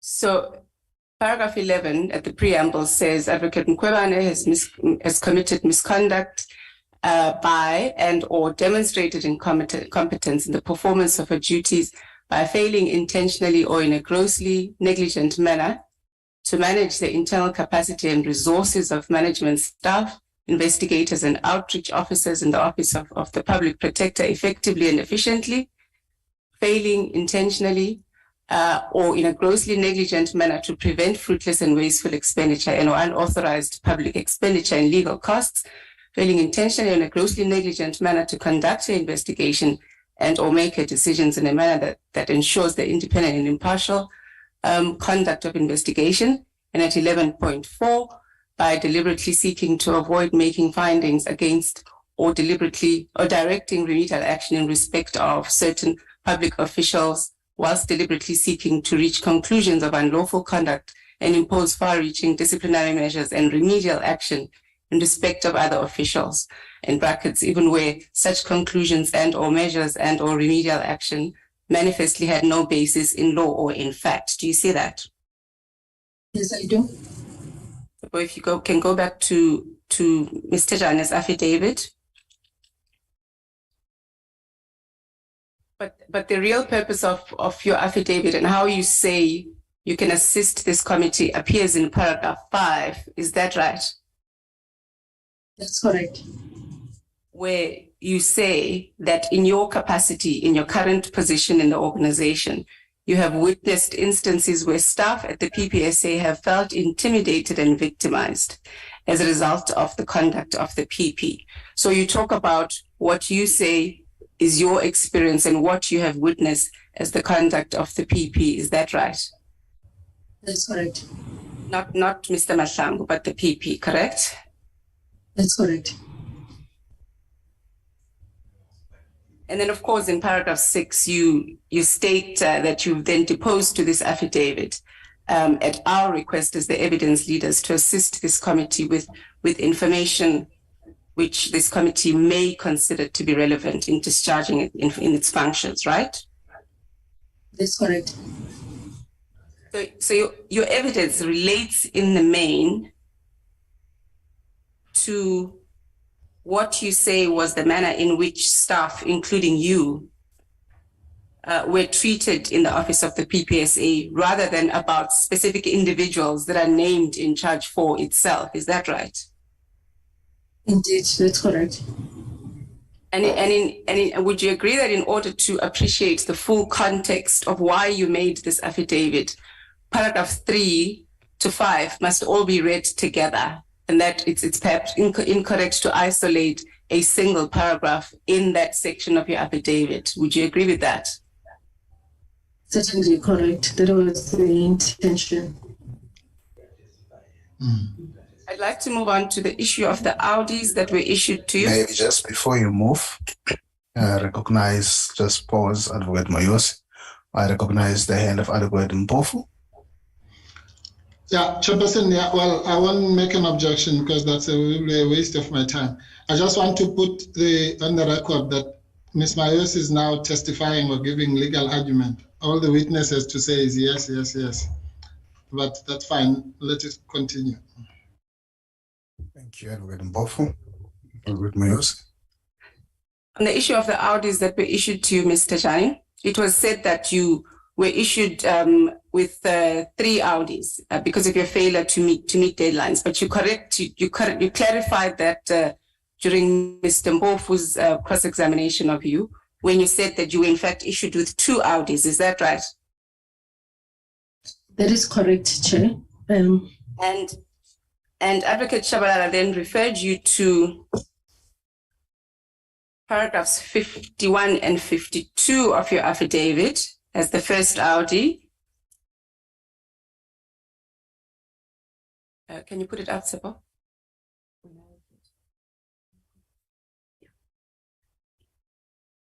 51, page 4361.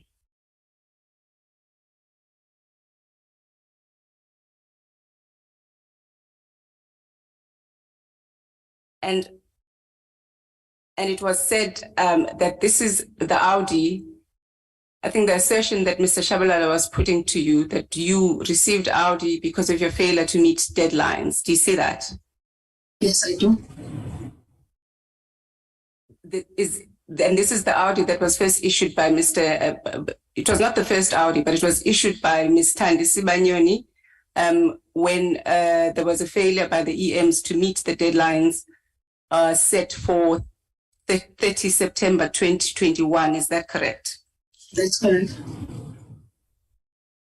And I just want to clarify, because Mr. Shabalala didn't take you there, that your evidence was that there was a report that was done by the CEO in response to this, right? And I'm not going to take you to that because you've already led evidence to that in chief. Is that correct? Yes, indeed. There was a report by the CEO. And that's the one you referred to in paragraph 55. That's correct. If I may see paragraph 55 on the screen, but I do note the report, yes. Where she set out the reasons for the non-achievement. That's correct. Right. The second Audi that you were referred to was the one in paragraph 77, which was, it appears to have been the first Audi that was actually issued in terms of chronology, and that's the one that was issued by Ms. Asani Baloyi as a result of the failure to meet deadlines, first on the 31st of March, a month after you arrived, and then on the 31st of July. Is that right? That's correct.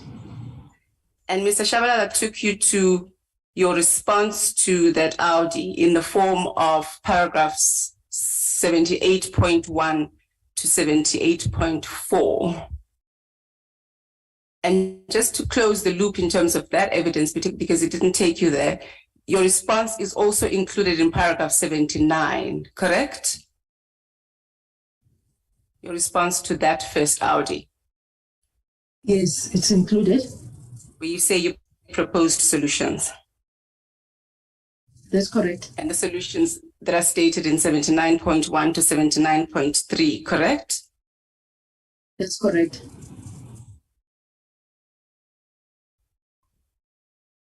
And can I just ask, were these suggestions heeded? Sorry? Were these suggestions, your proposals, were they heeded? No, because in terms of changing the times to something that is realistic, to a time frame that is realistic, that did not change. As you have noted that there was a further Audi, not that there was nothing in between, say that it was not in the form of an Audi, but those threats continued. Meetings did not change also.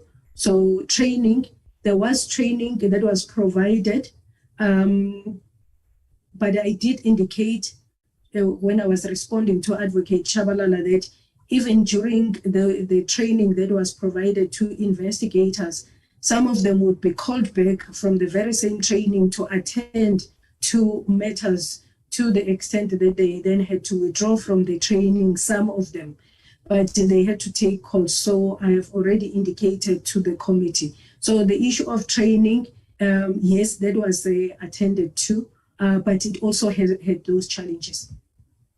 Thank you. So Mr. Shabalala also then took you to paragraph 83, which is the one that talks about Mr. Mohalaba.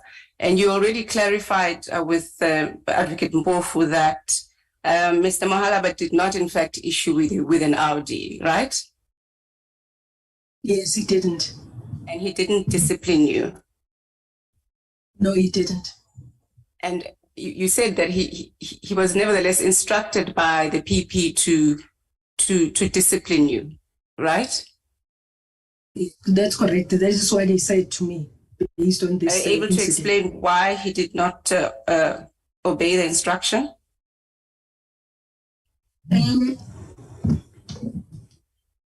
Well, one thing that he said is that because I had changed from one unit to the other, and the view of the PP at the time was that the person that I took over from should have told me what the deadline was. But I did say to PP that deadline, I could not have met it. So he then said, look, he appreciated the circumstances. And he said, really, he would not take any action against me, because I actually said, no, look, go ahead, because I knew he was going to get into trouble. Go ahead, I will then answer at that point. But he said, look, I understand exactly what happened, and that you cannot meet a deadline that was set for somebody else, and now that you must then meet, which was actually by that time, it was actually passed, and I could not meet it. Sorry, it had passed, sorry. So you also testified that you were assisted by the evidence leaders in terms of drafting your affidavit. Do you recall that? Yes, I do.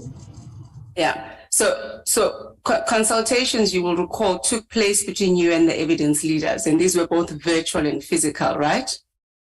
That is correct. Do you recall your first consultation with Advocate Bauer in July at the PPSA, where she showed you the motion and also talked to you about what was contained in charge 4 of the motion? Yes, I do recall that. Yes.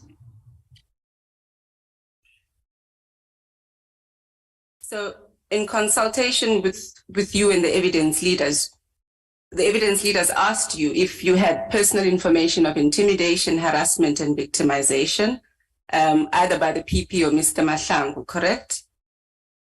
Correct.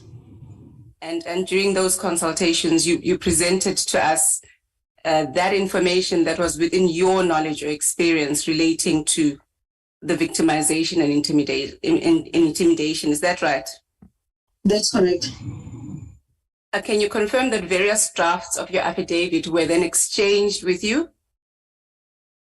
That's correct. And you made comments and you made changes until the final draft of your affidavit, correct? Yes, I did. You also said during your cross-examination by Advocate Mpofu that you followed Ms. Mokgalade's evidence, and that is how you know what she said. Do you remember that? Yes, I do remember. So, but do you recall that I also emailed you, Ms. Mkhwebani's affidavit for your consideration before you finalized your affidavit on the 5th of September, 2022. Do you recall that? No, I didn't recall it for this sitting, but I do recall that we went through what was there. That is why I say I have responded to those areas that are relevant to me. And I've also said I've followed the proceedings. So when it talks to those issues, I actually can, I've deposed in my affidavit to those issues. Okay. You now say you didn't read it, but I do want to clarify whether you have personal experience of the matters in Ms. Mkhwebani's affidavit that you said you didn't read.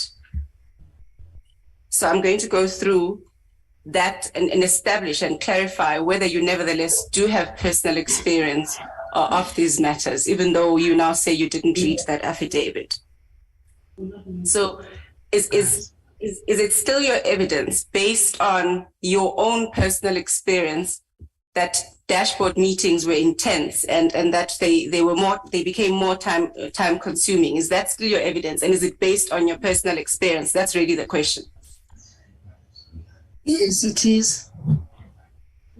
And what is said in what you confirmed in what you tried to confirm in Ms. Mkhwebani's affidavit, to the effect that instead of reporting on the status of each case, the meetings became operational and were subsequently required to prepare memoranda on each matter and present at dashboard meeting. Is that based on your personal experience? Yes, that's why I related my own first-hand experience on those, including dashboard. And just a pause. Advocate Mayosi. Advocate Mbofu, I see your hand. No, thank you, Chair.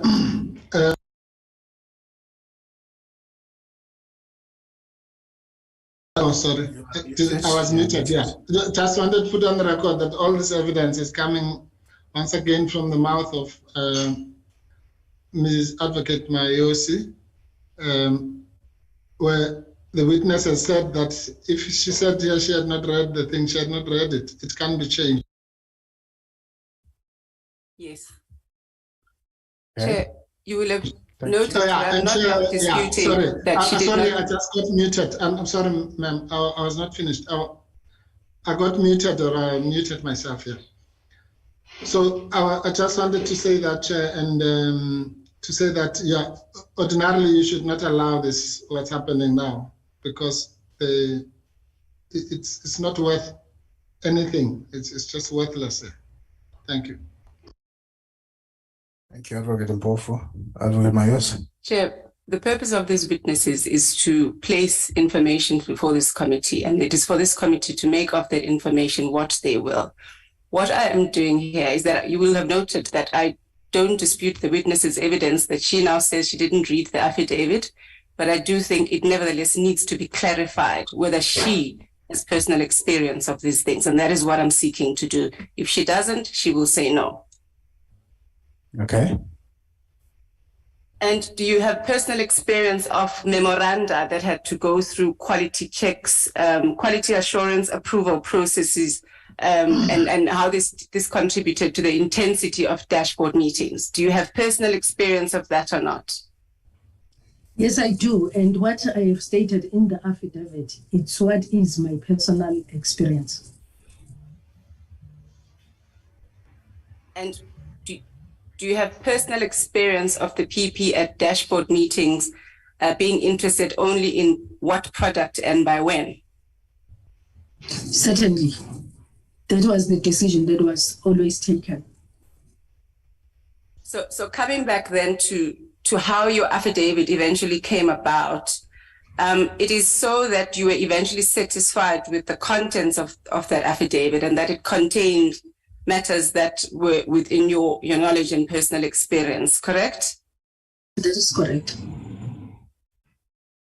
So lastly, Ms. Thejane, you first gave evidence here on the 10th of September 2022. Do you recall that? On a Saturday. Yes. Remember? Yeah. Do you recall that on the 8th of September 2022, almost 9 weeks ago, I provided you with a copy of the motion in one email? Do you recall that? I do not really recall. I got the directives, but not the motion. Yes. So thereafter, in another email, you do recall that I provided you with a copy of the directives on the same day, right? Yes. I have no further questions, Chair. Okay. Thank you, Advocate Mayosi. Ms. Thejane, if I may get your attention, please. We're reaching the end of your journey with us from as long as the 10th of September. And so I do want, on behalf of the committee, to express our appreciation and thank you for availing yourself before the 10th of September, on the 10th, on the 13th, and the other occasions when we could not attend to your cross-examination. And I sincerely apologize on behalf of the committee that would have dragged you along for such a long time, and that it's been such a long time that it's even possible that certain moments would be forgotten or and so on. So we want to thank you for that. But maybe before I officially excuse you, just want to hear if there's anything you want to say to the committee. Thank you very much, Chairperson, and thank you also for the opportunity of listening to me amongst other colleagues. And I hope that I have assisted the committee in at least the charge that I was requested to assist with. I must also say to the committee, it's been a very, very difficult process, not for me, but for the office as well, to sit on this side and actually be seen as an adversary to the PP. It's not coming out from a position of hate, and I'm not really pleading my position with her. I'm just saying it is a very tough period for the whole institution and for me, for such a process to be exposed not only nationally but even internationally on what we are going through as an office. I do hope that we all learn from this process, that we learn also as executives to be more vocal. One learned person called it courage deficit from our side that has placed us where we are today. But without taking any further time of the committee, I do want to appreciate this moment, and I do hope that we are going to see certain changes in terms of the management and leadership of this institution, which has really not been good to us. Thank you very much, Chairperson. And also to the honorable member. Thank you, Ms. Thejane, for your contribution. We do hope that it will assist us either way in our work as we deliberate and formulate whatever report we have to. Thank you. And you are now officially excused. I don't hear you. You are excused, but you are just muted. Sorry, I muted. Sorry, I muted myself. Unless you want to come back. Thank you very much, Chairperson and honorable members. Thank you. Thank you, Mr. Thejane. We appreciate your excuse. You can remove yourself from the platform now, officially. And that being said and done, I now go back to Advocate Mpofu and allow him the time to place matters on record as requested. Thank you. Thank you very much, Chair. Chair, yes, I've already outlined the issues I wanted to deal with, so I won't do that again. I'll start with the events of the 27th October 2022, that fateful day of the birthday of Oliver Reginald Tambo, which you pointed out, Chair, who was incidentally a lawyer. There have been a lot of misrepresentation, and some of it we've dealt with in the letter we wrote to you, Chair, which we asked you to kindly table in front of the committee. So I won't rehash that ground, but I just wanted to clarify a few things, because certain things have been said in our absence, and I suspect deliberately because we were not there to answer for ourselves, which need to be put into perspective. The first one, Chair, is the fact that the terminology changed with time. On Thursday, the 27th, we were accused of a withdrawal. And then the following day, out of what was said by, I think, Honorable Maneli or Honorable Ngosi, I'm not able to differentiate between their viewpoints. Then the terminology changed to that word staged a walkout. Well, both of those are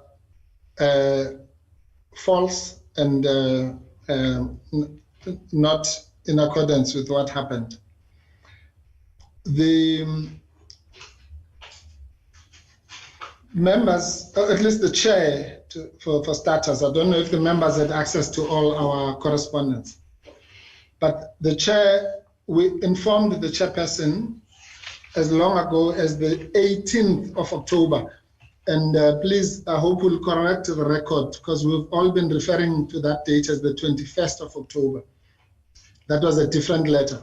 It was actually even 3 days before that. The 18th of October, we wrote a letter to you, Chairperson, in which we said, among other things, at paragraph 5, that even then, meaning when we attend the committee, it is our intention to attend for the purpose of making an application for the adjournment of the inquiry pending the envisaged court challenge.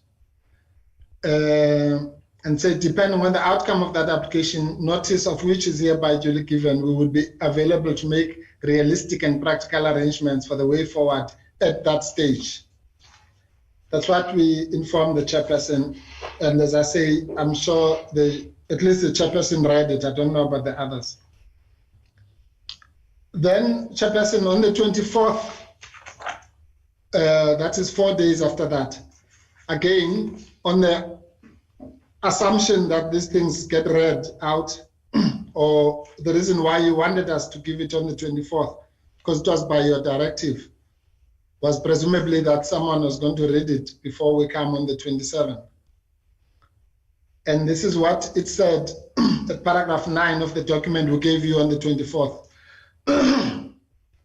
It is important to state it clearly and upfront that in bringing this application before the committee as presently composed, in other words, with you and Mr. Myla, the public protector does not thereby abandon or in any way waive her right to forcefully argue that the committee is not entitled to sit at all once it has been made aware of her intention to challenge its composition and jurisdiction in the envisaged judicial review proceedings. So, on the contrary, the public protector will participate in the sitting schedule for 27 October 2022, purely for the purpose of moving this application and in an endeavor to give the committee an opportunity to do the right thing by suspending the proceedings and to comply with the duty to exhaust internal remedies.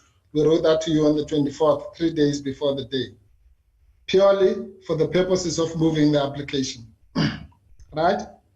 And then at paragraph 11, we said, her participation is therefore not acquiescence in the legal capacity of the committee to proceed with any other business, which capacity is hereby specifically disputed. Now, again, anybody who had read the letter of the 18th and this, before we even set foot in your chamber there, would have understood, or at least would have asked us what we meant by it. But as if that was not enough, on the 27th, I personally read out these things and explained them again in the morning, that we are there purely for the purposes of moving the application and gave the necessary qualifiers. But clearly all that also was either not heard or seen or read. And then again, in the evening of that day, I explained myself before the end of the proceedings. So, sorry, the confusion that was then declared on the following week really should not have happened. Then, Chairperson, after the explanation we gave on the 27th, we went, or rather the public protector herself then came and gave the same explanation, I think, on the following day, which was the 28th. And that is when the new theory of the so-called walkout started, which was then, after that, it spread like a wildfire, because then it was embraced by the chairperson, by the parliamentary advisors, by the evidence leaders, and by everyone. The new buzzword now on the 28th was the walkout. Well, we've explained that as well, that we did not stage any walkout. And I can assure you, Chairperson, the day I want to stage a walkout, you won't be confused. I will tell you that I'm staging a walkout. I'm not scared of saying that if it ever happens. So, or of anybody. So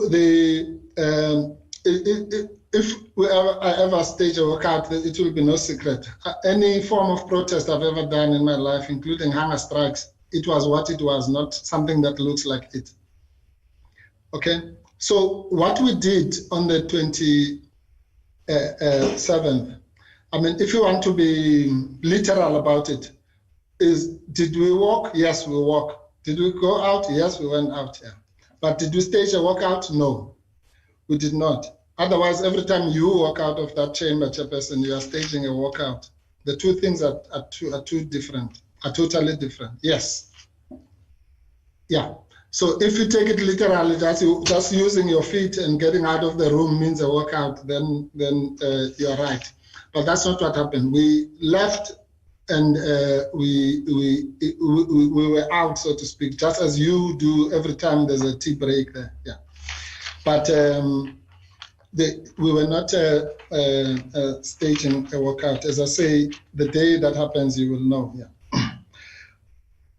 So in case you don't understand how we work as lawyers, which is what we explained, is that we have we are creatures of instructions. So we work according to a mandate. So unless if you want to leave the brief, you do what you are told, okay? And that's the nature of our profession. So whatever we do, particularly when it has been explained ad nauseum about where our instructions ended for the day and where they started, then it should either be understood in that context. So none of the epithets that were used there are true, except, as I say, if you want to be literal or look at it from the point of view of physical movement. So there was no withdrawal and there was no walkout. Now, what then followed there, Chairperson, is the second issue that I want to deal with, which is the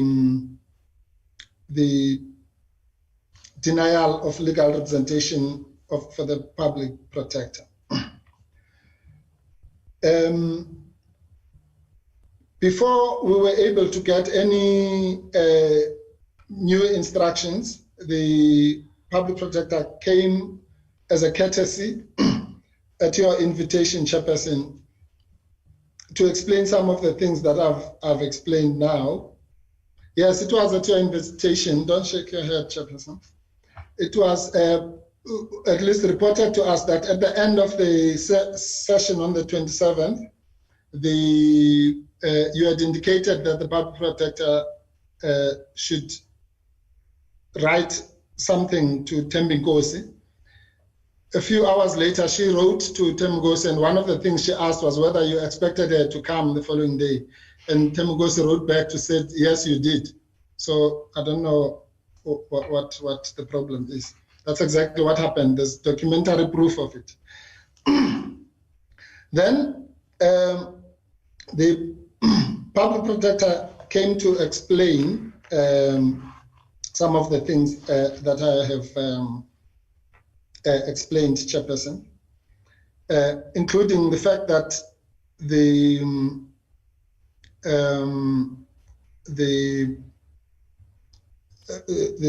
our purpose for being there on the day was specifically for the application, which we had explained to you. Now, that meant that when you asked her to come back on the 1st, which was not a scheduled date for a sitting, again, she explained to you, and I don't want to read the document to save time. She explained to you for the second time what had happened, and Mr. Sianejo was also in attendance. Now, on the 1st and 2nd of November, Chairperson, what happened in that committee is one of the most serious violations of the rights of the public protector. Because against her will, she was kept there without her legal representatives of her choice, and against the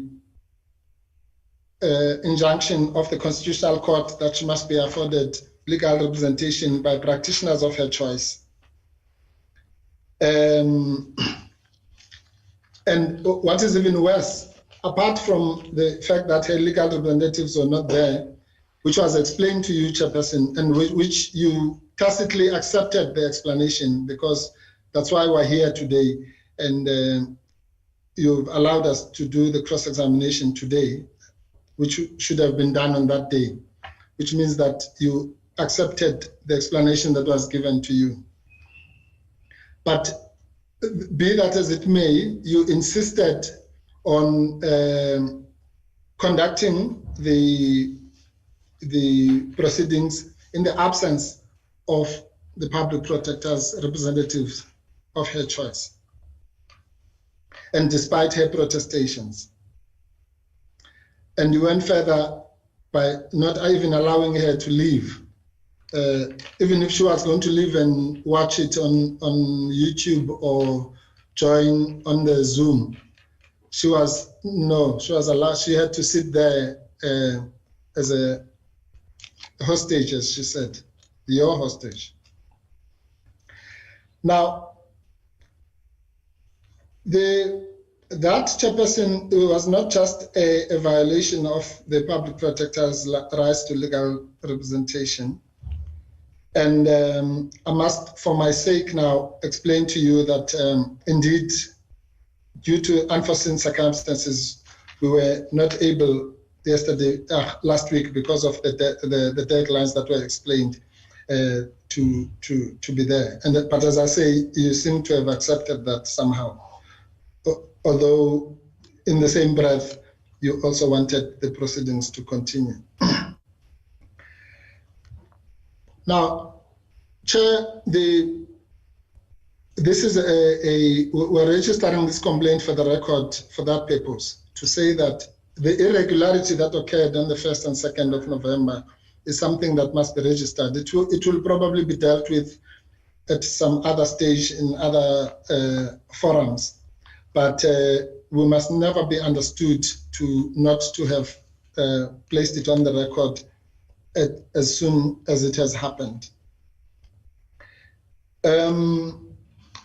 You went even further, Chairperson, and you were thankfully stopped by, I think it was Honorable Malema and other members, of interrogating even the attorney and opening an inquisition of the attorney, which is not allowed, because the client, who is the public protector, had expressly addressed you, and in that way exercised her privilege.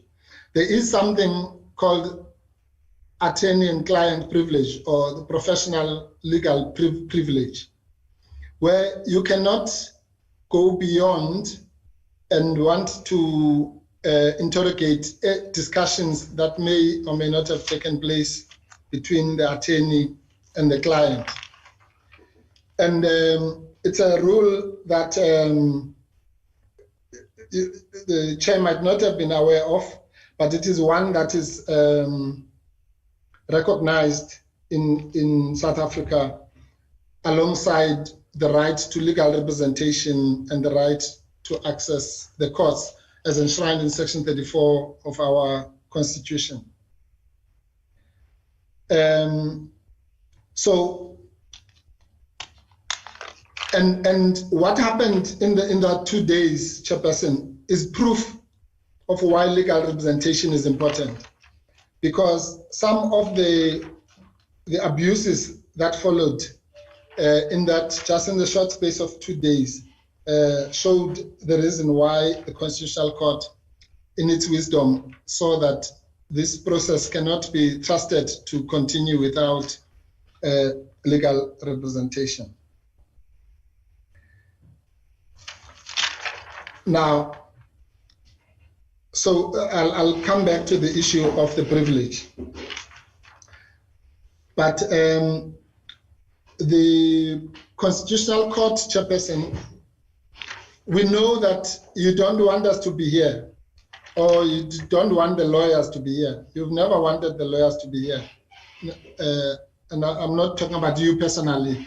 I'm saying you and the other 399 members, or the majority of them. You went to court, to the highest court in the land, to prevent legal representation in this process.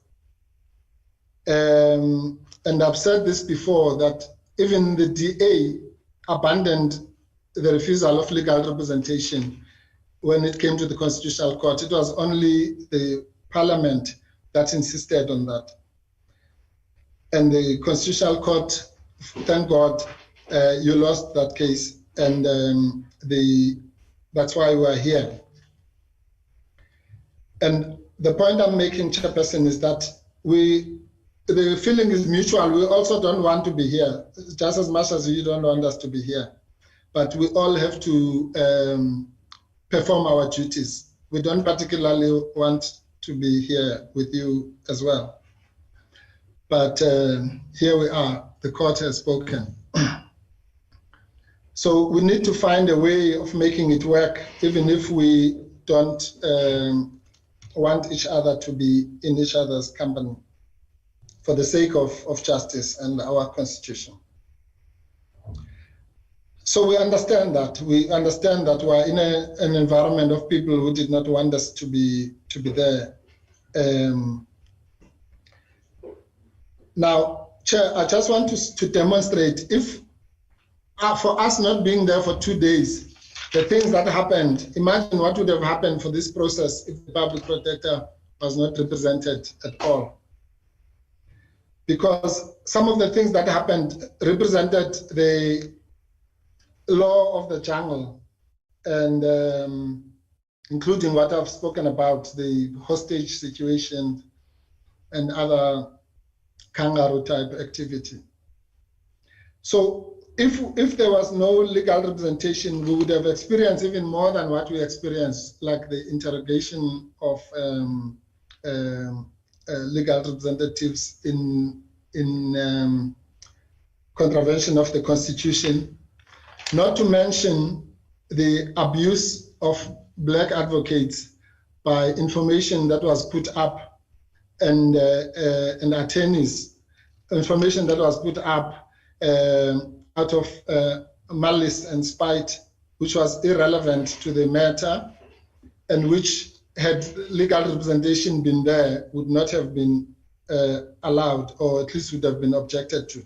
But all that happened under your watch, Chairperson, no problem. It was all allowed to take place, and abuse not only of us, but of other Black practitioners who, unlike us, at least we have a chance to address you now, but the other people whose earnings were put there incorrectly with the wrong figures, in fact, did not have any recourse, neither did they have any prior warning. And just the rules of common decency, let alone professional ethics, would have demanded that if such an abuse was going to be done on legal practitioners, then at least they should have been told. But that did not happen. So I'm saying, if things like that, which have now caused national consternation and concern and ruins people's careers and maybe even lives, because some of the people whose names were bandied about there might face criminals because they are supposed to be having that money probably in their mattress or in their couches if they follow the example of the leadership. So those kinds of abuses were done in your process, literally, because for that day or two, you allowed a situation where there was no legal representation. Those things should not have happened. In fact, the entire sitting should not have happened. But I'm just demonstrating to you the importance of, you might hate it yourself, but the importance of having legal representatives, or rather the dangers of continuing as you did without such representation. Now, Chair, I just want to read this to you, that the behavior was actually reminiscent of the worst forms of oppression. To intrude into the space between the lawyers and their client is something that was done by the apartheid regime at its highest, at the most exploitative stages. In a case called Mandela versus Minister of Prisons, the Minister of Prisons allowed the prison authorities to keep privileged information between attorney and client for so-called safekeeping, and the court allowed it. But even our courts have since departed from that. And one of our judges said that interference with the right to professional privilege between attorney and client is a violation of the right to effective legal representation and the constitutionally enshrined right to counsel. And it said a serious assault upon that right constitutes an irregularity so grave as to lead per se to the conclusion that a fair trial would no longer be possible. And that is in South Africa. And the following was said as well in the leading authority or writing on this question by Zeffert, Professor Zeffert. He likened the relationship between the attorney and the client to a close friendship, but it was just to make the point. And he says, since in relation, in a response to human need, it creates a dependence, which it would be a betrayal to compromise. To allow social expediency to limit and compromise what, by hypothesis, is an entailment of the original grant of the right to the individual, in his view, to take away with the left hand what has been given with the right. If I have a client with legal needs, then neither another person with the greater needs nor a court should be able to compel or morally oblige me to compromise my care for those needs. And he said, it is true in relation between personal friends and in relation between a lawyer and his client differ superficially. The latter is not reciprocal, nor does it depend on mutual devotion and would seem to be motivated by money. But these differences are not fundamental. In the relationship between lawyer and client, the law has created an institution which, in Freud's view, exemplifies, at least in a unilateral sense, the ideal personal relations of trust and personal care. The fact that the relation is cemented by pay does not derogate from this. Once the relation has been formed, it is the client's needs and not economics that determine its content. Now, what that means in simple English is that the very idea of wanting to intrude and go beyond the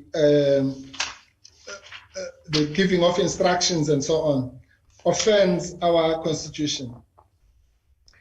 And it was described as follows in relation to the constitution. The right is of crucial constitutional importance, and the obligation to provide effective legal representation is one of the most important constitutional obligations imposed on the state by the constitution.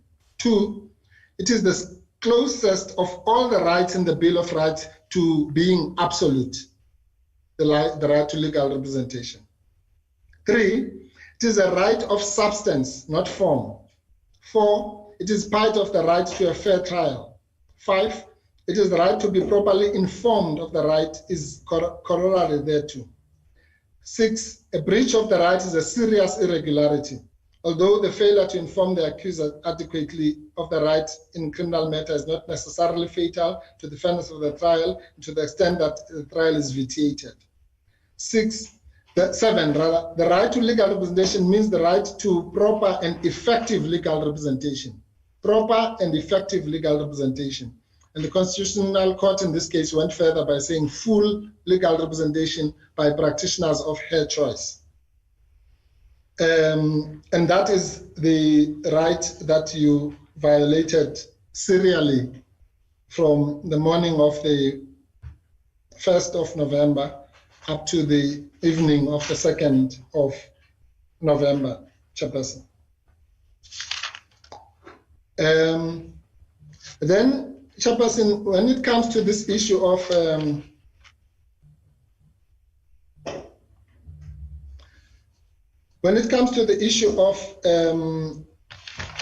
sorry, I just lost my train of thought. Before I forget this point here. You had what was posed as legal advice, or I don't know what to call it, but based on a so-called withdrawal. All sorts of things were said there and about the oldest trick in the book and what have you.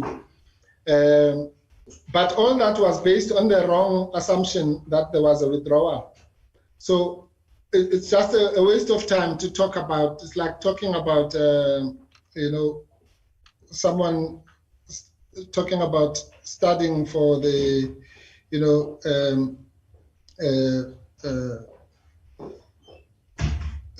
for something that's irrelevant, like as somebody said, coastal affairs in a place like Lesotho that is landlocked.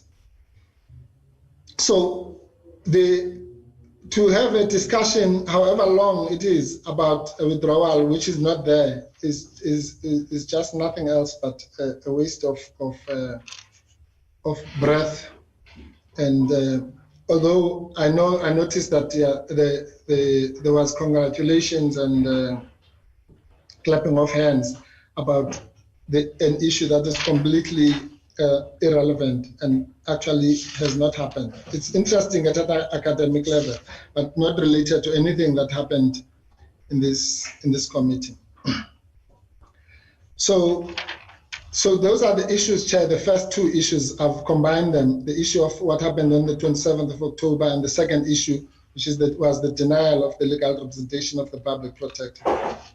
The third issue, I'll also, for the sake of time, I'll merge it with the last issue. It was the issue of the way forward. Chair, you've received a letter from us which protests seriously by in respect of the way in which we have been treated in this committee, again in a way that denies the public protector effective legal representation by unilaterally imposing upon us times, some of them which are not scheduled and which have not been discussed with us.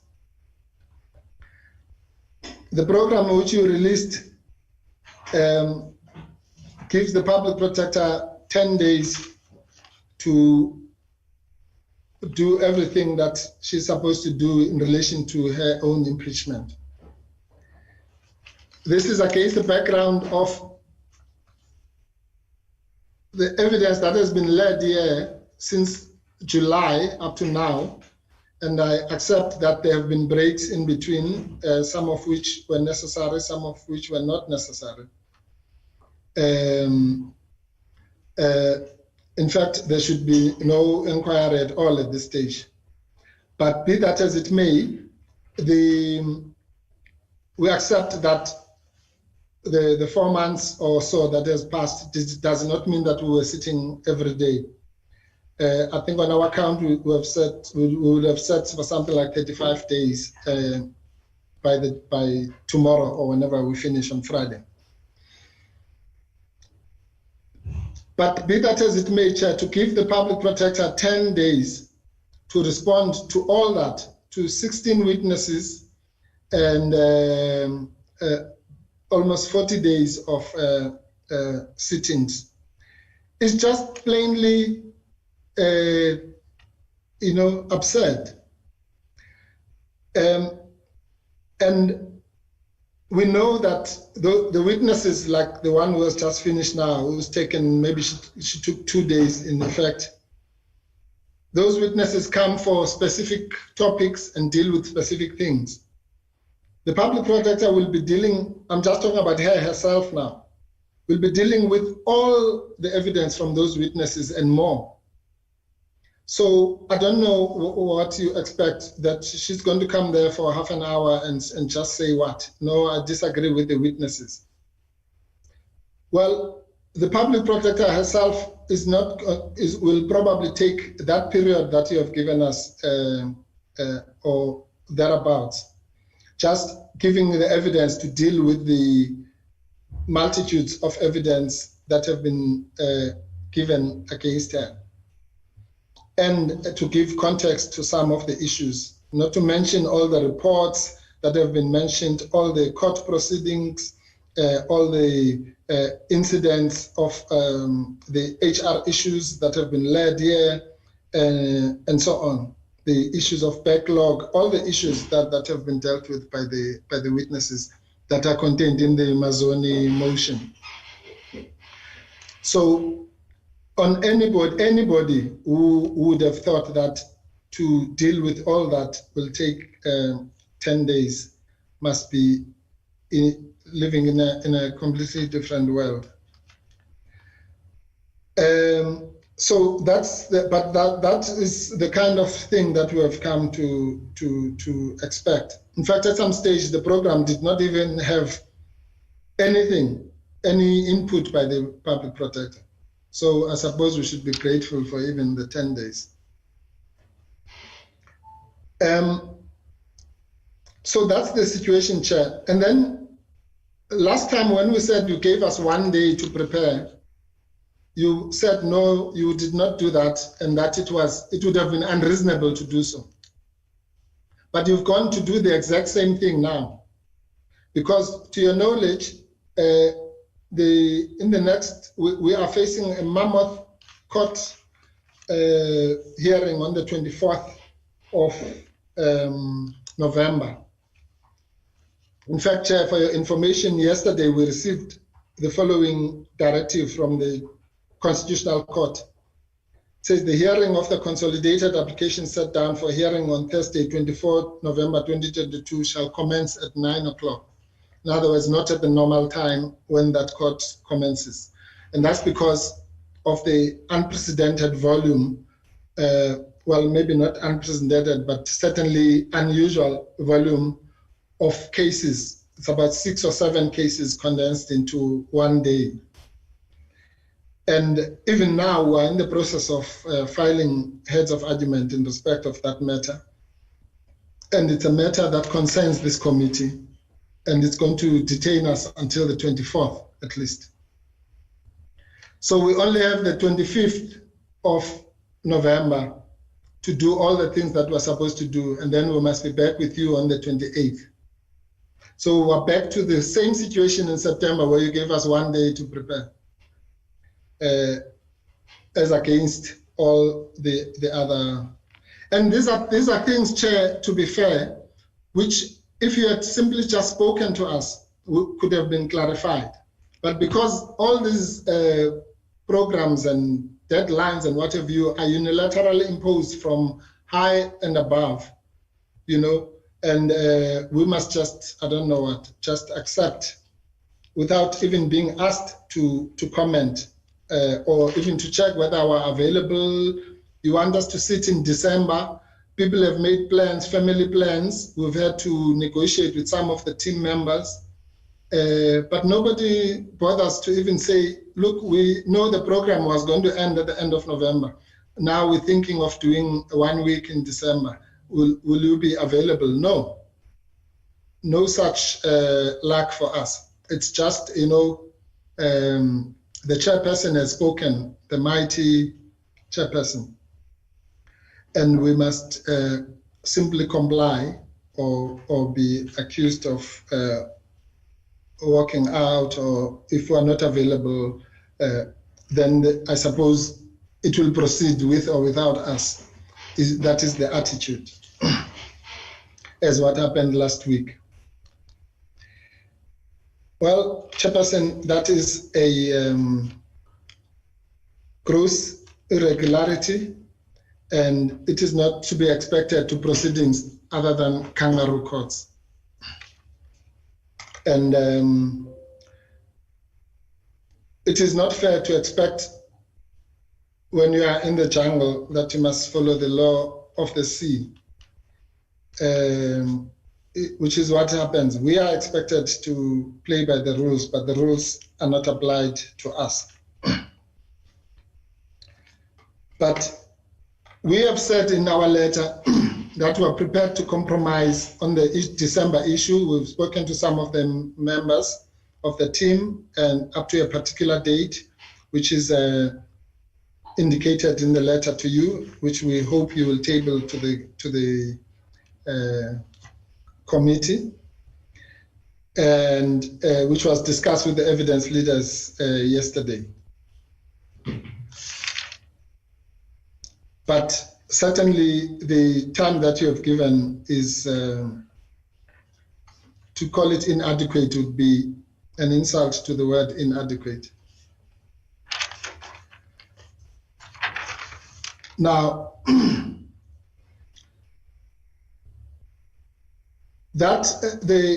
so hopefully, Chair, one day you will call us and discuss with us, before you impose such issues on ourselves and our families.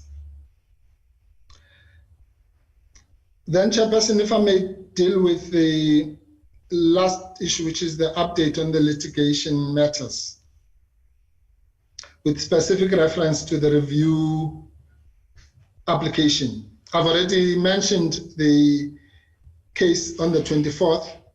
And by the way, I'm told now by my attorneys that you, Chairperson, have just filed papers and the Speaker in that matter today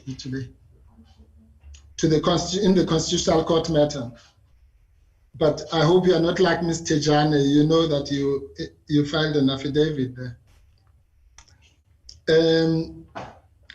But anyway, for the record, you have filed papers, and so has the Speaker intervening in that matter. So that matter has actually become even more complex now than it was when I started addressing you, because that means next week we're going to have to respond to the papers that you filed today. I don't even know what they are. I've just been told that they've been filed.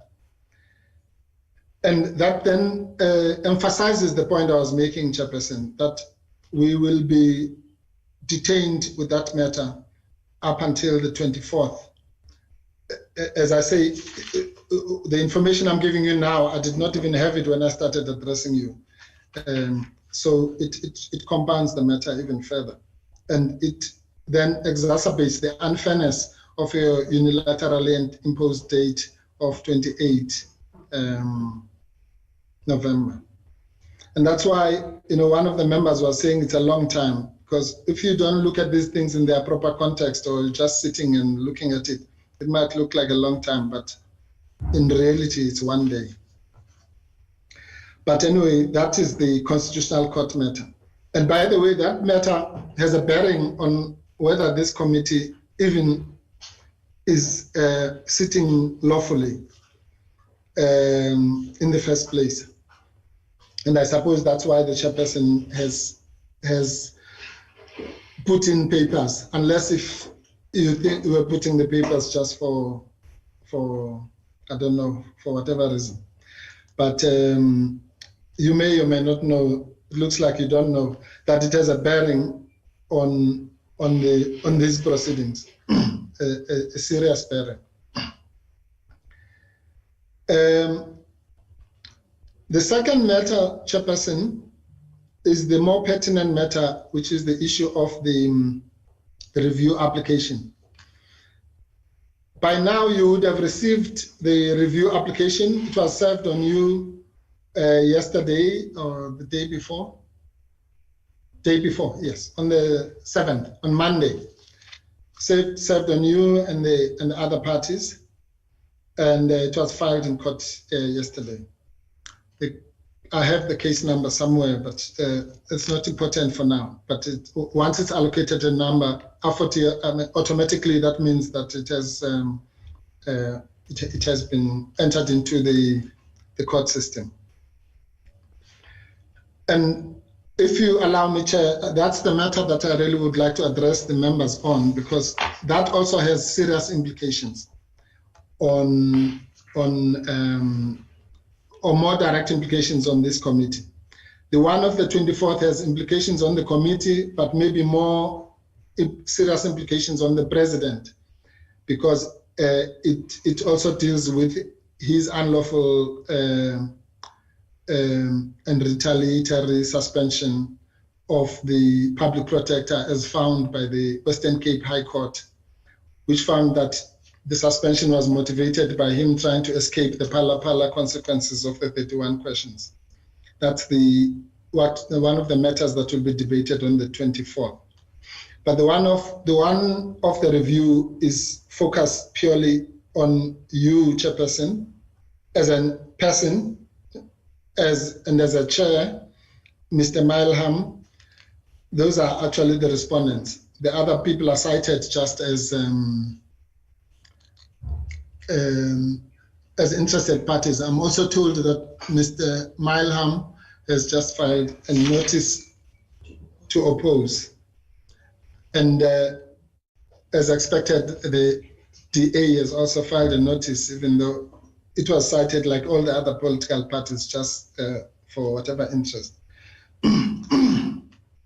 And I'm sure one doesn't have to be a genius to think that the chairperson is also going to file a notice soon, if he has not done so. That matter is set down on the agenda roll for the 13th and 14th of December. Again, those dates were carefully identified for two reasons. One, it was to try and avoid having to do that when the committee is running, so that no more time would be wasted. And so those of us who have been able to have to change the December plans, unlike others in our teams, will have to be sitting here. Which one is this? Ofu, Milam. Yes, okay, yes. I've already mentioned that. That's the one we received today. I'm sorry, Chairperson. So that's the first reason why it's been put in that awkward period, and hopefully the Charge President will be able to accommodate us. But we'll also be discussing with your advocates, Chairperson, as to how it should be proceeded. There is a chance that the dates might hopefully be either brought forward or whatever is arranged. But the purpose of that application is merely to review judicially your decision and that decision of Mr. Milham and the decision of this committee to agree with both of you in your non-recusal decisions. And I don't need to repeat what I said last week about that, but you know that if that is found to be the case, then the consequences are more than dire for the rest of these proceedings, or actually for any proceedings. It might be that even sitting here, we're just wasting time and money for nothing, as we warned last week. And on that note, Chair, I just want to say that we are specifically aggrieved. I'm not going to deal with the issue of the malicious use of our names and portraying us as thieves and criminals and looters of taxpayers' money and all that. Some of us are used to that, but others are not. And it's unfair to impose it on those who are not used to it. Some of us have lived to expect that, and it really doesn't even make any difference. But to do that on innocent junior advocates who are trying to make a living and to make a career, and to do that to the public protector so that any other lawyer who might want to associate with her must know that they are going to be bandied about as looters of state coffers is very, very unfortunate. And the fact that the chairperson and the members who did not protest, at least, thank God, some of the members protested last week at some of these things, allowed it to happen in this house, hallowed house or revolutionary house, is something that I'm sure will be written about in years to come. It is the same as those members. There were members from two political parties who actually continued with the questioning of Mr. Thejane when the public protector was in hospital or being treated. And some of those things that happen in this parliament make one shudder to think what could have happened if the or rather that those things are happening under the name of a constitutional democracy. But they have happened, and they continue to happen. So the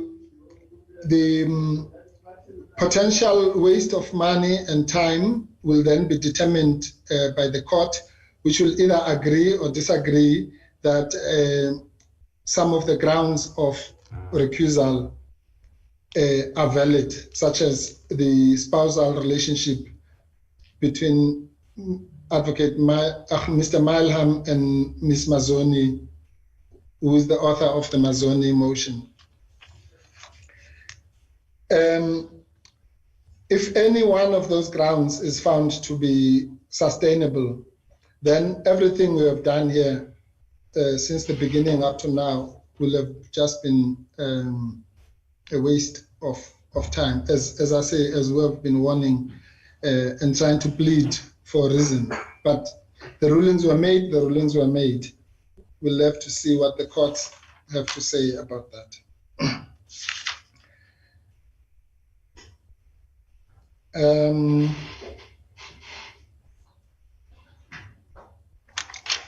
So, Chair, yes, I was talking about the abuse. This is the last point. I was talking about the abuse of advocates and attorneys throughout the country, well, particularly targeted at those who are involved in this matter now for obvious reasons. But other people who might be completely unaffected by what is happening here, and who are just, as I say, innocent South Africans trying to contribute to the cause of justice. And you have put their lives and the lives of their children in danger by allowing the abuses that happened, which only happened for the, as I say, because it was on top of the other abuse that you were committing, which was to run. And I don't know, I see you are smiling or laughing, Chairperson, but it's a serious matter. I want you to proceed and conclude. I want you to proceed and conclude and not just continue looking at. Yeah, I'm continuing, but I'm saying you stop. I'm talking, Advocate Mpofu. I'm talking too. It's not a smiling matter. I'm on the platform now. I want you to proceed and conclude, please. Yeah, I'll do that. Yeah, I just wanted to say it's not a laughing matter or a smiling matter. If it was your children who were threatened or were getting all the negative publicity, which was Are you done, Advocate Mpofu? Deliberately, yeah. Are you done? No, I'm not done. I'm not done. Please complete, therefore. Conclude. Yeah. All right. Yeah, the impact of what happened under your watch is that those people have been seriously violated in the most egregious manner that you can imagine. And it will, if anything happens to them, it will be placed at your door.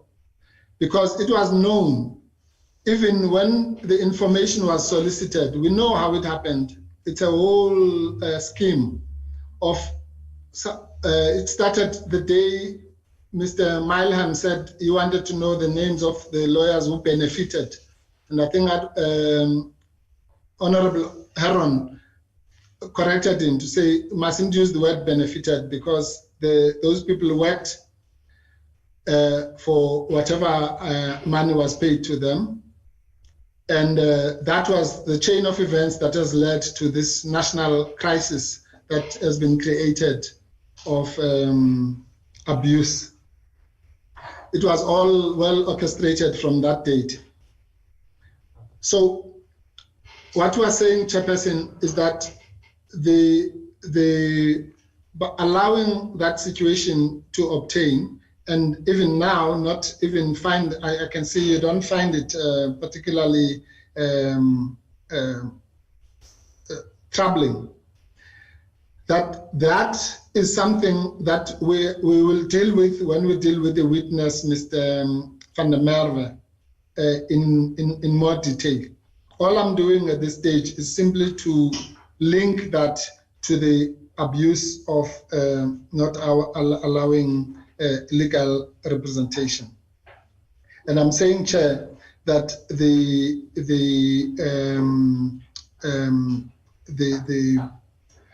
it's irreversible, quite frankly.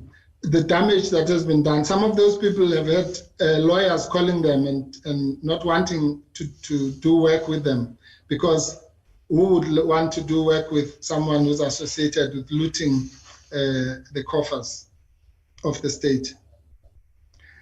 And all that was done without any context.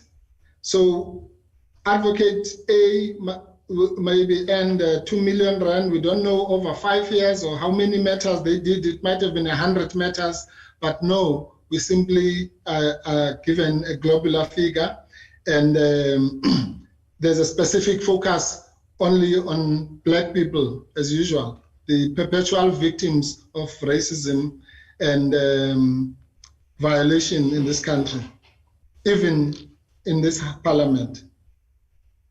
In vain, for no reason, for no relevant reason to this committee at all, except just to cause hurt and to violate people's rights in your name, Chairperson.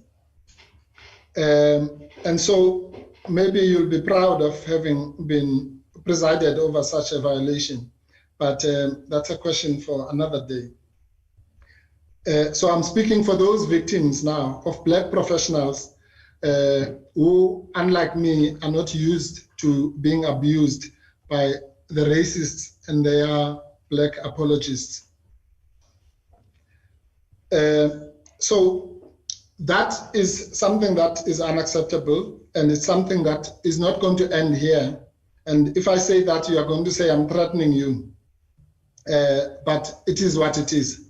It's not going to end here. There are people who are going to take it up in various legal fora, particularly those who are not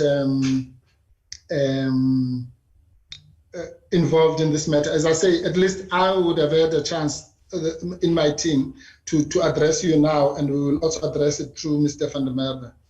But I'm made to understand that other people are going to take it up either with the parliament or with other structures. And that's not a threat, Chairperson. Last time when I said we were going to do a recusal application, you went on television. So you must, at least I'm just telling you what was said by other people out there. So there, Chairperson, I'm concluded on that sad note. And I say that if this parliament is going to violate us, who will protect us? But we're here, we will continue to do our professional duties and our duties to the public protector as our client. And we will do so with everything we have in our power, every ounce of blood, fearlessly, even in the face of racist abuse by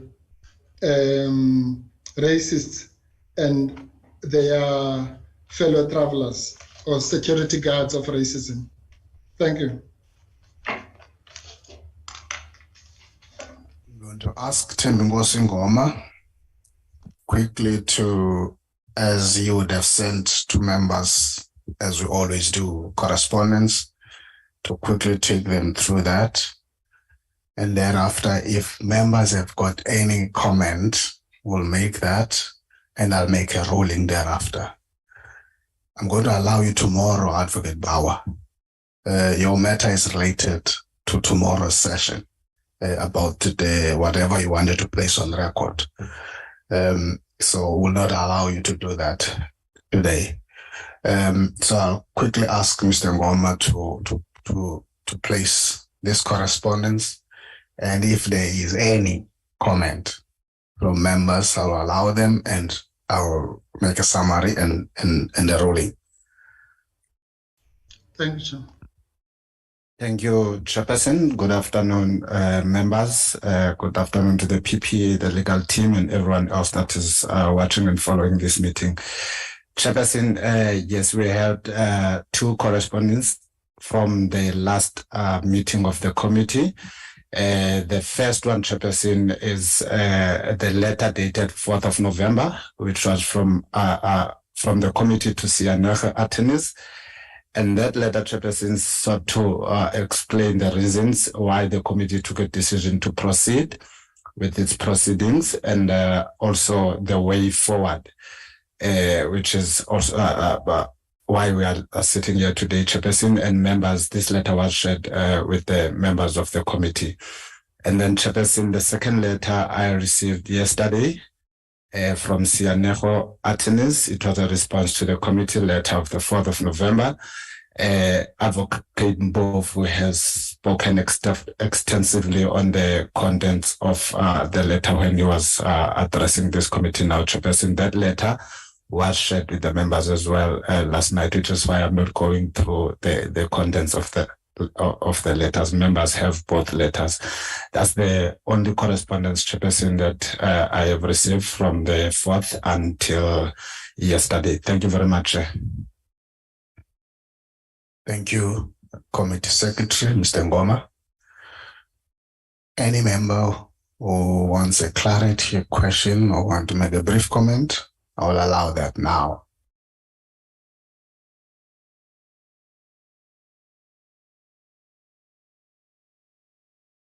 As I said, if any.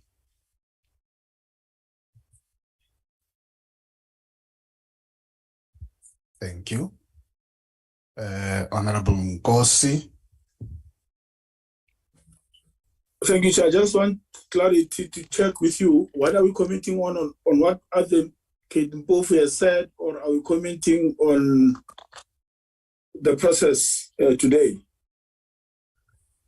I'm just saying, if you have got any questions or clarity you want to seek on what has been put on record, you can do that. If none, we're proceeding, because I want to make a ruling or summary of the meeting. Oh, okay, Chair. My points are two. One is that you made a ruling on proceeding with this process, and this committee agreed with that ruling, and we still stand by that ruling. There's nothing that has changed since then. Secondly, that I do confirm that I did say the actions on that day were planned and staged. If I recall well, I said it was a planned and staged walkout, and I stand by those words. There's nothing that has been said that demonstrates otherwise. Thank you, Chairperson. Thank you, Honorable Ngosi. Honorable Sukas. Yes, Chair. Thank you, Chair. Chair, I think it should be noted that a couple of questions was asked of the public protector on the day that a legal team walked out of the venue and walked out of the proceedings. Those questions has not been answered. And what is being presented to us now here by Mr. Mpofu seems to be a rewriting of history, because when we started, Mr. Mpofu indicated or hinted, and I even asked the question, if Mr. Mpofu is hinting that the public protector is going to withdraw from the process, and Mr. Mpofu then denied it. But when he did get up and finally walked out, Mr. Mpofu said, "See you again or not," or something to that effect. I think Advocate Bauer still read it into the record. Everything that was said by Mr. Mpofu, I want to put it on record that I feel that Parliament is being disrespected. I feel Parliament is being disrespected and the processes of Parliament is being undermined. It is the public protector that is accountable to Parliament and not the other way around. It is also not the legal team of the public protector who sets the terms for this process. The public protector is accountable to this House and not the other way around.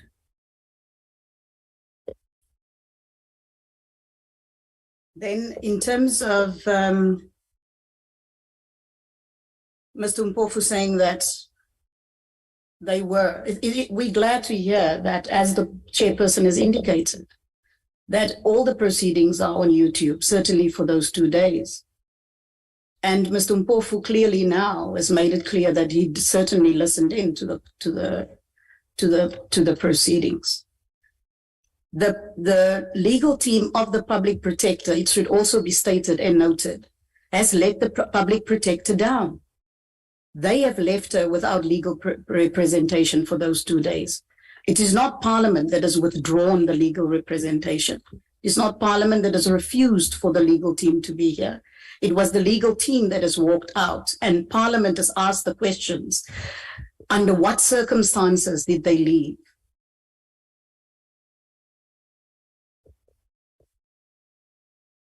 I think, Chair, that covers all of it. And I think lastly, I think the public protector owed it to us, certainly, as part of a duty to give us the answers that we were looking for on that day.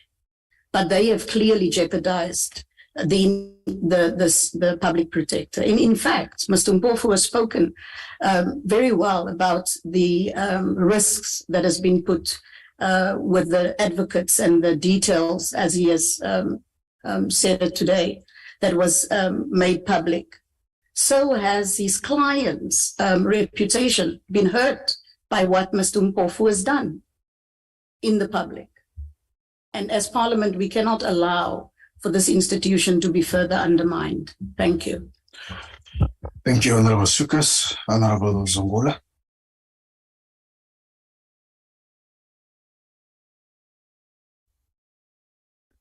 Thank you, Chairperson. I've got a clarity point to Advocate Mpofu.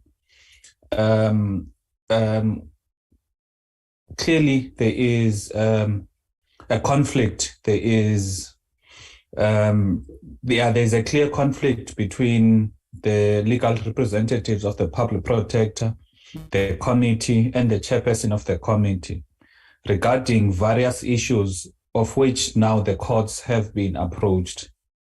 Now, the clarity I'm seeking here from Advocate Mpofu is what are the implications of the committee proceeding with its program before the courts have made any determination on the conflict that is clearly going to cause, that is clearly causing a major rift and is threatening to make this inquiry, which is very important as it sets the precedence for any future inquiry in our country.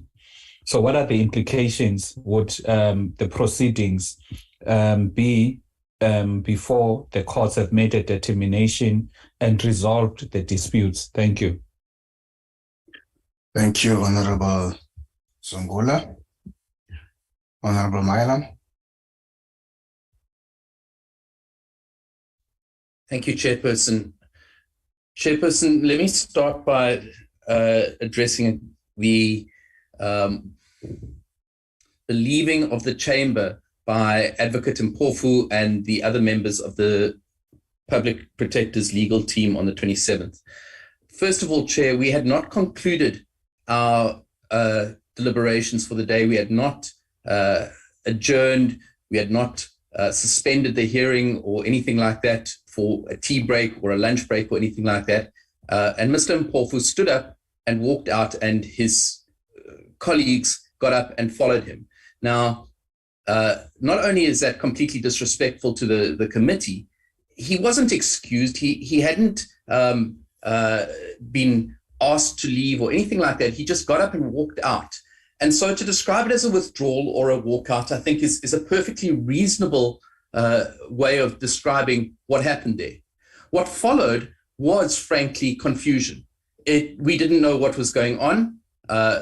All the members from various parties questioned what's happening here, why is this happening, and we were unclear as to exactly what the status was of Mr. Mpofu and the other members of the legal team. That clarity was not provided adequately when the Public Protector addressed us on the 28th, nor was it provided by Mr. Sianejo when he was addressed on the following Monday or Tuesday. I can't remember exactly which day it was. So I think that the issue that I have is that this was not something that the committee was prepared for. It was not something that we understood. And I think, frankly, we still don't understand the full reasons for what went on there. I'd like to now address what Mr. Mpofu spoke about with regard to the breach of attorney-client privilege. First of all, questions were asked of Advocate Mkhwebane, and she answered those questions, and the committee were not satisfied. And those questions related to, essentially, is Mr. Mpofu coming back? Or can we expect him to come back? That was the extent of those discussions. It had nothing to do with the merits of the hearing. It was limited to essentially where is your legal representation and what is going on here. So I think to say that we have breached attorney-client privilege is a stretch. Chair, on a point of order, Chair, Yes. Honorable Gos. May I ask, Chair, are we rehashing the issues that we discussed in the... We're not. Yeah, but we're not, Honorable Gos. Otherwise, we should all start from that point. Thank you, Honorable Gos. I'll leave that point. I'll move on. Thank you, Honorable Gos. We are not. Honorable Mailam, if you can just shoot straight forward with your whatever clarities and not get into discussions. It relates to the notice that was provided to Mr. Mpofu and the other members of the Public Protector's team. In your correspondence of the 19th of October, in reply to his correspondence, you said, and I quote, and I'm going to read it to you, at paragraph 13.3, in the event that the committee determines that it will proceed notwithstanding the application, the hearing will resume with either Ms. Thejane or Mr. van der Merwe, as the case may be. You are hereby given notice that you should be in a position to deal with either witness on the 27th of October.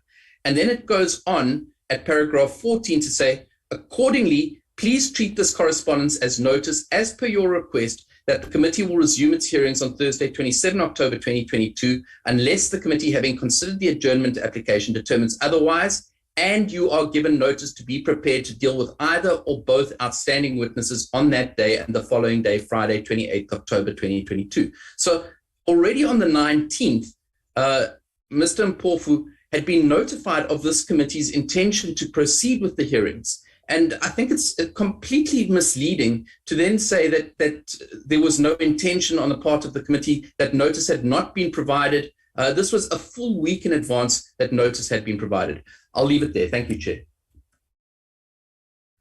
Thank you. Honorable Bolangola. Well, thank you very much. I think, Chair, the reason why one of the members see no need for a further discussion is because we have comprehensively discussed these matters. Chair, I'll just put some few pointers. One, listening from the submission of Advocate Mpofu, where he says there was no termination of services between them, Sianeho, and the Public Protector, and they did not receive any instruction to leave the chamber and leave the Public Protector whilst the inquiry is underway.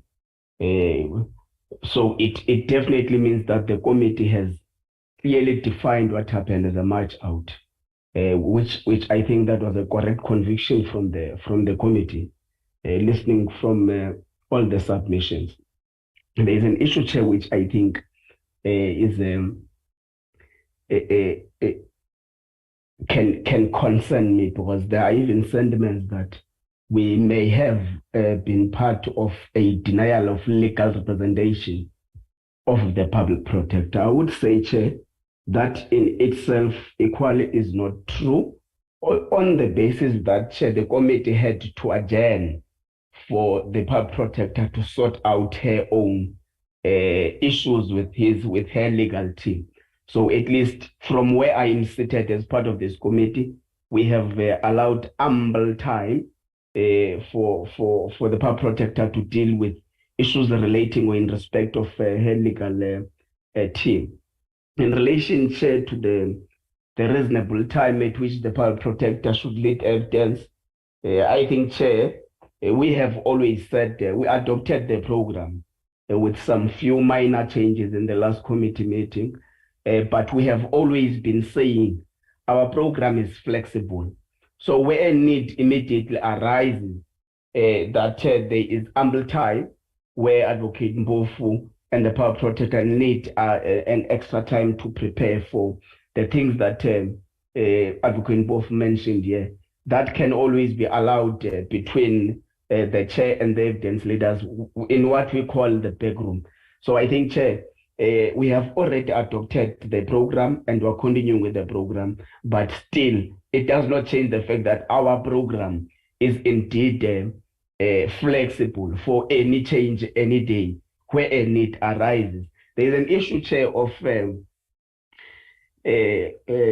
accounts that are said to have been displayed for the public and all those things. Chair, I wish to reiterate my point in this view. I wish to reiterate my point in saying there is nothing private, Chair, about public funds. Actually, it has long been a government practice for accountability purposes to know, for the public to know how much has government spent in buying a book, who was appointed to buy that book. Was it relates to the public funds? It would have been a different case, in my view, of course, Chair, had the evidence leaders or the committee publicized the accounts of the law firms that which have rendered services with the Office of the Public Protector. But the issue was solely on the services that were rendered were A, then law firm B got this much.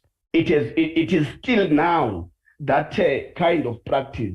You can go to ESCOM, you can go to SOEs, you can go to municipalities, provincial departments. That is the practice.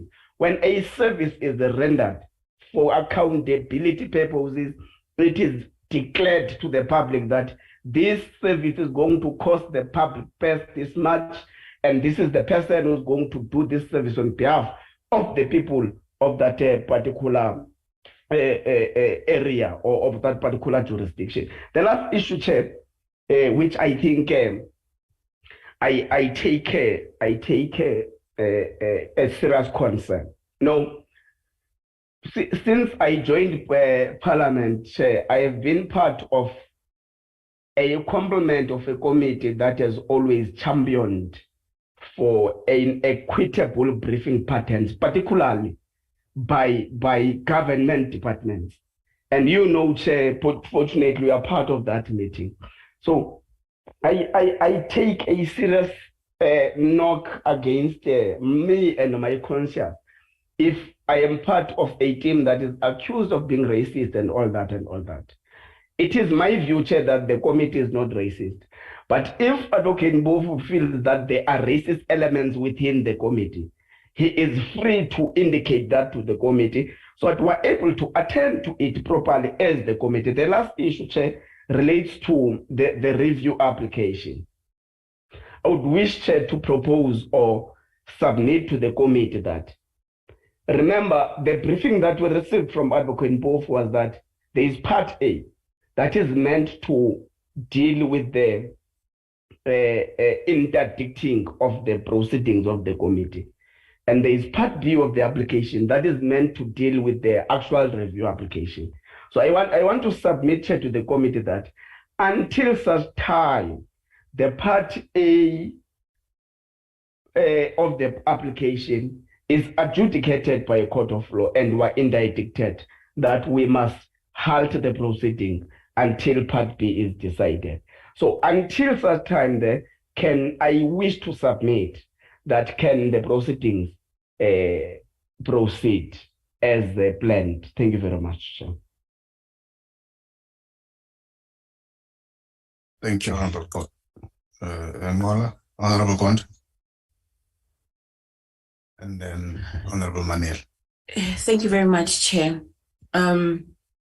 I also don't want to rehash this discussion we had the last time, and we agreed to forge ahead as a committee. We have a constitutional obligation to ensure that this inquiry goes ahead, and we discharge the obligation that we've been charged with by Parliament. So I would please implore honorable members to keep their eyes on the ball. Let's forge ahead. We've already talked about the walkout. It was a walkout. It was staged. I'm not going to take my words back on that one. And there's been a concerted and a repeated effort to actually stall the proceedings of this inquiry. We've had 3 recusal applications and 1 adjournment application. And I'm not going to take my words back on that. I hope Advocate Mpofu is listening. And Chair, I would say let's forge ahead. We have 2 more days to go. It's already late as it is. And yes, and we too have families that we need to see to. So please, let's wrap up today's discussion.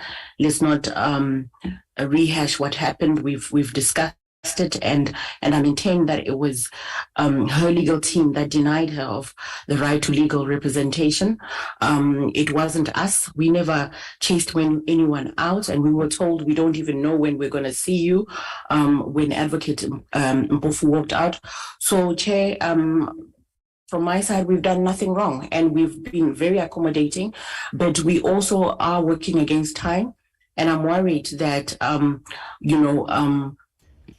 we might not have time to discharge this obligation that we have as a committee. We've been mandated by Parliament.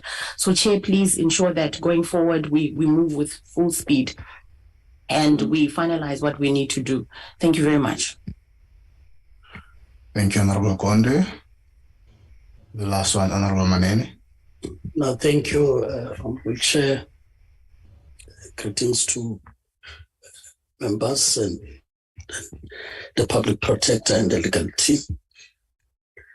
Chair, maybe just to emphasize 2 or 3 points so that I don't repeat, more to say I agree that we are proceeding on the basis of a decision taken, which at this point is still informed by a court decision, the Constitutional Court. And that has not been contested yet. That irrespective of anything else, we need to deal with this with speed. So I'm just saying, I just wanted to emphasize that point. The second point really is that I also welcome, Chair, a confirmation again that the walkout was not a withdrawal. So I welcome that. That there's clarity that there's not been withdrawal. With that in mind, may we then be clarified, Chair, so that when you make your ruling, South Africans out there can also be helped then to understand the meaning of no withdrawal. In that, on the second, just as the public protector was explaining the absence of the legal representatives, in this case, we take it to be those lawyers of record.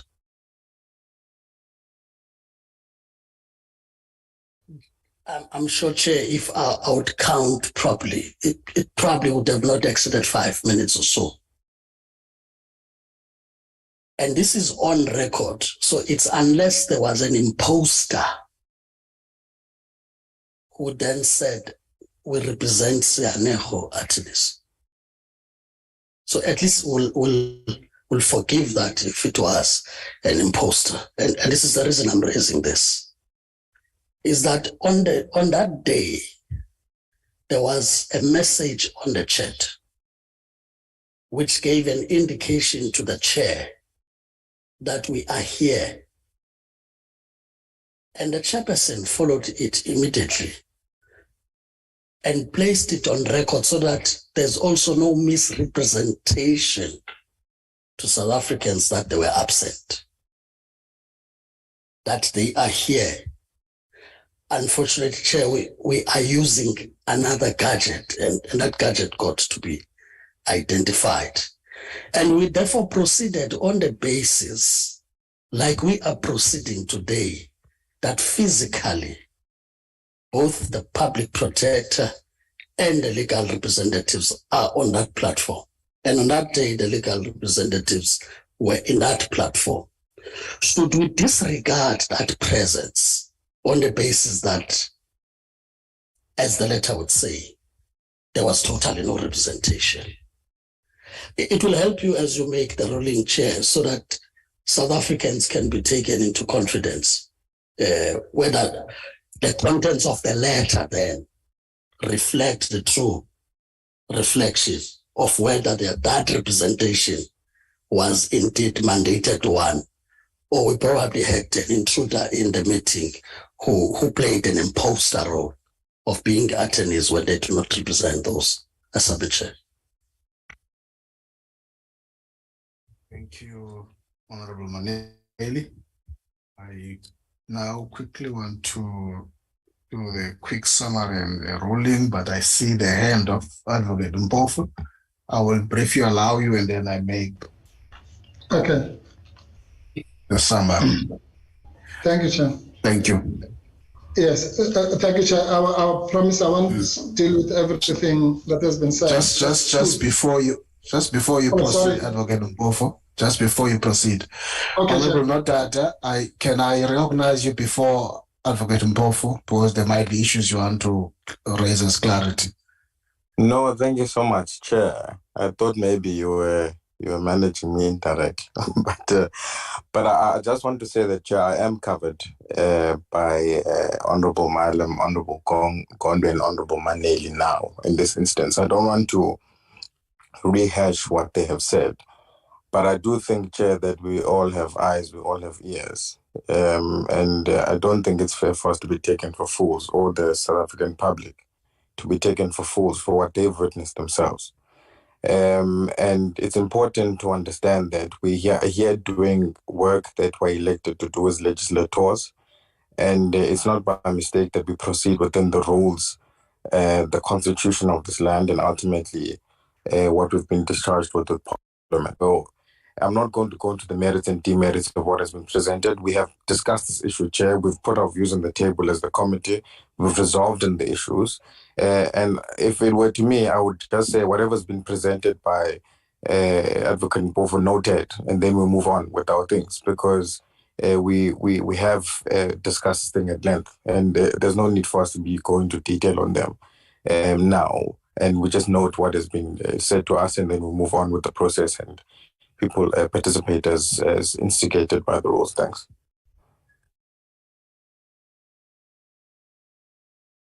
Thank you, Honorable Nodada. I suspect that you have landed.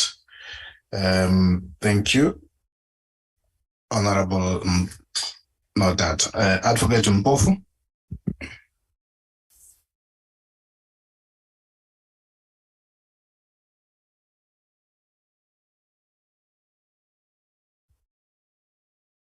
Advocate Mpofu.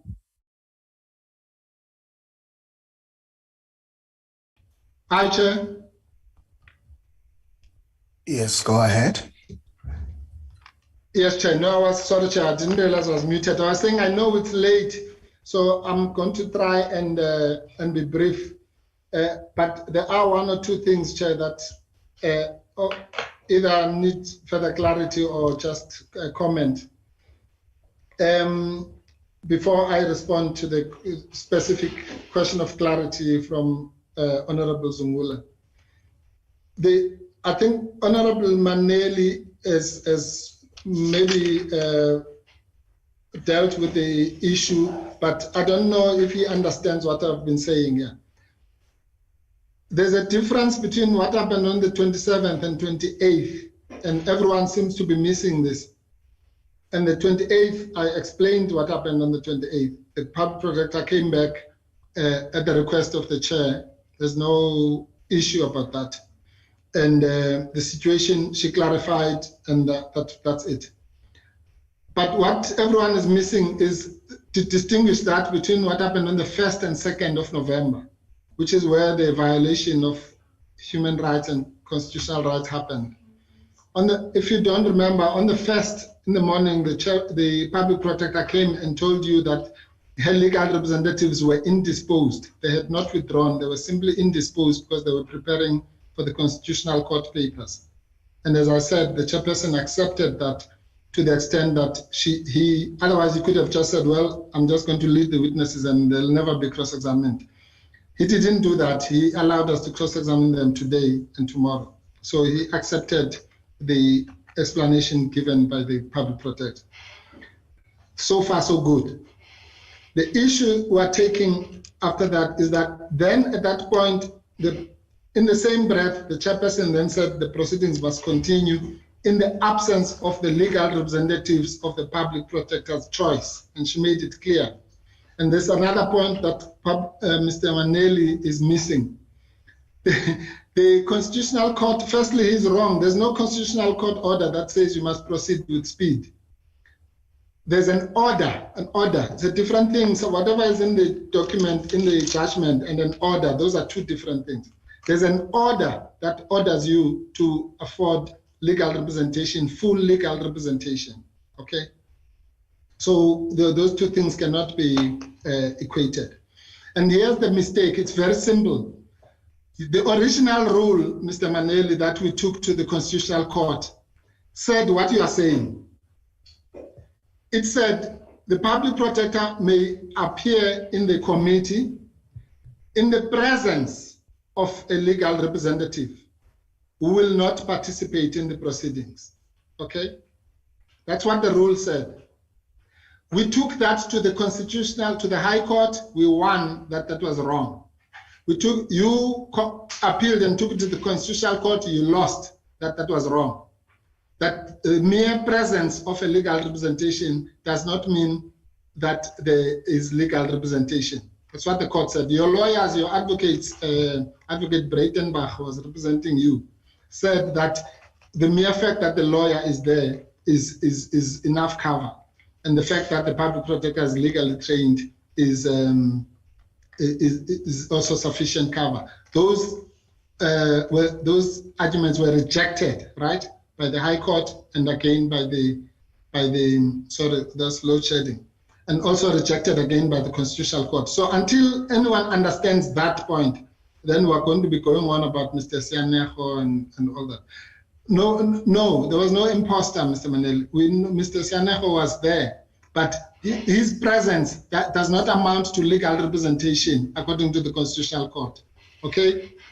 Yeah. So, and number one. Number two, the Constitutional Court said full legal representation. And not just full legal representation, full legal representation by legal practitioners of her choice. She explained that to you on the 2nd.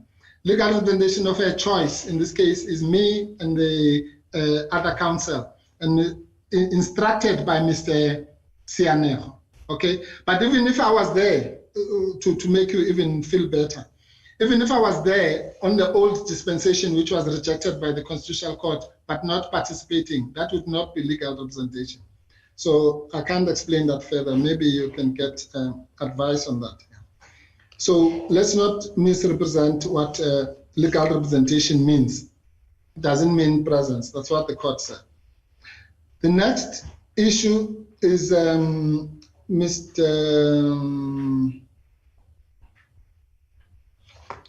Honorable Mola. I think I won't speak about most of the things he said. The only issue is the issue of the attack on advocates. If you are saying that nothing about public funds is private, then this committee must give out all the legal fees that have been paid in the matter against the House, which started in 2020, to all the advocates, including the ones that I've mentioned, on tomorrow. Honorable Umbile, since July, asked this chairperson to give us the figures of the costs of this exercise, because the chairperson said what Honorable Hendricks was saying about 1 million rand a day was wrong. We're now in November. That has not been furnished by you, by this committee. And those are public funds. Nobody displays them as to how much is being spent on this, despite it being asked for. And also, the transparency you are talking about does not only affect Black people. So if they wanted to put all the fees of lawyers, they should put the fees of the white lawyers as well, particularly Parliament, because it only uses them. So it's the height of disingenuity to equate this to so-called transparency and public funds. Then we need all the public funds of whoever is being paid what, including the evidence leaders and including all the council, even the ones that are going to represent you next week in the Constitutional Court. So that would be transparency, so that the thugs who go to rob the Black people whose names you put there must also visit your own people, if you don't understand that point. So, Honorable Malham, I don't think I need to respond to what he's saying, except to say that it's not true what he's saying. He says, no, the questions were just about superficial things. No, the questions were, did you give instructions to your attorneys? And that's the heartland of client-attorney privilege, as to whether you gave instructions on this or that or the other. The record will speak for itself, so I don't need to debate something like that. And yes, if the committee did give us notice in their correspondence, but it's not the sole privilege. This is not a dictatorship or Nazi Germany. It's not the sole privilege of the committee to give us the notice. I've told you that we also gave notice of what we were going to do. So why is our notice to be discarded, but only that of the committee? So at best, there was a dispute of notices. But the point I was making was that we made our intentions clear. It was not a secret. It was not a matter of speculation. Did they walk out? Did they withdraw? Did they do that? We told you 1,000 times before, 18, 24, 27, twice on the 27th, what was happening. So if there was still confusion about after that, we're not answerable for that confusion. We can't help it. Okay. Yeah, and I don't care how Honorable Malham wants to describe it as whether it was disrespectful or whatever. The point is that I'm telling you that our mandate had ended. Either you accept it or you don't, and we could not participate further than our mandate. That's it. And we're not our own. It happens many times that if anyone who understands what a mandate is, once it's terminated at a particular point, and once it expires on the terms that have been explained ad nauseum on the documentation, then it's fine. We could have, if you wanted us to sit there, we could have sat there. But I'm telling you now, if you thought it was a walkout, we wouldn't have told you goodbye or we'll see you or whatever. We'd have just walked out. But I'm not interested in explaining the mechanics of a walkout. All right. Now, the Honorable Sukas, I think what she's saying really amounts to, about human rights, about what you call, let them eat cake is what was said in France. You're telling us about YouTube.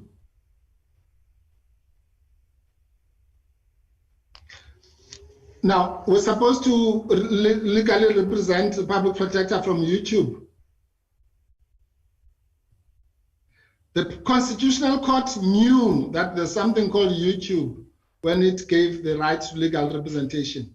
Otherwise, it would have ordered that, no, the legal representation must be on YouTube. So we can't be told that we followed something on YouTube, and therefore that amounts to legal representation. And as for the SLE, we have no time for, if you want to tell us that after the public protector explained herself on the 1st and the proceedings proceeded, it was the fault of the very same legal representatives that she had explained were indisposed, that she was unrepresented for those 2 days. Well, that's your privilege, madam. But it doesn't elevate it to something that is true. So we did not leave her without legal representation. She came there, and you are right. We're not answerable to you. We don't account to you. She accounts to you, and that's why she was there. We account to her. All right? And we have no business to be in your presence when it's not necessary or it's not called for. So, but she does. Unfortunately, she had no choice. That's why she was held hostage there for 2 days without legal representation. Not even allowed to go and watch it on Zoom or participate on Zoom. But that's her. She chose to be the public protector. So that's she's suffering for that, yeah. But we don't have to suffer that kind of indignity if we don't have to. All right. Okay, let me just talk to then Honorable Zungula's question. Honorable Zungula, there's nothing much really that I'd like to add as to what will happen. The legal position is exactly what I had explained, that the risk, there are 2 risks that the committee faces. But we assume it has calculated those risks and it is prepared to take them on behalf of the South African public. It is that all the R1 million a day or whatever the true amount is, that will be spent, that have been spent from the 11th of July up to the time of the hearing of the court case. If it is found that one of those grounds is sustainable, will have been wasted. By then, it will probably be R100 million or more. Because the proceedings will have to be started afresh. That's the first thing. The second thing is that as from the date, which was I think the 17th of October, where the non-recusal application was refused, up to that court ruling, then there would have been potentially contempt of court. And Honorable Milam was correct the last time when we were kicked out of the chamber, that the members have a privilege against being imprisoned for that contempt. But that doesn't change the nature of the contempt of court. The mere fact that you have defied a court proceeding has legal consequences, even though they may be less than for ordinary people like me if I defied a court order. So that's those are the 2 risks. One is the risk of nullity and defying the Constitution when you have been told that there's going to be a recusal application. I gave you the cases for that say that, and somebody called who calls themselves a professor said it's not part of our law. That could amount to contempt of court. Well, I would invite them to go and read the case of Pikoli versus the president of South Africa. But anyway, it's not a real professor. It's these kinds of people who masquerade, who've never seen the door of a courtroom in their lives. But so it's that risk. Then, but the biggest risk, I think, if I was a citizen of South Africa watching this, would be that why is my money being spent on something that might just be a waste of time and breath and people's moving up and down to the tune of whatever millions are being spent here, which is in any event illegal and amounts to, according to our courts, contempt of court or disregard or then insult to the courts. So those are the implications if you continue with your program. But you heard Mr. Nkosi and all the other it's the same. The two parties that have the majority. It's all about numbers.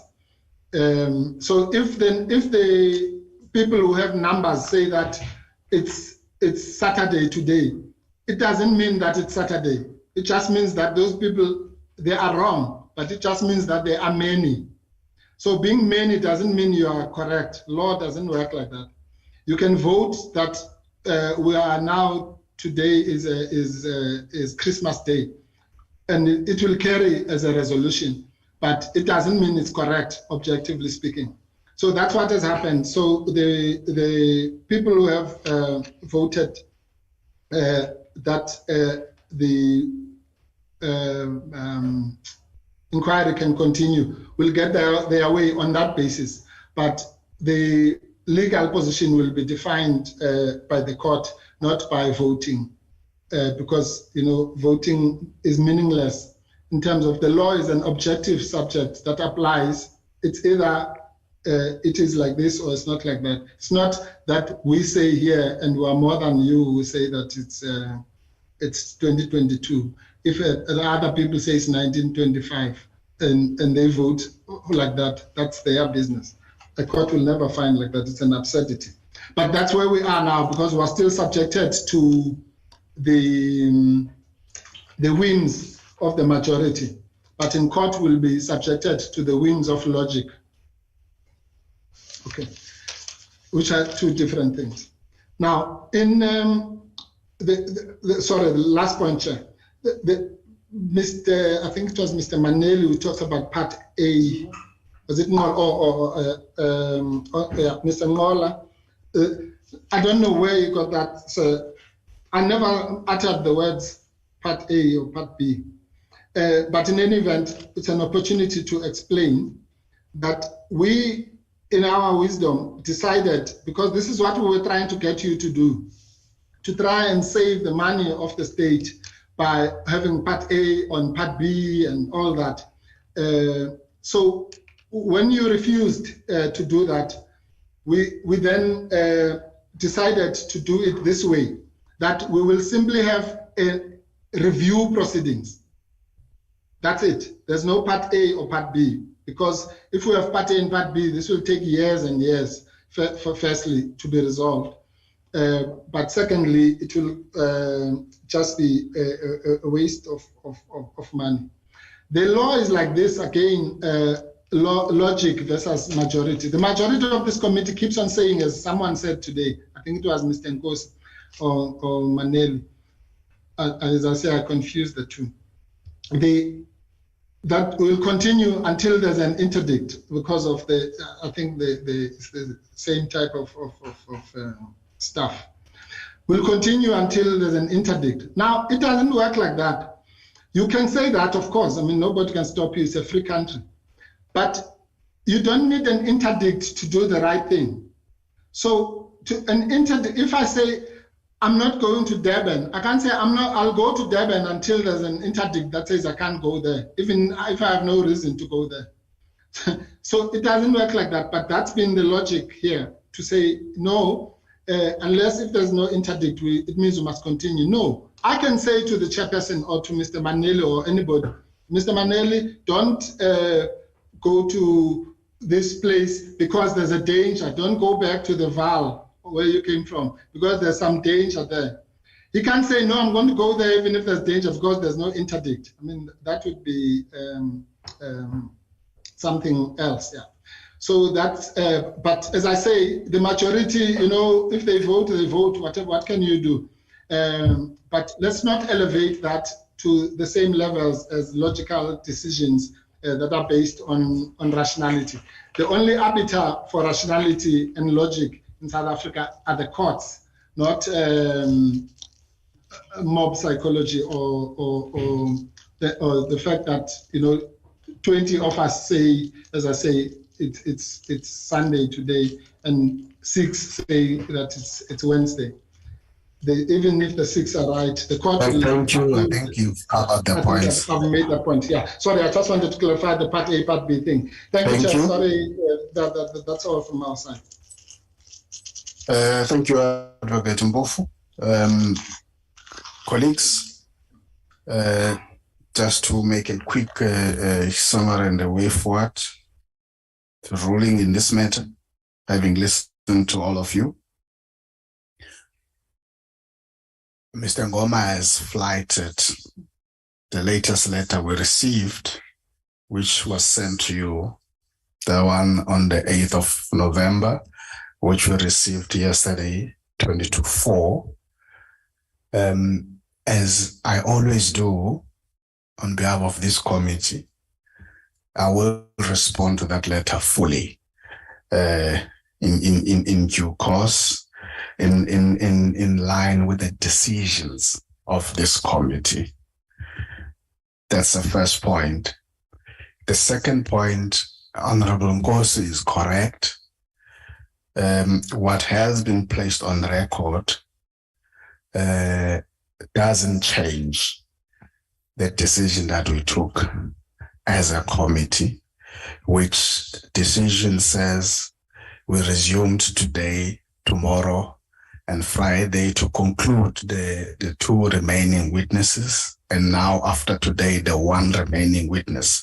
That tomorrow is Mr. Cornelius van der Merwe and Friday, and that as part of that decision and program, we will pause and resume from the 28th of November. And I know that Honorable Gondwe had a grief about that. I hope she's over that grief. She had a 17 days grief. Hope you're over that. Because that program, and as far as 2022 is concerned, it takes us to the 9th of December. And in December, that's when the National Assembly rises. We rise in December. Because we do work. It's clear in the letter there's a request that proposes the 6th of December. In other words, take 3 days away from the 9th. The backroom of evidence leaders and the public protector legal team, I'm told that they had a brief session yesterday. They will meet again. But if the preference is the 6th of December, that preference must not take anything away from what we planned until the 9th of December.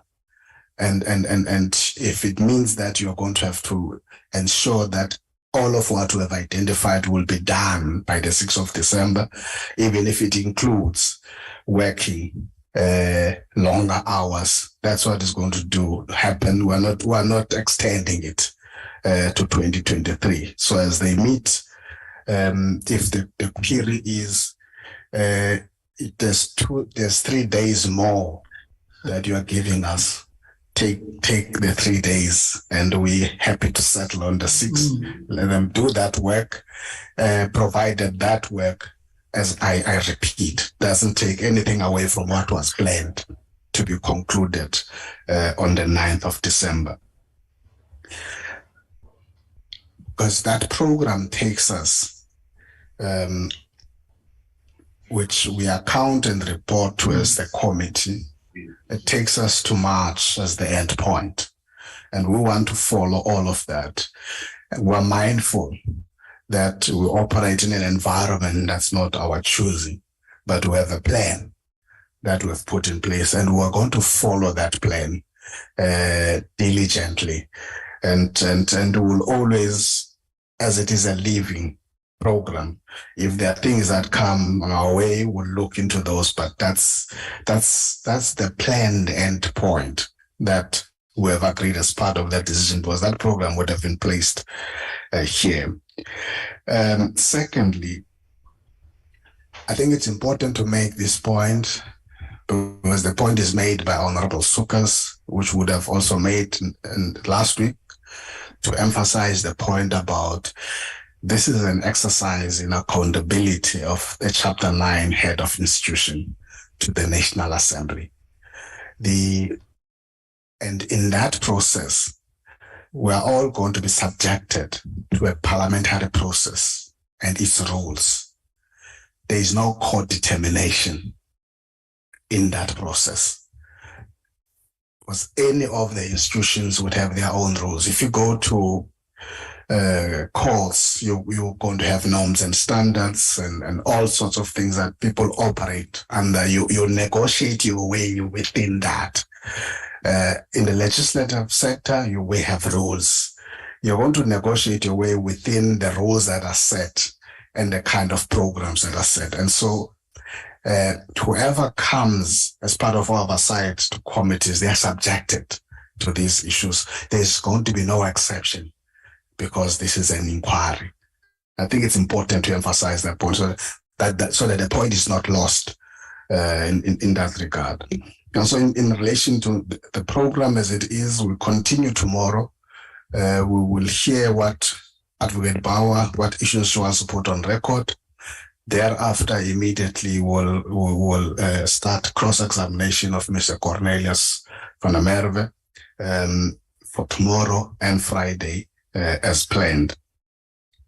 I think it must also be said that I think we, without getting into the merits and discussions of it, we note, Advocate Mpofu, your placing on record of denying the walkout, denying any withdrawal. We note that.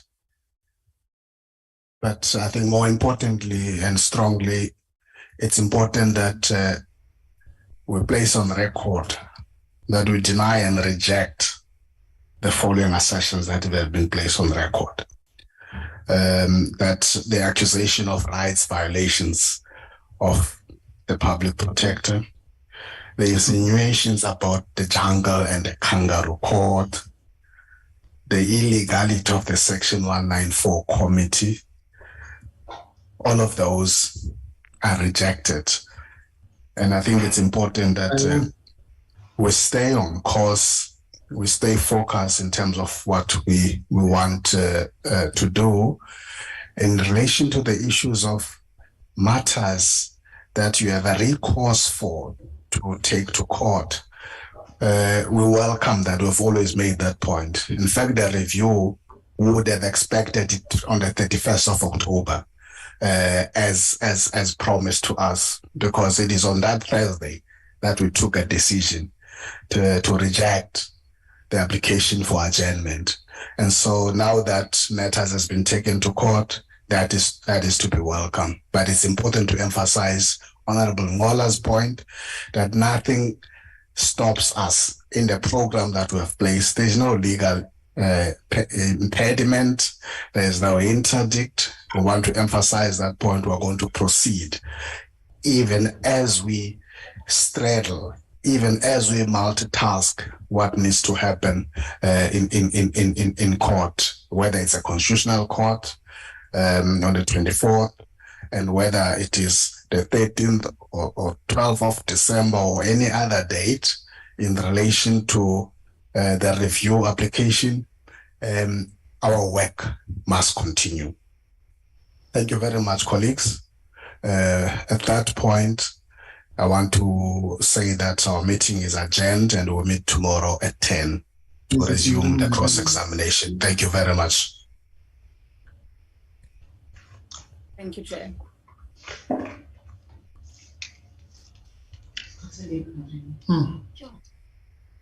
Recording stopped.